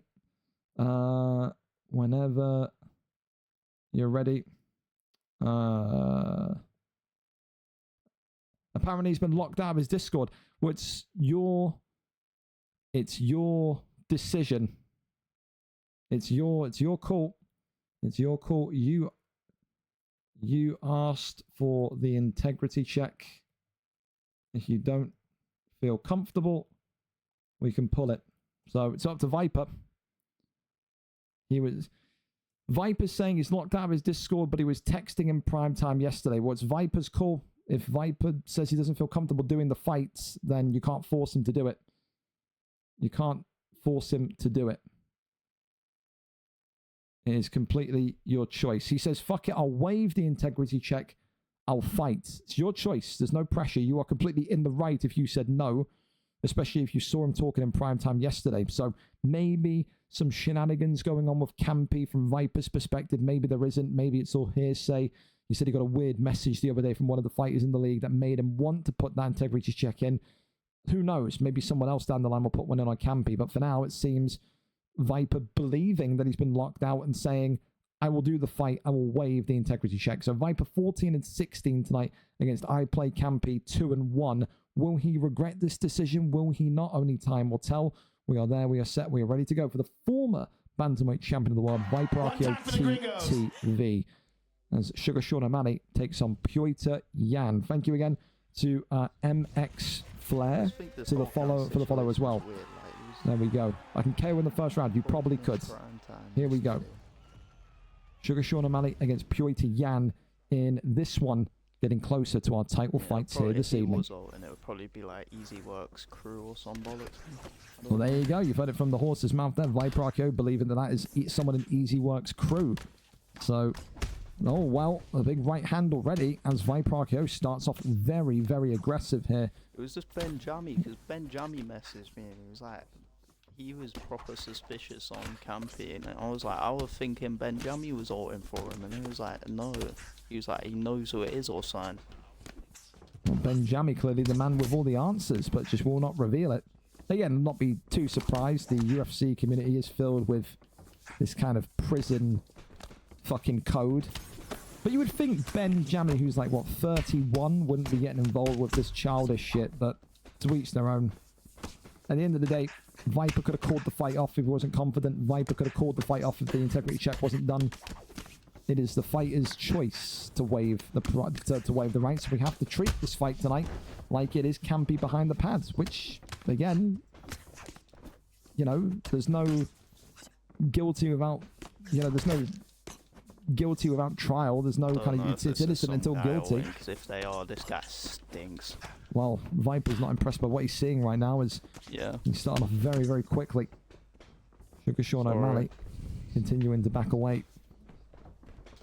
As Viper now going back towards the cage here, conceding space as the uppercuts continue on forward. Viper, of course, one of the more devastating strikers in this bantamweight division.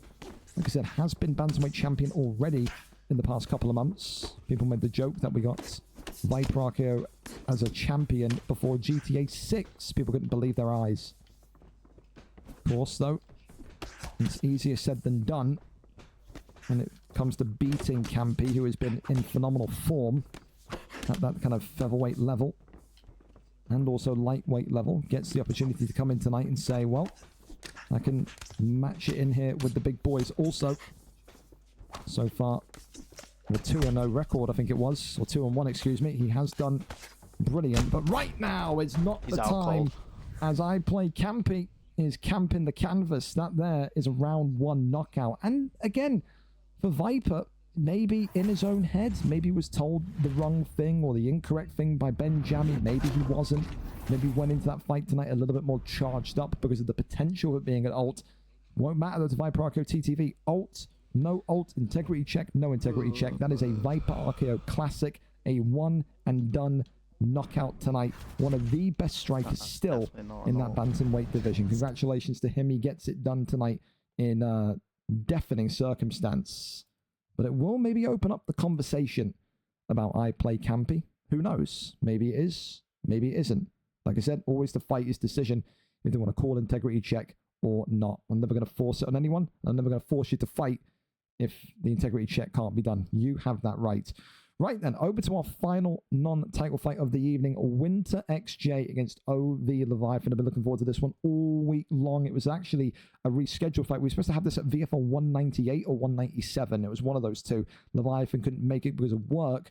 Tonight, he is here, and he is able to fight against Winter in this incredible high-stakes matchup. We talk about maybe the likes of Keza and Aussie Kid being contenders. They rightfully are, but you win this fight here tonight, you join that list of 3, or that list of 2 turning into a list of 3. Winter, 18 wins, 16 losses, 3 wins in his last 5, but no streak of victories. Wants to make it a 2-fight win streak today, whereas Ovi Leviathan, 14 wins, 12 losses, 3 wins and 5, the same thing. Coming off of the back of a win, wants to get out of a high-profile win today and make it a 2-fight win streak. It is number 2 against number 6. These two have never fought before in a VFL octagon, and I think this could be the potential to be fight of the night. Let's see who makes a huge step towards the flyweight gold here this evening. Will it be Winter? Will it be Leviathan? As soon as we get a stream link, we will let you know. I'm praying that Winter has not done a Winter and fallen asleep. I would really, really hope that's not the case. Link plus. There we go. I've added them. There we go. There we go. 0-4 my predictor. You are a curse, Daniel. You are a curse. Respectfully, fuck Viper. Wow, there you go. There you go. Well, we are waiting and seeing. Viper's happy with his performance. He's sending me Pyoita Yan gifts. That's when you know they're happy. When the gifts come out, the happiness is there. Well, like I said, only time will tell on those accusations on Campy, but what are you going to do? What are you going to do? Oh, that's what I'm going to get poked in the face by a pickle. Fantastic. Can't wait to watch Mark Henry DJ in my city. Excuse me? That's a strange one. Okay, right, we're here anyway. Leviathan and Winter, waiting on Winter to invite me. Do you have comms? He's awake / have you spoken to him? Because again, Winter, one of these that can't stay up past 10:30. You can wake up and talk shite in the Discord at 2, 3 o'clock in the morning. 10:30 at night? You don't know. Oh, is it fucking gone black again? God damn it. God damn it. Hang on. Fucking, I hate the Discord app with a burning passion. There you go. Look, there all you are. That's fine. Quick question. I'm higher in the rankings, so how one I'm on the right? Are you having a stroke, Alf? You all right? Does it? I mean, mate, there you look. There you go. Jesus Christ! Everyone knows you've got the superior. He's already been told you've got the first pick. There you go, mate. There you can calm down. That's fine. That's fine. Oh, Winter is here. Hooray! He's awake. I'm streaming. My Xbox is playing up. No problem. Okay.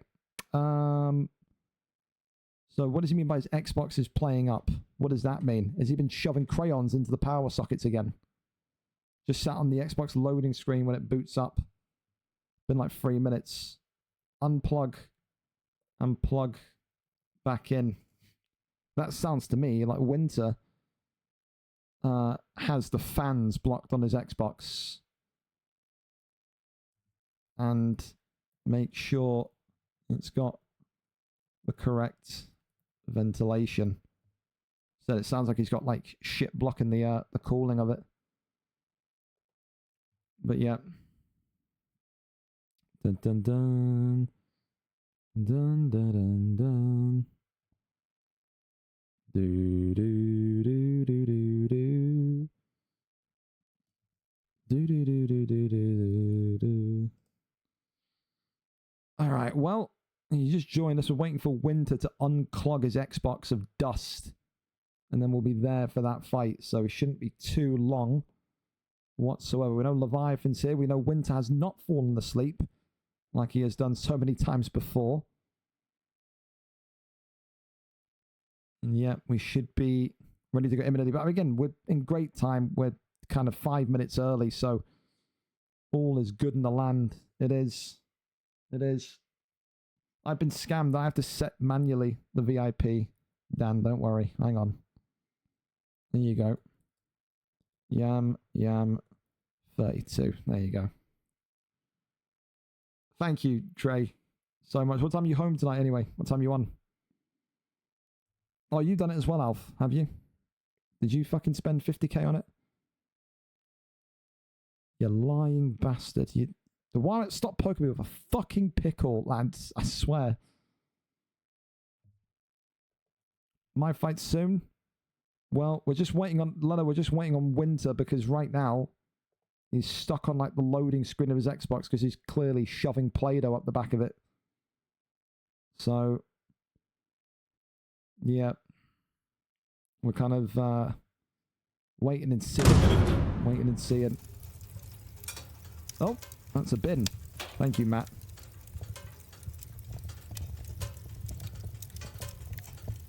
Fucking pickle gringo. Don't worry, they're already doing it. Yep, there's another one. Right in my fucking mouth. Fun fact for you, we call it a gherkin here in the UK. It's not called a pickle. That's a gherkin. Matt, you can tell them. It's a gherkin, isn't it, mate? So, it's a fun one for all you Americans out there. Winter's on, and it looks like we've got a fight, boys. So, Winter and Leviathan coming pretty much instantly. Whenever you're lobbied up, fellas, you can go in. Fuck the gherkin. No, there you go. There you go. It can't go on like this, can it? It can. Nope. Thank you, Alfie. Another one. Right in my mouth. Big green fucking gherkin.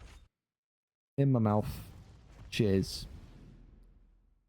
Surprised we didn't see anyone. Well, we haven't had any middleweight fighters tonight, have we? Maybe in the title fight. Who knows? The new guy.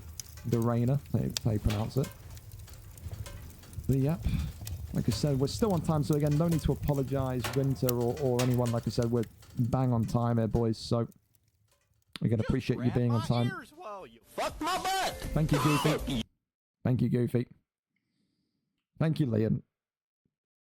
You're this bored at work, Dre. You're this bored at work. I'm gonna get fucking Cody's contact information and tell him to come round to your house and bother you. Winter's shit is now frozen? No, it's not frozen anymore. Okay, no, it's buffering. Winter, what is your fucking Xbox doing, son? Honestly. It better not be buffering and freezing and all that shite. Swear to God.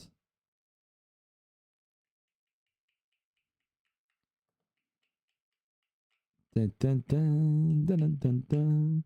Dun, dun, dun, dun, dun, dun, dun. Matt's an avid channel point gambler, I'll tell you, Silver Soul. He is a man that works the betting well. He is. So, yep. I need to know what's going on here, lads. Leviathan and Winter, like... This needs to happen. There we go. About fucking time. I was getting concerned there that Winter's Xbox had taken off to the moon for a minute. The way that it was buffering and stammering. Alright. Thank goodness. We're in for this one, boys. So, recap of the record since it's been a little bit. 18 and 16 for Winter. 3 wins in his last 5. Leviathan, 14-12. 3 wins in his last 5. Both of them looking to come up with a 2-fight win streak tonight. Seems like Pantoja is the pick here for Leviathan. No, sorry, Moreno the pick for Leviathan. Pantoja the pick for Winter.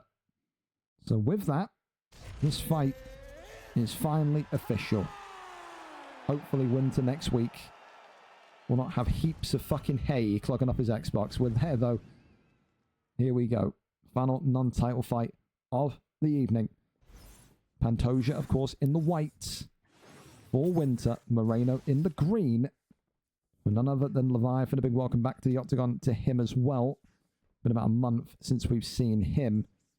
Still in a great position of fighting for gold. Also is Leviathan. Just needs to make sure that he can get it over the line here tonight. Maybe he's got that element of rustiness to him as well. And you haven't fought competitively for a few weeks, it does start to show, especially when the opponent is at such a high level like Winter is. For Winter, he believes that he's in a streak of form, a patch of form again, which will enable him to go all the way and maybe claim that that championship gold. However, this division, the more you win, the more difficult it becomes. And again, one of those fights tonight where both of them are very similar. Both of them will prefer the stand-up game, but they both have efficient and elite ground game. It will feel like a chess match. Both of these two, some of the best in the world in what they do, and will believe in their ability to outsmart, out-IQ, and out-tactic the other. Head kick there comes off from Brandon Moreno. Only hits the block of Pantoja, however. Goes back down to the midsection. There's the takedown, though. The attempt being pulled out of it in the end gets him down for a cage grab. So there you go. Half the round elapsed. A bit of a feeling out process between these two so far. As Winter now has to try and formulate a plan to get back up from underneath the heavy grip of Brandon Moreno. Posture up is there, rains down the strikes. Couple of short and sharp ones here. Again, neither of these two, I think, operate in such a gung-ho 90-mile-an-hour kind of level like a Jovi Ramy or like a Tomaselli, where a first-round knockout is plausible. I think especially in this title eliminator type bracket of fights, you have to be patient. You have to show willingness to kind of go the long yards. Because if not, then you find yourselves in not just a little bit of trouble, a lot of trouble. Uppercut there flies on forward. Right hand comes out again. Body shot. Works off the 1-2. Swing and a miss on that left hand side also. As we go back down to the midsection. Maybe I was thinking about a teep there for a minute. Very, very respectful, I think, is the way to describe it as well. Both of these two respecting the hell out of each other, not wanting to kind of, you know, over pressure either of them. Feel like they're both just trying to see where the entry points lie. Difficult round to score, come down to significant strikes. 15-10, so you would give that one marginally to Winter, unless, of course, the minute and 6 seconds of control time would outlay that. I don't think it would. Winter, in a very tricky round to score, has probably just got that one 10-9. So not a bad start whatsoever for the Pantoja pick. Round 2, though. Up and underway. Of course, as well, when you think about these two and their recent kind of adventures for the flyweight or bantamweight championship gold, Winter, I think, has been kind of closest in terms of his ability to kind of secure a victory. Good news where for both of these two now in this division, in this flyweight division, that kind of 5-month streak of Dirty Dave no longer looming over like a dark cloud. People look at Leloh and say, yes, he's come back, and yes, he looks phenomenal, and he looks like he's rejuvenated and looks like he's energized, but they will still look at Leloh like he is more of a beatable opponent than Dave. They will say he's got more gaps. He is more open to strikes, open to counters than Dave. And that may be a little bit disrespectful to the reigning defending champion. I think when we saw Leloh win the belt, it was probably the best performance I've seen him have in years. He said he was so enjoyed or filled with joy that he got cramp in his foot, and that's what he said. He was so excited and so happy he got cramp in his foot. So it's the first time it's ever happened. Wow, that's when we're making a difference. That's how you know we're making a league you can connect with when your fucking foot's getting cramp. Get in, you know, one of those. Well, so far, both of these two taking it slow and steady. Still trying to take the back here again, get that cage grab, does get it, Leviathan. Back down now into side control. Now finds half guard. So the fight in which Winter will need to make sure that if it's going to be one of these kind of decision wins tonight, that you are doing enough. You're doing enough, you're not conceding damage, you're landing more of those significant strikes, and you're just kind of walking yourself through the paces hit. That one there is stopped again. Crawls over. Now finds the top mount position. Rains down a couple of big strikes here. Big shots here. This could be dangerous. Not really a lot of damage done in this fight, so he was always going to survive that one. But this is now where Winter prospers. This top mount dominance that we've seen in recent fights is scary. It feels like, again, talk about Leloh coming back and looking the best boxer he's done in years. Since Winter's come back, he's looked like one of the best wrestling kind of phases that he's been in years. And he gets the arm bar. 20% of that bar left now. Leviathan is in trouble. Especially when they stand up and reenact that boxing. The block's going to be broken. Well, not broken, but it's going to be bled.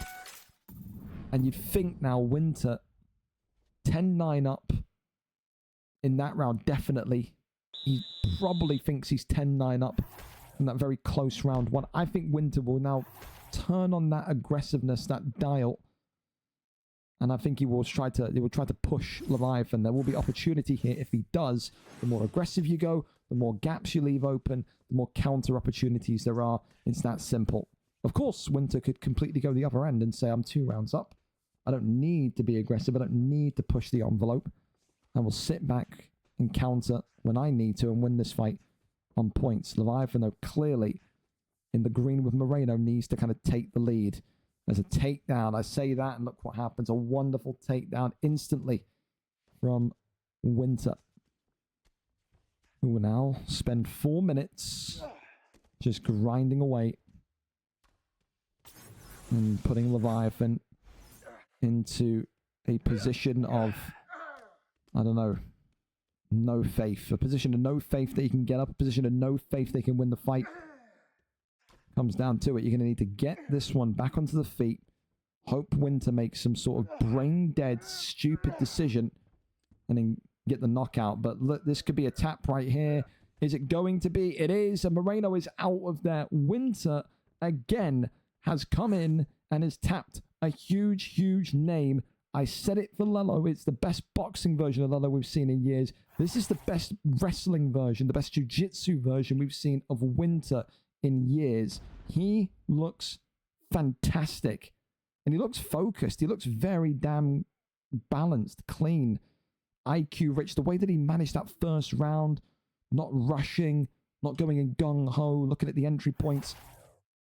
A little bit boring, but so necessary, because then look how he built upon that in round number 2. A clean submission win tonight, and for Winter, he will now put his name very much in the pot, in the mixing pot for one of the next shots at the flyweight goal. Congratulations to Winter tonight. A huge, huge victory indeed. And for Leviathan, maybe it's rustiness, maybe it wasn't. Only he knows what happened there tonight. It just feels like he didn't really know how to navigate that first round. Both of them were so respectful of one another. I hazard to guess what would have happened if Leviathan charged him down, walked him down, and gave him a beat down. Maybe, that would have unnerved and uneased Winter. Only he would know. Anyway, listen, we are done with our non-title fights, and we are pretty much here, ready to go.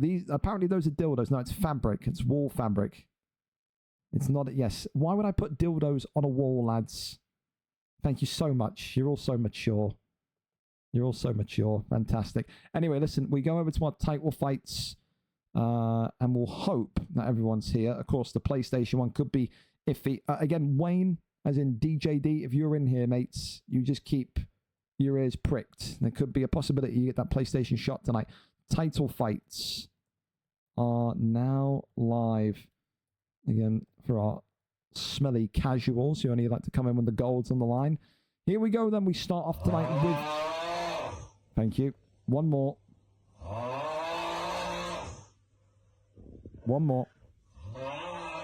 There we go. First off tonight, Kingsley against Rainey in this heavyweight championship matchup of the world.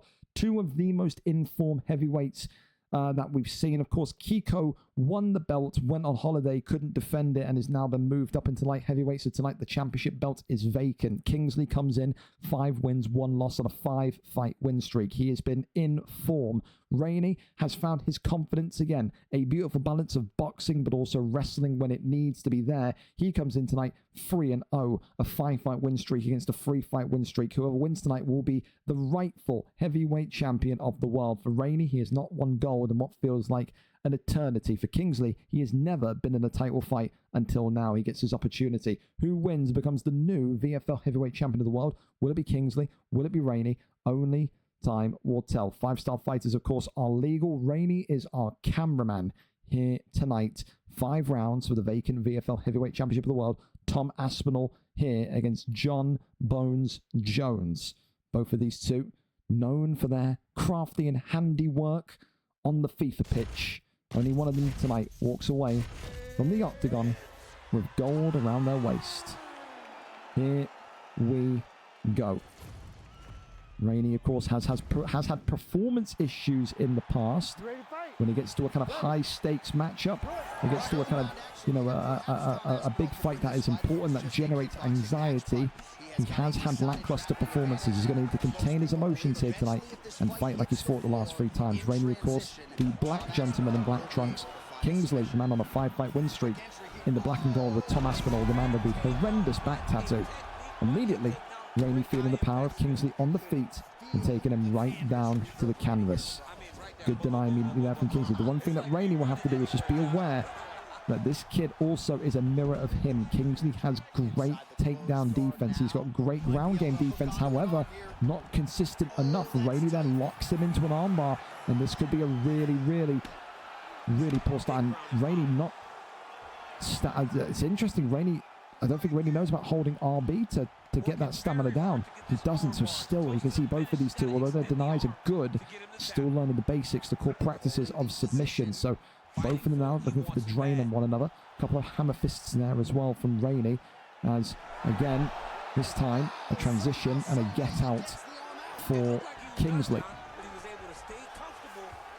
And now it's about how do you get up from here. That's how. Really, really calm, confident, and smooth defense there from Kingsley, who survives the first test. That's what it's about. When you get taken down, don't panic. Keep your wits about you. Oh, it's big shots here. Tom Aspinall teeing away on Rainey. This could be Rainey's first loss in the heavyweight division. That was close.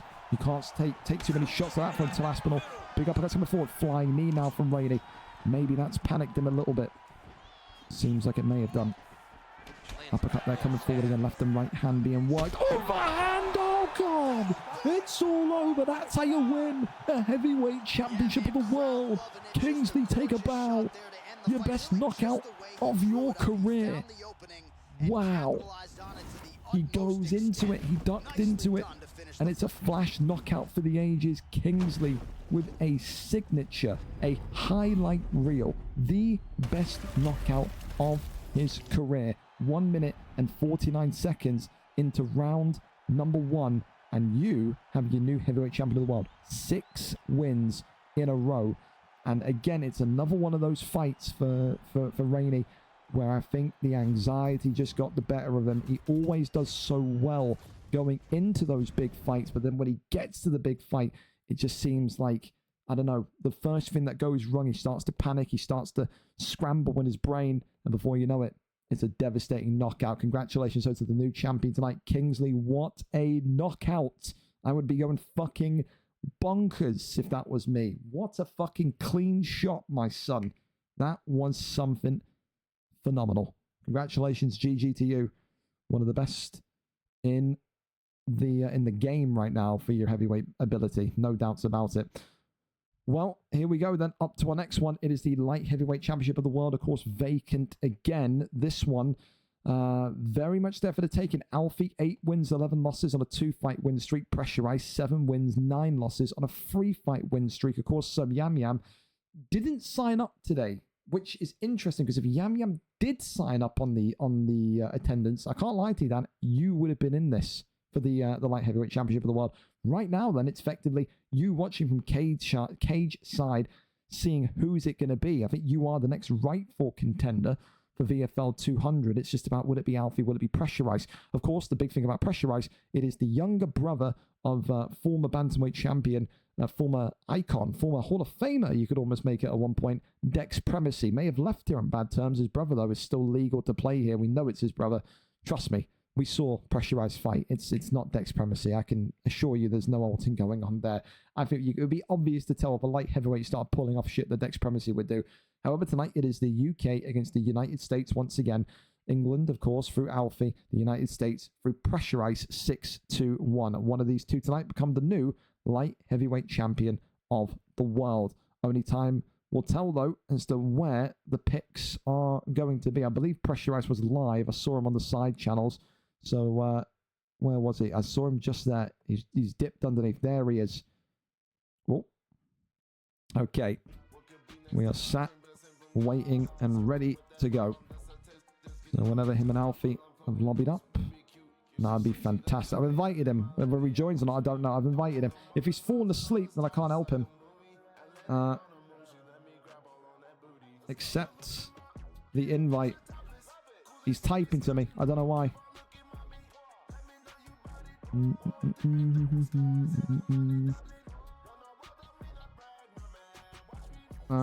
See why. Okay, so he's joining now, Alfie. He was just on the pooper, I think. To be fair, I can't even be angry at him. We're early. It's 11:15. Said the timing of this card's been phenomenal, boys. So, yeah. So let's get moving ASAP, though, please. The sooner we get done, the sooner we're out of here. There you go. He's moved his controller. He's back. He's alive. There you go. All right. Time to find out who becomes the new light heavyweight champion of the world. Of course, Alfie tonight gets priority pick with the record. Everyone knows this. Whereas Pressurize will have to respond. We would know, though, Pressurize was always going to go He's not going Ankalaev. I thought he was going to go Ankalaev. He's going to go Alex To4n Pereira tonight. So Alfie's Blauschwitz against Pereira. I don't know if I like that from Alfie. If Alfie has the ability to take Pereira, I think you take Pereira. I don't know if that is a wise move from Alfie. But of course, you know, he will have his corner. He will have the instructions. He will know what he is doing in this one here tonight. So there you go. There we go. There we go. Whenever you're ready, fellas, you can lobby up. Keep that belt warm. I'm coming. It's the wrong division, Gaston. You're in heavyweight, not light heavyweight. Unless you do it at Kingsley. It could well be that you do it at Kingsley. Anyway, here we go. Huge opportunity. Alfie looking to become champion again. Pressurized since his comeback. Looking to hold the light heavyweight strap for the first time once again. Alfie in the red trunks. Pressurized in the yellow. Can Alfie's Blauschwitz here get the job done against one of the hardest hitters in the 205 division? The good thing for these two tonight, it will be all about boxing. Neither of these two youngsters are going to... Oh, I tell a lie, but Pressurize is ready for it. Great takedown defense. And again, this is the thing. When you see Alex Pereira, you have to be aware that takedowns are going to come at some point during the title fight. As long as your takedown defense is good, you will survive it, especially when you have that brawn, that power of To4n Pereira on your side as well. Oh, big flying knee cracks Alfie right across the dome here. Pressurize says he was absolutely ecstatic to find out he was fighting for the belt. He believes that he is one of the best strikers in the 205 division right now. Inside the first kind of minute and a half, he is proving that to be a fact. Alfie struggling with his start here in this light heavyweight title fight. 2 takedowns attempted, 2 takedowns denied. Alfie unsure how to get To4n Pereira down to the ground. He's going to need to maybe use some of those cage strikes, a turning takedown, something to try and maybe catch Pereira off guard. Right now, Pressurize looking dangerous though. The American is in absolute form here right now. Flying knee comes forward again. And we know Pressurize loves a flying knee or 5. It's kind of like his signature move in this 205 division. However, it does get him in trouble. And I've seen that before. Works off that jab, that left hand still looking like a weapon. However, right now, Alfie's starting to kind of slow down in terms of output. He's effectively walking backwards and blocking. Maybe he doesn't have the confidence to initiate the striking. He needs to have that kind of counter shot within him. We know he's dangerous with the pull elbow, but right now he can't do anything. The takedown, though, finally comes off, and my goodness me, he needed that one. that was becoming a sequence where for about 30, 45 seconds, Pressure Ice was effectively walking him down and just having his way with him. Pressure Ice now needs to keep calm and find a way out of it. Alfie raining down the strikes here from top mount, though. Big shots coming in as he slips the elbow and then puts him back over into half guard. So not too bad. The only difference here, though, is the damage that has been done very much on the side of To4n Pereira.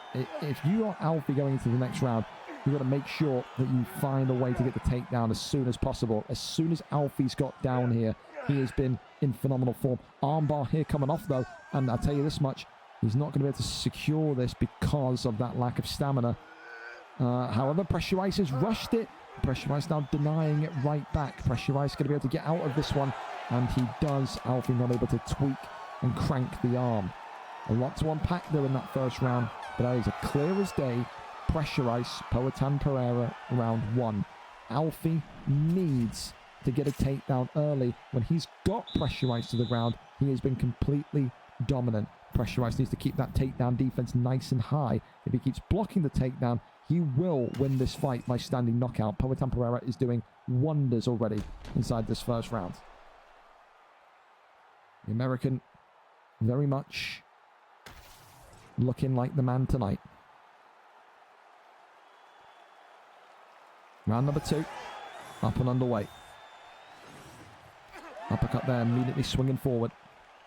Oh, big one there. This is what we're talking about. Pereira power. And Alfie still continues to stand in the pocket with him, even after taking the stun. That is crazy. Crazy work. Shoots the takedown. That turning takedown. Blocked up again. The takedown defense of Pressure Ice is just superb. He has really made that a focal point coming into this fight tonight. Knew that the takedowns were going to be targeted. Oh, as the pull elbow then finally comes forward. Pressure Ice got to be careful. He's not out the weeds just yet. Needs to keep using that back step. He's used it so brilliantly in round 1. Can't now sit there and start to take shots from Blauschwitz either. Continues on the back foot here. There's the left and right hand. Beautiful timing from Alfie, but there's the uppercut there. And here it comes now. Big shots. Oh, the elbow right back. Pressure Ice in big trouble. Big shots. Oh, head kick. Sweet Jesus Christ. It's flipping and flying either way. Pressure Ice got a little bit too greedy there, but a little bit too aggressive. Not for too many strikes, got countered. He's got to calm himself down. He's got to maybe fight at a slower pace. Pressure Ice is now more damaged than Alfie. Works off the jab. Alfie looking for the counter. He's waiting. That's straight every time is money for Pereira. It is. Alfie is waiting for a hook so he can try and dodge it and get the knockout. Left some rights here from Alfie. Pushes Pereira against the cage. They're both now trying to pull each other. There's the left some rights still. They're good. I'm amazed Alfie hasn't gone for a clinch here and tried to give some clinch strikes against the cage either. You really would think that would be the likely thing. And there's that elbow from Pereira now. Big shots coming in. Overhand, right hand. Uppercut there onto the block. Both of these two almost fighting symmetrically. It's like fighting against a mirror. Right hand there coming in again. Oh, that could have been dangerous. Oh, uppercut there. Alfie. Big shots again. And it's Pereira who shoots a takedown. All right, Pressure Ice revealing his hand there. Showing a little bit of nervousness and anxiety. And Alfie locks him up into a triangle choke. As he tries to put this one in, that one is denied. And gets out of that one into full guard. Great defense there from Pressure Ice, in fairness. Really good. Good sweep of the arm also. Posture up now. Rains down the big shots here. And there's half guard. That one there's denied. Posture up again. Rains down the big shots here. And this one could be it. Alfie is out of there. It's anticlimactic, but that's the damage that Pereira can do. 4 minutes and 25 seconds. He's screaming he's the greatest. I mean, he had a fantastic performance. He did. He had a It hasn't been done in honor of Dex Primacy, man. Well, no, we don't do all that. Dex Primacy can fucking suck my fucking fat hog, bro. That guy's a fucking creep. So, yeah, you're a good kid, but your brother's a fucking dweeb. Again, I'm not airing that out. Your brother thinks it's cool to fucking hang around with people that wish death upon people's parents. So, hey, you know, that's not you. That's your fucking creep brother. You know, that's the cool thing to do. While he fucking, I don't know, sits there jerking them off. I don't know. Good win, though, for Pressure Ice. Not going to hold that call out or that shout out for him. But, hey, you know, everyone has their negative sides, I suppose. A good victory there in the end. A round 2 TKO, round 2, 435 with Pereira. Was concerned for Pressure Ice there at point 6 when he was forced to shoot the takedown. Yeah, I thought maybe he's revealed his hand. He's maybe going to be a little bit scared, a little bit, you know, concerned about what's coming next. But he coped with it well, did very well, and managed to find his way through. Now has the championship gold. What does Yam Yam, Dan Simpson, make of that performance? Is he impressed? Is he not? One of those. Iffy. One of those. Unfortunate as well for Alfie. I think, again, if he got the takedown earlier in the fight, poor, he could have been right up there. Thank you as well, Gazito, for the resub. Appreciate you on that one. Also, I think Alfie, just one for reflection. You got a couple of takedowns in the first round. I think you would have had him. I just think his takedown defense was so good in round 1. You kind of, you know, take your cap off and kind of bow to him on that one. Up next, though, we go over to our third to final fight of the evening, and it is a rematch for the middleweight championship of the world. FF Smithy against Forever Only. Smithy tonight comes in 7 wins, 4 losses. The Scotsman finally gets his chance at the vacant strap. 2-win fight streak, but 4 wins in 5. Of course, for Forever Only, 5 wins, 2 losses. Form is identical. 2-fight win streak, 4 wins in the last 5. Forever Only, of course, has been, you know, busy with work. He lives in the United States. It's another UK versus US fight tonight, but has been racking up the wins on the unstreamed prelims. Of course, the last time these two fought was all the way back over here at VFL 191. So 8 weeks ago, Smithy gave Forever Only that recent loss. Of course, though, that was back on the 12th of June of this year. 2 months nearly have passed, and since then, he's been on a win streak. Dio, Kanto, lost to Samson, granted, that was a bad one, for beat Elite, beat Razor Riley. Some will say maybe it's not enough, but others will say, listen, they've got a storyline there because of the first fight. And of course, aside from Showtime, who didn't sign up this week, it was the most obvious fight to make for the vacant belts. Of course, again, a relevant and clear #1 contender for the belt next. Whoever wins here will fight Showtime at VFL 200. What a fight that would be, regardless either way. Does Smithy make it 2 wins in a row? Does Smithy make it a 3-fight win streak? Does Smithy finally, after what feels like months of trying to get this middleweight championship, finally get it done? Or does Forever Only haunt him in a way unimaginable? We are there for it. Smithy against Forever Only. Let's see who gets this one done tonight. For Smithy, there will be a lot of pressure on his shoulders. I honestly believe he is an overwhelming favorite tonight. I think the prediction cards as well said that as much also. So we are there, we are set, and we are ready to go. Great to see Forever Only on the card, the live card again as well. Always a pleasure to have him. But will he know how to get it done tonight? Alex Pereira in these, was it not Pride? Origins trunks, which means that the kickboxing stats are even higher against Drickus Duplessis. I worry for Smithy here tonight. It's time to lock in. I would feel worried for Smithy here tonight if Forever Only comes in and looks to wrestle. This Pereira has even lower ground stats, even lower takedown defense stats than the base Pereira. You've got to be very careful using Origins Pereira. That's all I'll say. Of course, the favorite tonight in the black, green, and white FF Smithy. It was the underdog, Forever Only, the man that lost to Smithy last time they fought in the gold gloves with the green trunks. So, shaved head for Smithy, hair for Forever Only, if you're unfamiliar with who is who.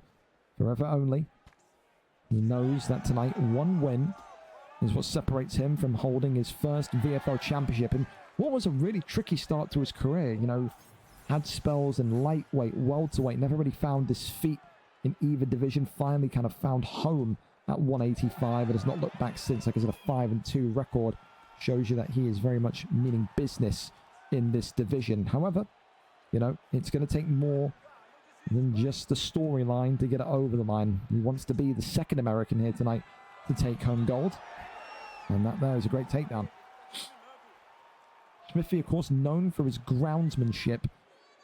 Even though he's got Origins Pereira, will be expected to kind of weather the storm of a lot of this ground game here tonight. Smithy, another one, though, very much like Rainey, where he has really choked in previous kind of big moment fights. He should have had this championship opportunity about 3 or 4 weeks ago. And that shot loss, I think, to WV Samson, I think it was. I can't remember, but it was someone that he was expected to beat. I think he just took it too lightly. In the end, managed to kind of bounce back from that and now finds himself on a championship opportunity. And that one there, gets up again. Body shot comes forward. Left hand. Being blocked up there. Uppercut. Comes in. Got to think here as Drickus tries to find a way. There's Forever Only to close down the distance, but also be careful. You can see he wants to get in tight, but then he's also not trying to stay in there long enough. He does not want to get tagged relentlessly by Po4n Pereira here. He is trying to keep it somewhat close quarters, but for minimal time scales. Goes down low to the midsection. That's a nice one. Uppercut there lands. Avoids that one. Right hand. Uppercut again. Still nothing. Body shot. Uppercut into the straight. Lefts and rights. Pereira working off the double jab. Continuing onwards. Wee! Before he ducked the head kick there for a minute, that would have been devastating. And already, you would say that Forever Only has done, in my opinion, better than the last fight. He's given Smithy something to think about. I just wonder how often and how quick in the second round the takedown is going to appear. I think round one, difficult to not give it to Forever Only. I think he, you know, sure, I think he's a little bit more damaged, but he's landed more strikes, I feel like. I just feel like when you get hit by Po4n Pereira, you can't really be surprised if the health goes down because it's just such a heavy-handedness about him. Right hand there continues to fly forward, works off that jab. That teep kick there just ignored as he tries to, he goes for a fake leg kick straight, which I love, by the way. A really nice one. Right hand there comes forward again. Works off the jab straight, shoots takedown, and Forever Only gets the takedown again. Not afraid to test Smithy's ground game. Really good. Goes down now. And looks to try and find a bit of maneuverability.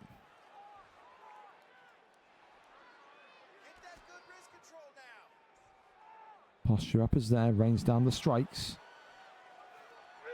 Rolls over into top man. This is a great position. This is really, really dangerous for Smithy if he manages to get a deny here, but he doesn't. That would have been so big for Forever Only. Good round for him, though, the American. Keeping things very calm. It's got kind of, you know, a reminiscence of that winter performance earlier on. Just taking his time, not rushing, not going gung-ho, and just trying to wear Smithy down. Said to me before, did Forever Only, he watched that fight back, the first one. Clearly must have had it on VOD or something. He wasn't really too impressed with his own performance, but tonight would make it right. Little taps here to the dome again. You just see now Smithy struggling to try and get any sort of edgeway here. And you got to think, this has got to be, if the first round you were disagreeing with me and you think Pereira won, round two has been all Duplessis. There has been nothing that Smithy's been able to do here with Pereira. Gets back onto dominant position here. But this is the problem with Pereira. If you get Pereira into top mount offensively and you posture him up, it takes one trip. He's so powerful, it takes one trip in top mount. Elbow then lands on down and in.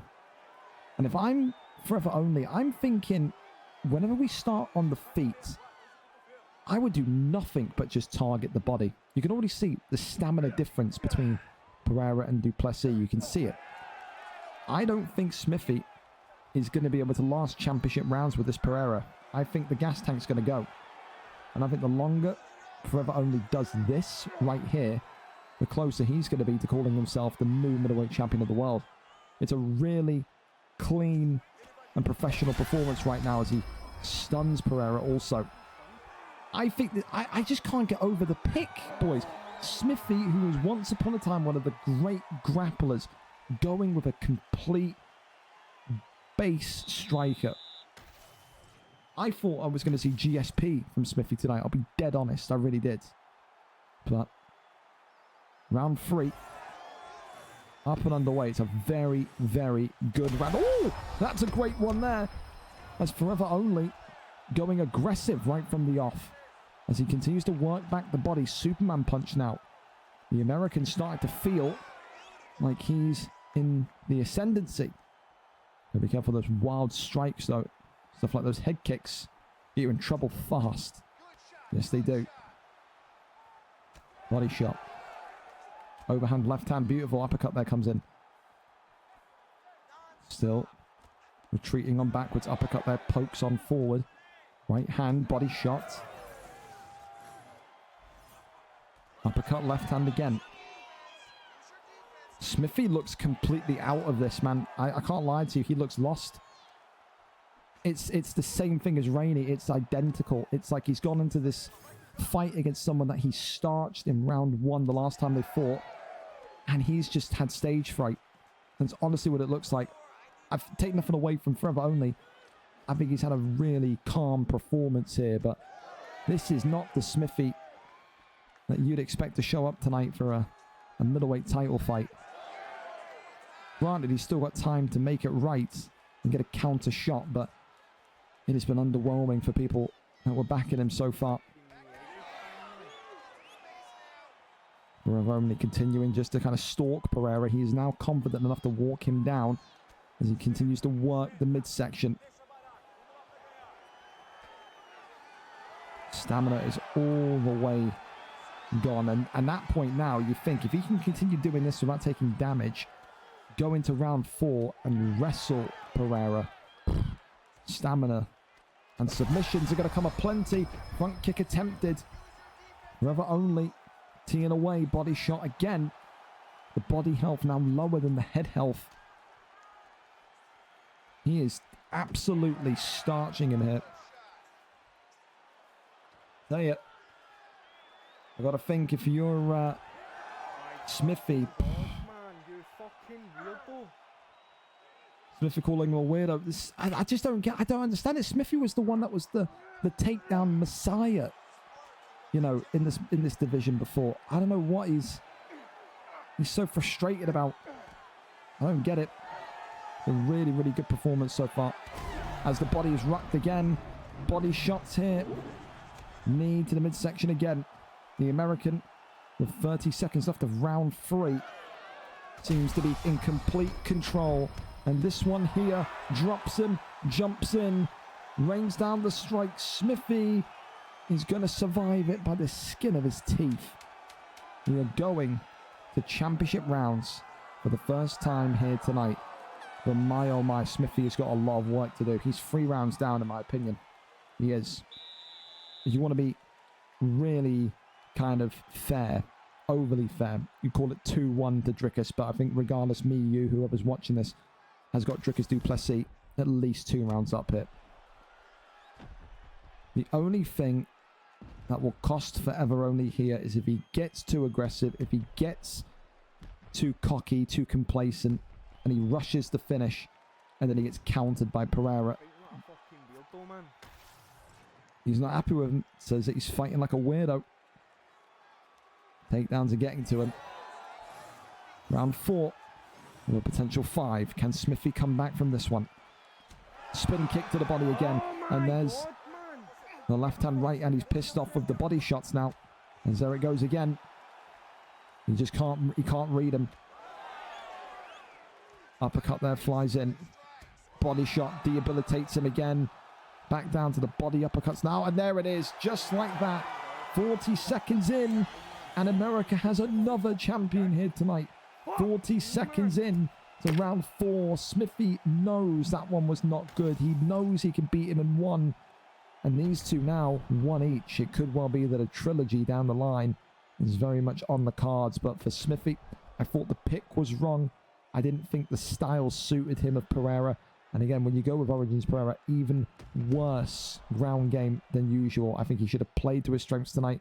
The Forever Only game planned it brilliantly. Worked the body shots. Worked all the damage fantastically. A slow round one coupled with the brilliant kind of control in round two of the wrestling.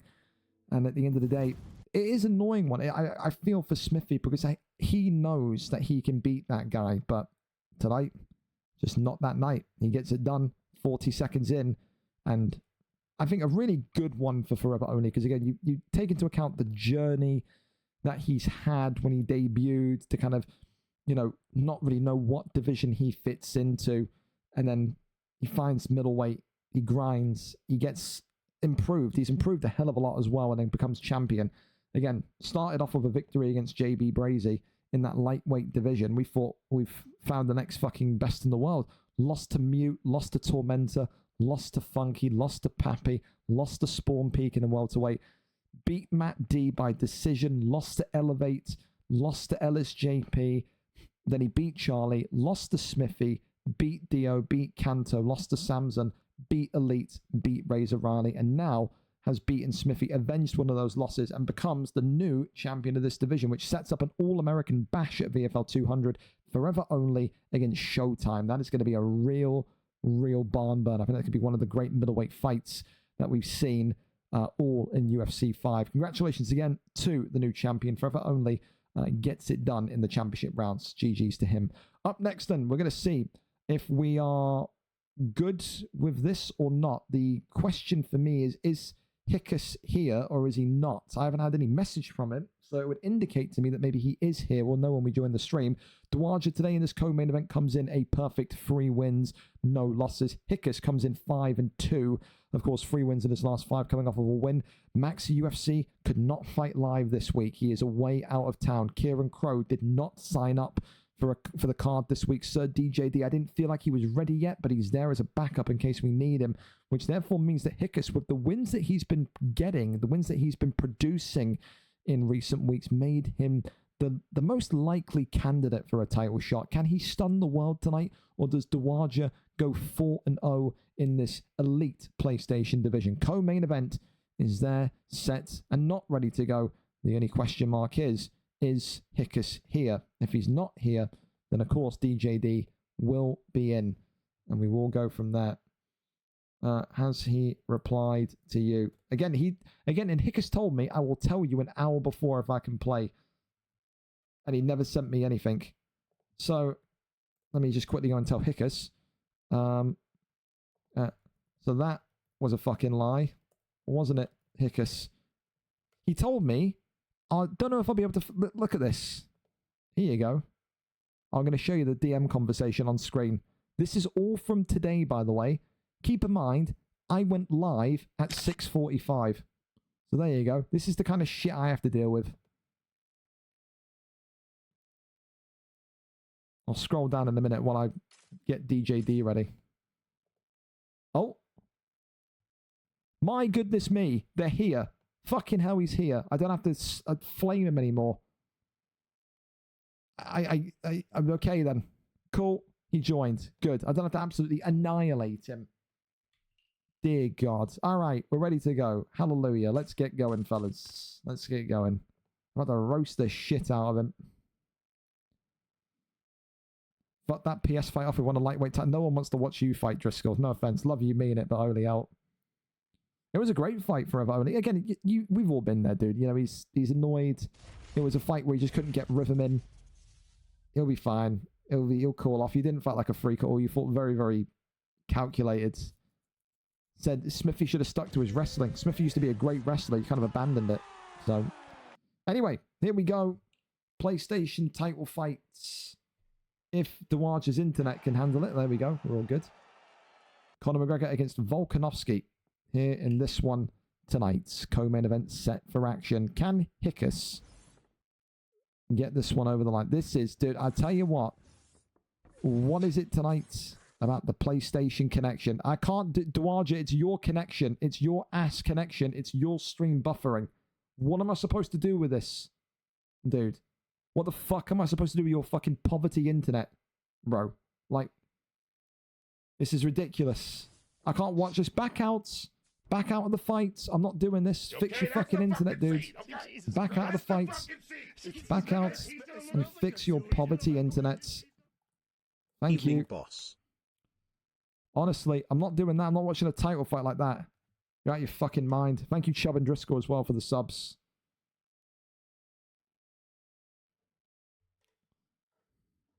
No, it's very much you. That's why your stream is buffering constantly.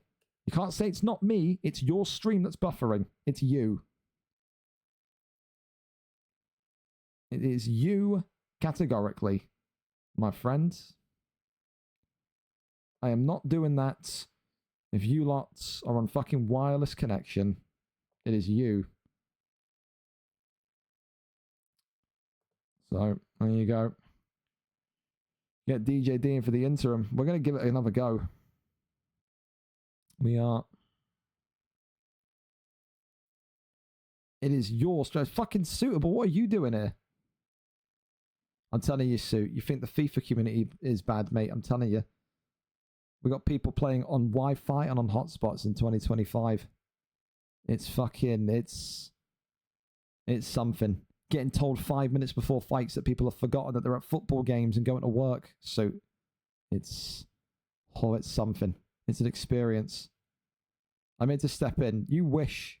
You wish. Playing UFC at the soup kitchen.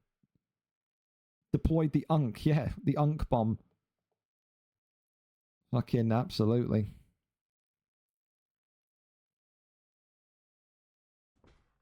I don't know why that, like, dude.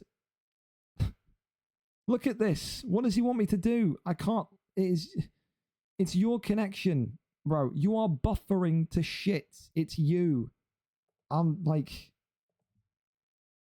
it isn't though. It isn't at all.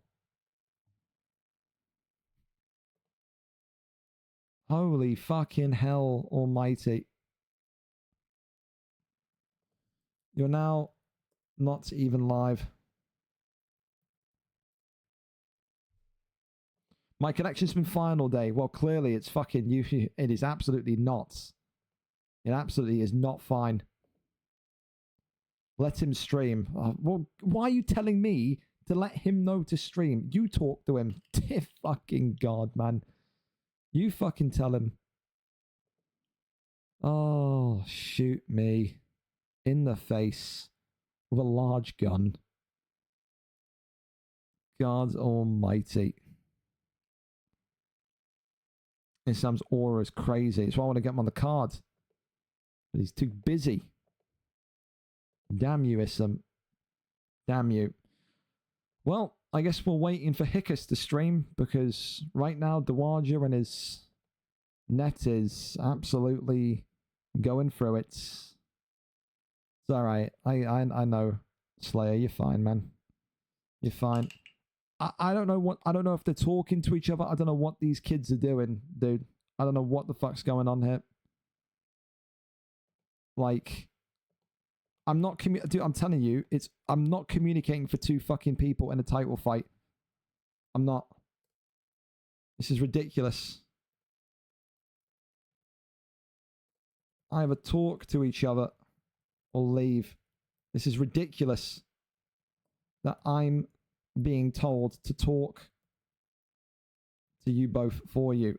Like, literally, just speak, dude. Talk to each other. Good. And let's move it here, boys. Again, playing on fucking Wi-Fi in the big 2025. Well, if he doesn't answer, then I'm fucking punting him, dude. Like, this is ridiculous. Holy fucking shit. We've got one guy whose net is suffering, so he can't stream. We've got another guy that doesn't know how to fucking reply to a DM. It very much is. You can literally watch your own stream and you'll see it is buffering every 2 minutes. It wouldn't buffer if it wasn't you. Trust me, as someone who has watched countless fights. It's buffering because my compatibility is bad. It's just not how it works. He's notorious for his shit net. Never had him lag once here, by the way.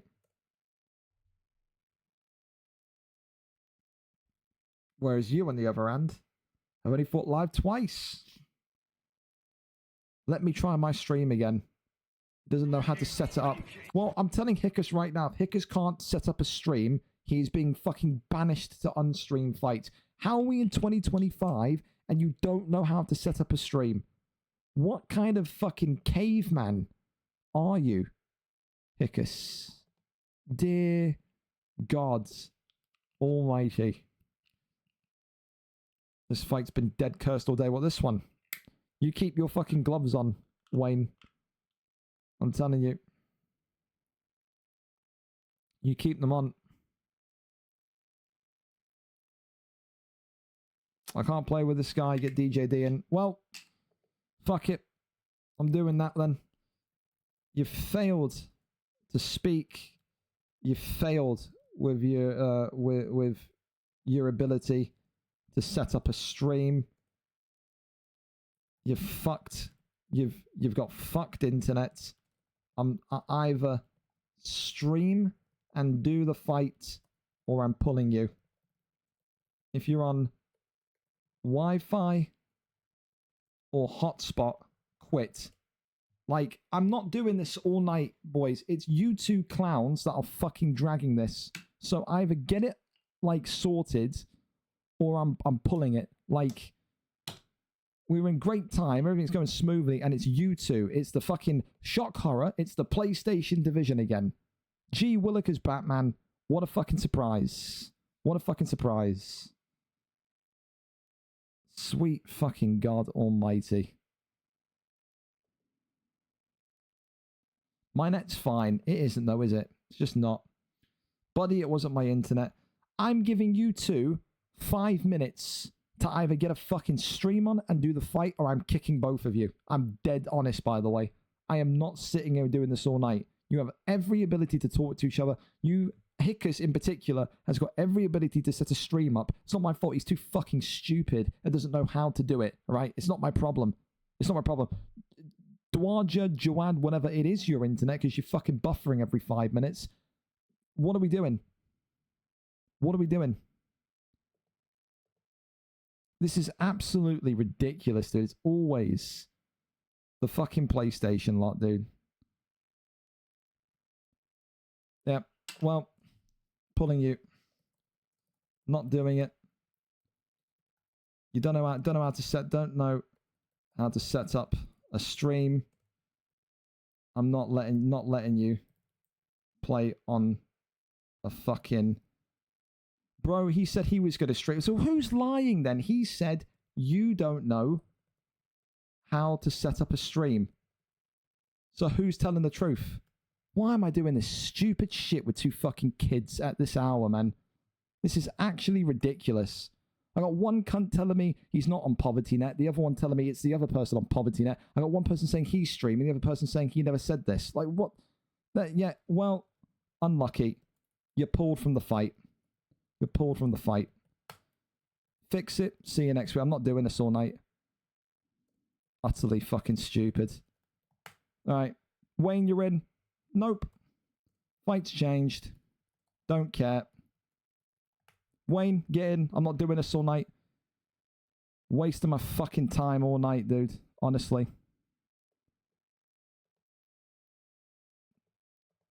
You were going to tell me at 1 hour before you can make it or not, no message. Now you come home and you're doing this nonsense. Get the fuck out of here. Go and fucking spend the next week setting up your Twitch channel. Verify your fucking phone number.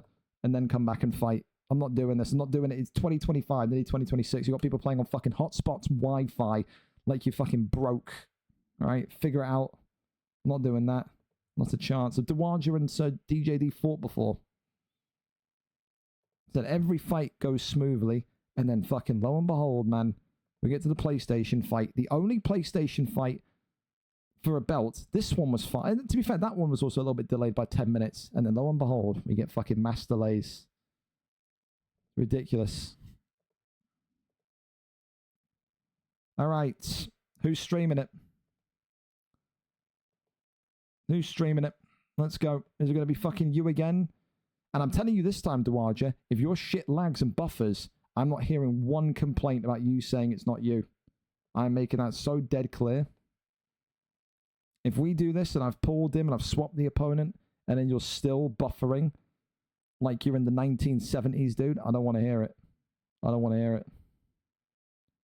Wayne streaming. Okay, wonderful. Magical. That there's a man with conviction. There is no bomb in his biscuits in. All right. New fights. Hickus, if you can hear this, fucking shape up. You are never fighting for a belt if you A, can't stream, and B, are rumored to be playing on a hotspot. You may as well just fucking leave, dude. There's no way. So there you go. Wayne Villasky comes in as a replacement. He's been there all night, ready to go. Can he shock the world like Dowager did last week? Volkanovski for Dowager. Volkanovski for Wayne Villasky, Sir DJD, Conor McGregor, the champion for Dowager. I personally didn't feel like Wayne was ready for this fight.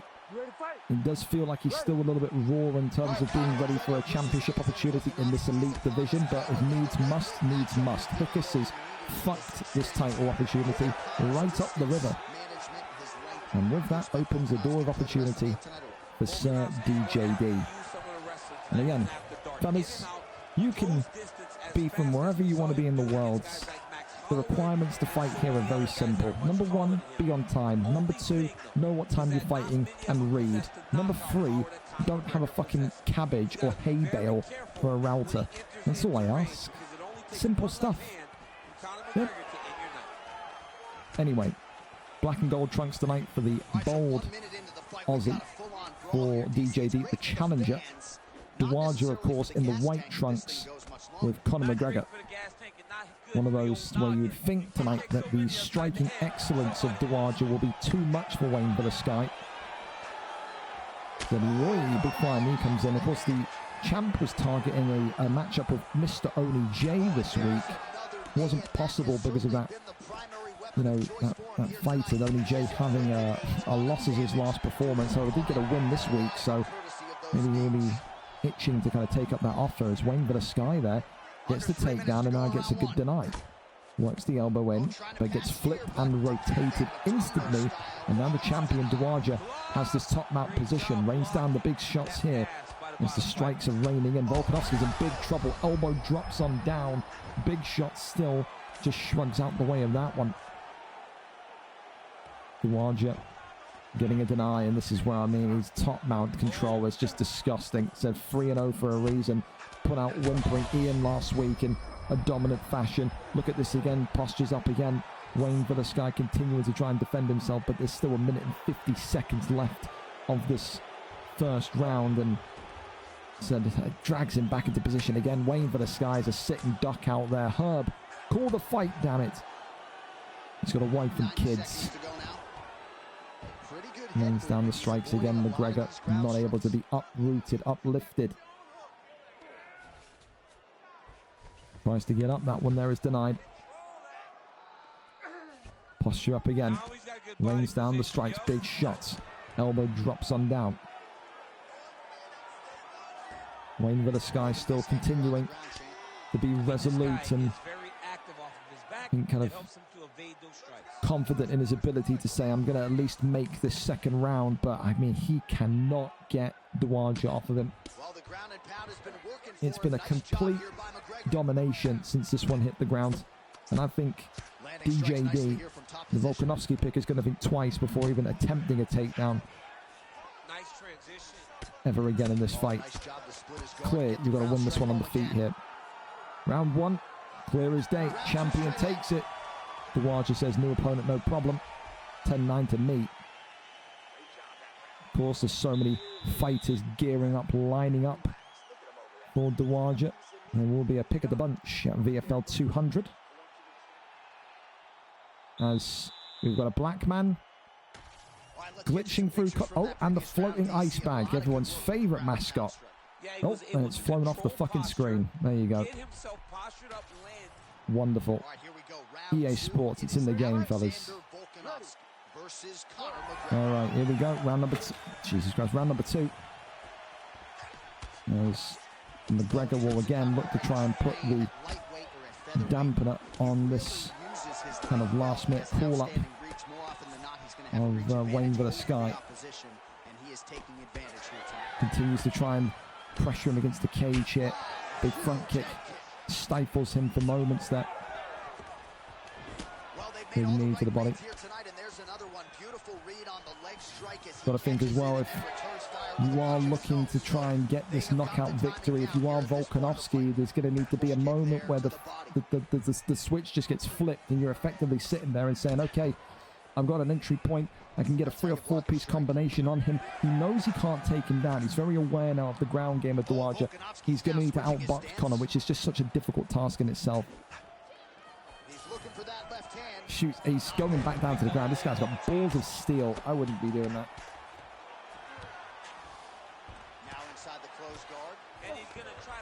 Look at the G8. That one they're trying to crawl over, but both denies there. Wayne, in fairness to him, has gotten better with some of his denies, but he's been caught in a real guillotine choke here that could maybe see him tap out. Conor McGregor not able to get it, not able to sink it in. 2.5 minutes left of round number 2. So far, Wayne is still very much going to be looking void of ideas. Dowager gets right back to the feet though. Going to go for that uppercut, but there's that left hook instead.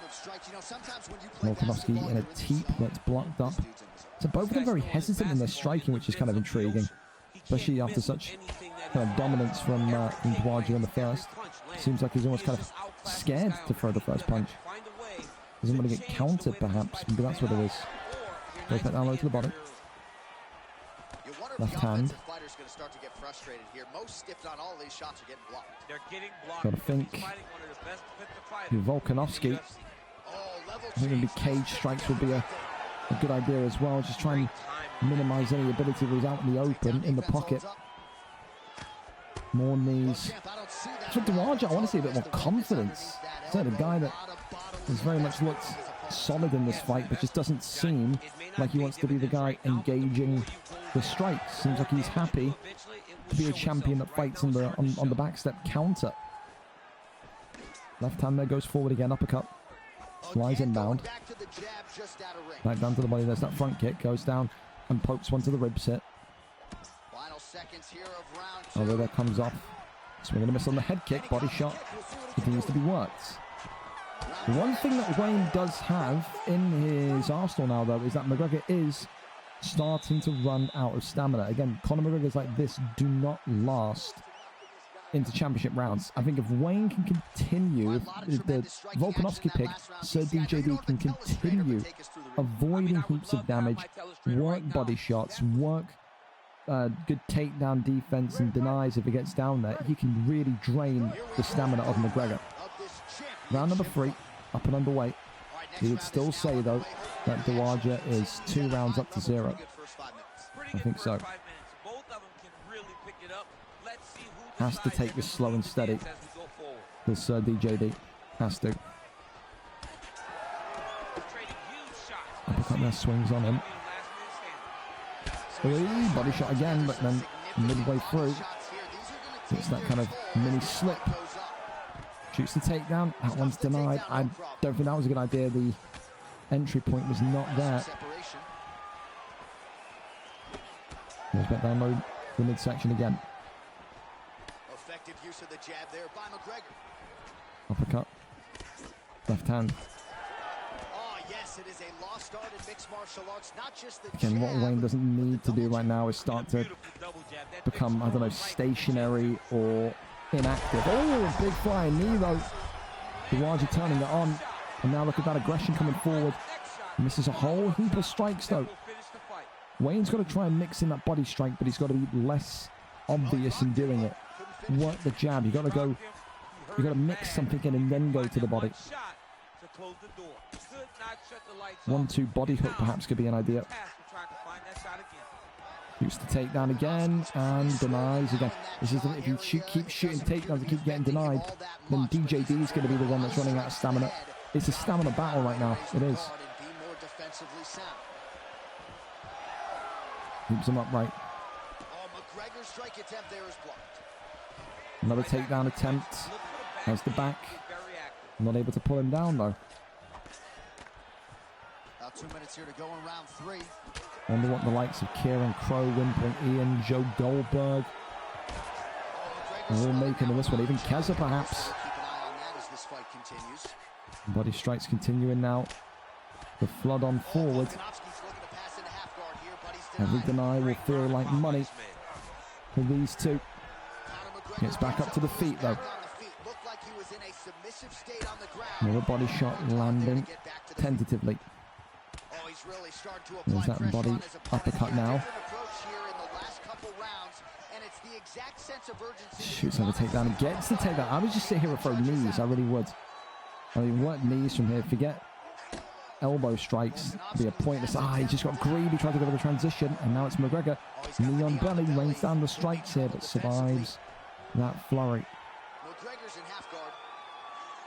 Really good job to land these strikes. More jabs here through the dome, but it looks like we're going into championship rounds once again tonight. We're waiting for the sky. DJD, as we know him. Volkanovski. Ooh. Hey, a couple more seconds, that would have been dangerous.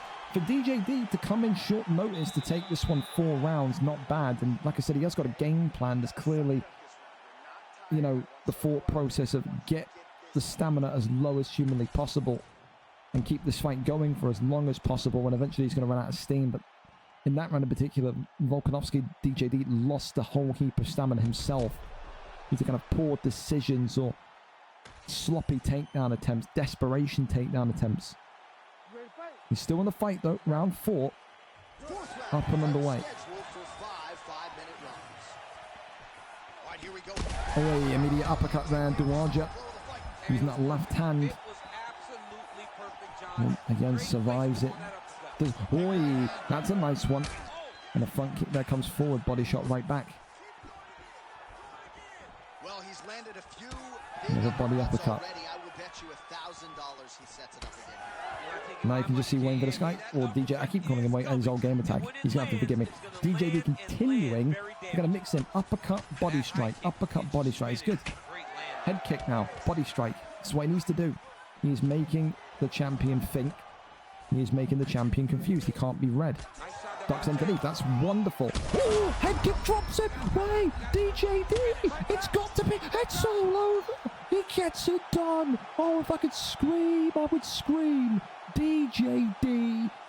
Late notice and finally has the elite gold. Oh my goodness. A ducked head kick working the body, and he gets it done here tonight. DJD, 3 wins in a row. I didn't think he was ready. Boy, how wrong was I.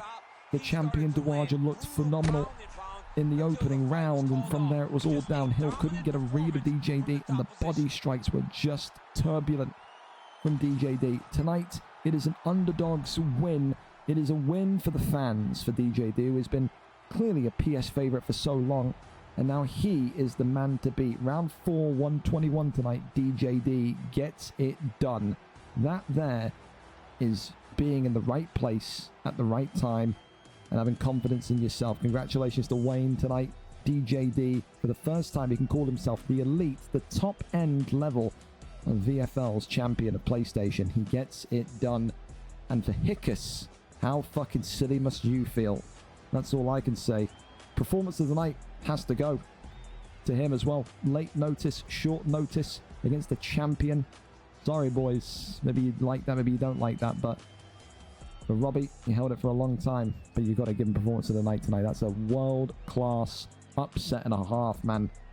He is your champion. And look at that. McGregor was 3 rounds up to 0 in terms of how he was doing. That's exactly what we said. He needed a miracle. He got a miracle there tonight.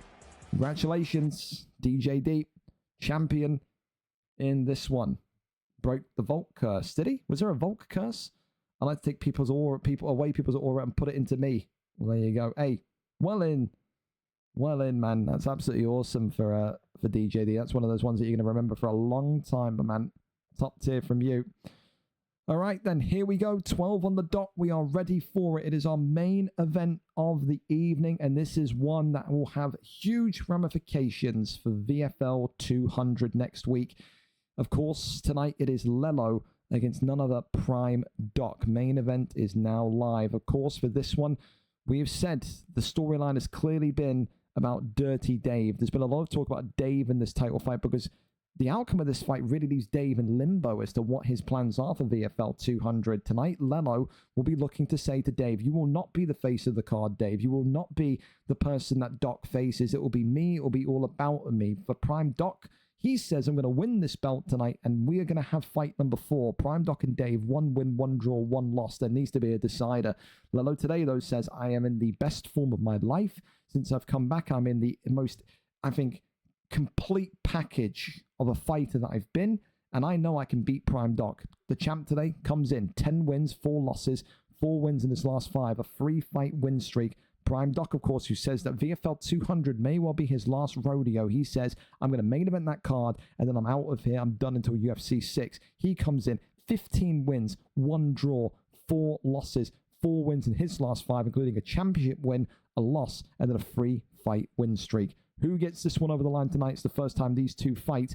Leloh against Prime Dock. It is an absolute phenomenal fight that we get to see here. And I am interested to see what the picks are particularly going to be tonight. Do we see the return to Brandon Royval? Do we not? Do we see some sort of new out there niche? Only time will tell. We're there. We're set. We're ready to go. Prime Dock is our cameraman tonight. The picks are in. It is Royval against Pantoja. The champion tonight, Leloh, taking that Royval pick. Pantoja is the shout from Prime Dock. Prime Dock, as always, has as always remained quite kind of, I don't know what the word you would use. Why is this pop? Get this shit. There we go. He's remained quite stoic, you know, he's remained quite a man of few words. All he said tonight is, I know I can win this fight. I know I can beat Leloh. And then we'll show everyone exactly why I'm the best in this division. For Leloh, again, he is kind of reeling off of that huge win last week, where effectively, well, not last week, a couple of weeks ago, where he beat Dave to end Dave's near 5-month undefeated streak. One of Dave's biggest win streaks in a while. And when you do that, I mean, when you beat Dave like he did, you're often sitting there and saying to yourself, I can beat absolutely anybody. I know that I am one of the best in the world. And tonight he will need to prove that. Prime Dock is the last man before Leloh who gave Dave some serious trouble. Made Dave effectively go away and reevaluate and readdress and readjust his style. So it's going to be one tonight where maybe that happens again. We know, though, from those previous fights with Dave that Prime Dock loved to wrestle. He was not afraid of Dave's ground game. If you're not afraid of Dave's ground game, why are you going to be afraid of Leloh's ground game? No offense to Leloh, of course. However, Leloh will say, I've got the defense needed to carry me over the line. Gets down now over into backside. Pantoja looking to just try and maybe wear down Leloh. This is the other thing that I think I love about Prime Dock, especially in those Dave fights when they had the kind of the 2 in a row where it was like a loss and a draw, is that Prime Dock is happy to sit here and let time pass and take rounds super slowly. He is not someone that is going to rush. If the fight needs to go all 5 rounds tonight, you bet your ass he's going to let that happen. He's very confident in his ability to control distance, his ability to control moments like he is here. You got to think he's been on top of Leloh here for a good couple of minutes now. But the control time is very much in his favor. It is. It's about how Leloh gets back up, and that is how. Minute and 35 left here in round number 1. Leloh so far surviving what's been thrown at him. Right hand there comes forward from the challenger. And remember what we said, the same thing we said about Brandon Royval when we saw Dave use him. Not very durable, will concede damage quickly. If you go up against Brandon Royval, it's about getting the most and maximum amount of damage on him as possible, I think, in round 1. Because then that will start to kind of find its way back to you in those later rounds. And now trying to work off the jab, the uppercuts there. Nice from Leloh. Right hand continues forward again. Prime Dock, though, eating 3 or 4 big strikes there. Left hand once more. Elbow comes across. That was nice. That was clean. Body shot right hand. End of round number 1. I would say, again, very, very respectful round. 15 significant strikes, 14 significant strikes, 2 minutes and 10 seconds of control time. Again, it really depends what way you swing that. Does one significant strike count more? If I'm judging that fight based off stats, I'm giving it round 1 to the champion. I wouldn't just think one significant strike is the be-all, end-all. So, sorry, to the challenger. I would give it Prime Dock round 1. 10-9 to Pantoja for me. But knowing UFC 5, it'll probably be 10-9 to Leloh. Again, we can all have our agreements and disagreements about the scoring system on this game. Hopefully it's one of the things they fucking fix in UFC 6. Of course, though, it's always going to be subjective, isn't it? Oh, big shot there. Leloh with the first stun of this title fight. Now, of course, Prime Dock being forced into kind of offensive situations here as the lefts and rights continue on forward. Leloh eating a jab here and there, but continues forward again. Right hand is beautifully timed. Looks off that jab again. Continues forward. Beautiful kind of pressure from Prime Dock, who says, even though I'm taking a bit of a couple of hits here, I'm not gonna just walk backwards and turn into a scarecrow. He is swinging with Royval in the pocket. He really is. Right hand again. Uppercut. Oh, that's a big one. And look at Leloh's head health. This is what I'm talking about. Leloh's head health is getting really, really concerning. And we're only 2 rounds in. This is the same kind of situation that happened to Dave last week. Or the last time we saw him fight. When Leloh had started to kind of get that work with Moreno onto him. I think it was Moreno. It was just round 2. You saw it completely decrease. In round 3, you saw that kind of that flip point where Leloh really took control of the fight. Both of them a little bit hesitant to engage. Keeping distance. No one wants to be the man to take the inside step. Continuing to back away. Thank you so much for the prime as well. Appreciate you. Uppercut there into the left hand. Still coming forward again. 21 hectares, 67 Ooh. Mango. Right hand there was being teased again. 1-2 down the center. That's a big shot. Coming his way. Head health continuing to be jabbed through. That compromised block. Oi, good counter shot. Challenger with Pantoja building some momentum here late into round 2. Faking the takedown. Giving Leloh something to think about, and then gets the takedown. 35 seconds left. He just kind of shot that just to prove, hey, I can shoot that. This one will rumble on into round number 3. And they're flipped over. I don't think you're going to see yet. Nothing really more there. That one there takes us into round number 3. Ooh, difficult. Some of you may have it 1-1. Some of you may have it 2-2. Or sorry, 2-0. Some of you may have it 2-0. The other way to Brandon Royval. I would say 1-1. If I'm watching that fight in real life, I'm saying first round to Pantoja, second round to Royval. Leloh did have a very, very aggressive start and a good start that second round. Good response from the champion. Round 3, though. Up and underway.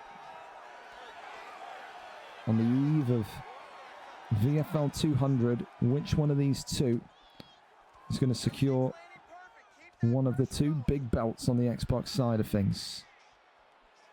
You just see they're trying to game plan for each other. They're mapping each other. Prime Dock there, rather than going the pull uppercut or something like that, goes for the takedown after the missed strike. The opportunity opened, the shot was taken. A lovely takedown shot selection there. Goes over now into the top mount position.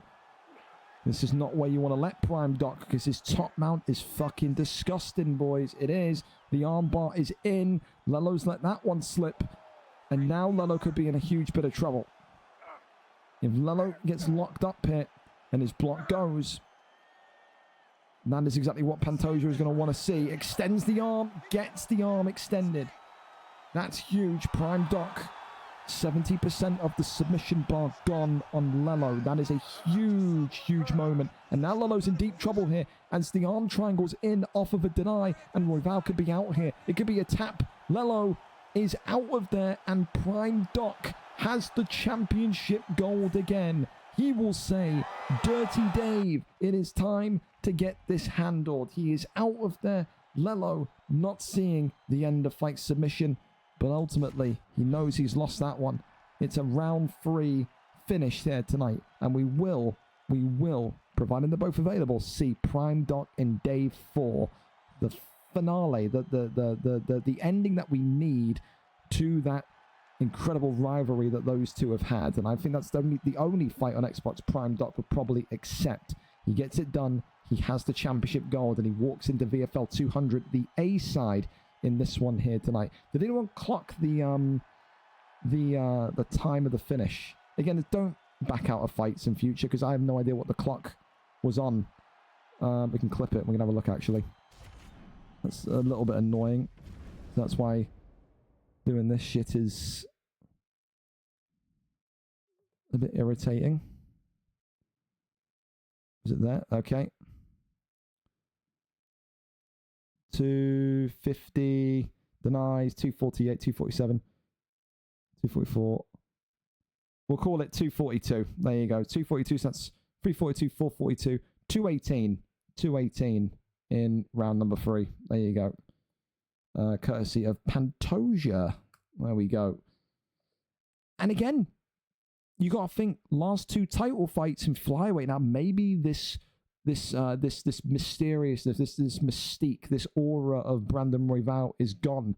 Dave lost when using Royval. Leloh picked Royval up, and now Leloh's lost by using Royval. Maybe the Royval experiment is over, boys. Maybe it is. A recap, though. Before actually I do that, Winter, thank you so much for the resub with Prime as well.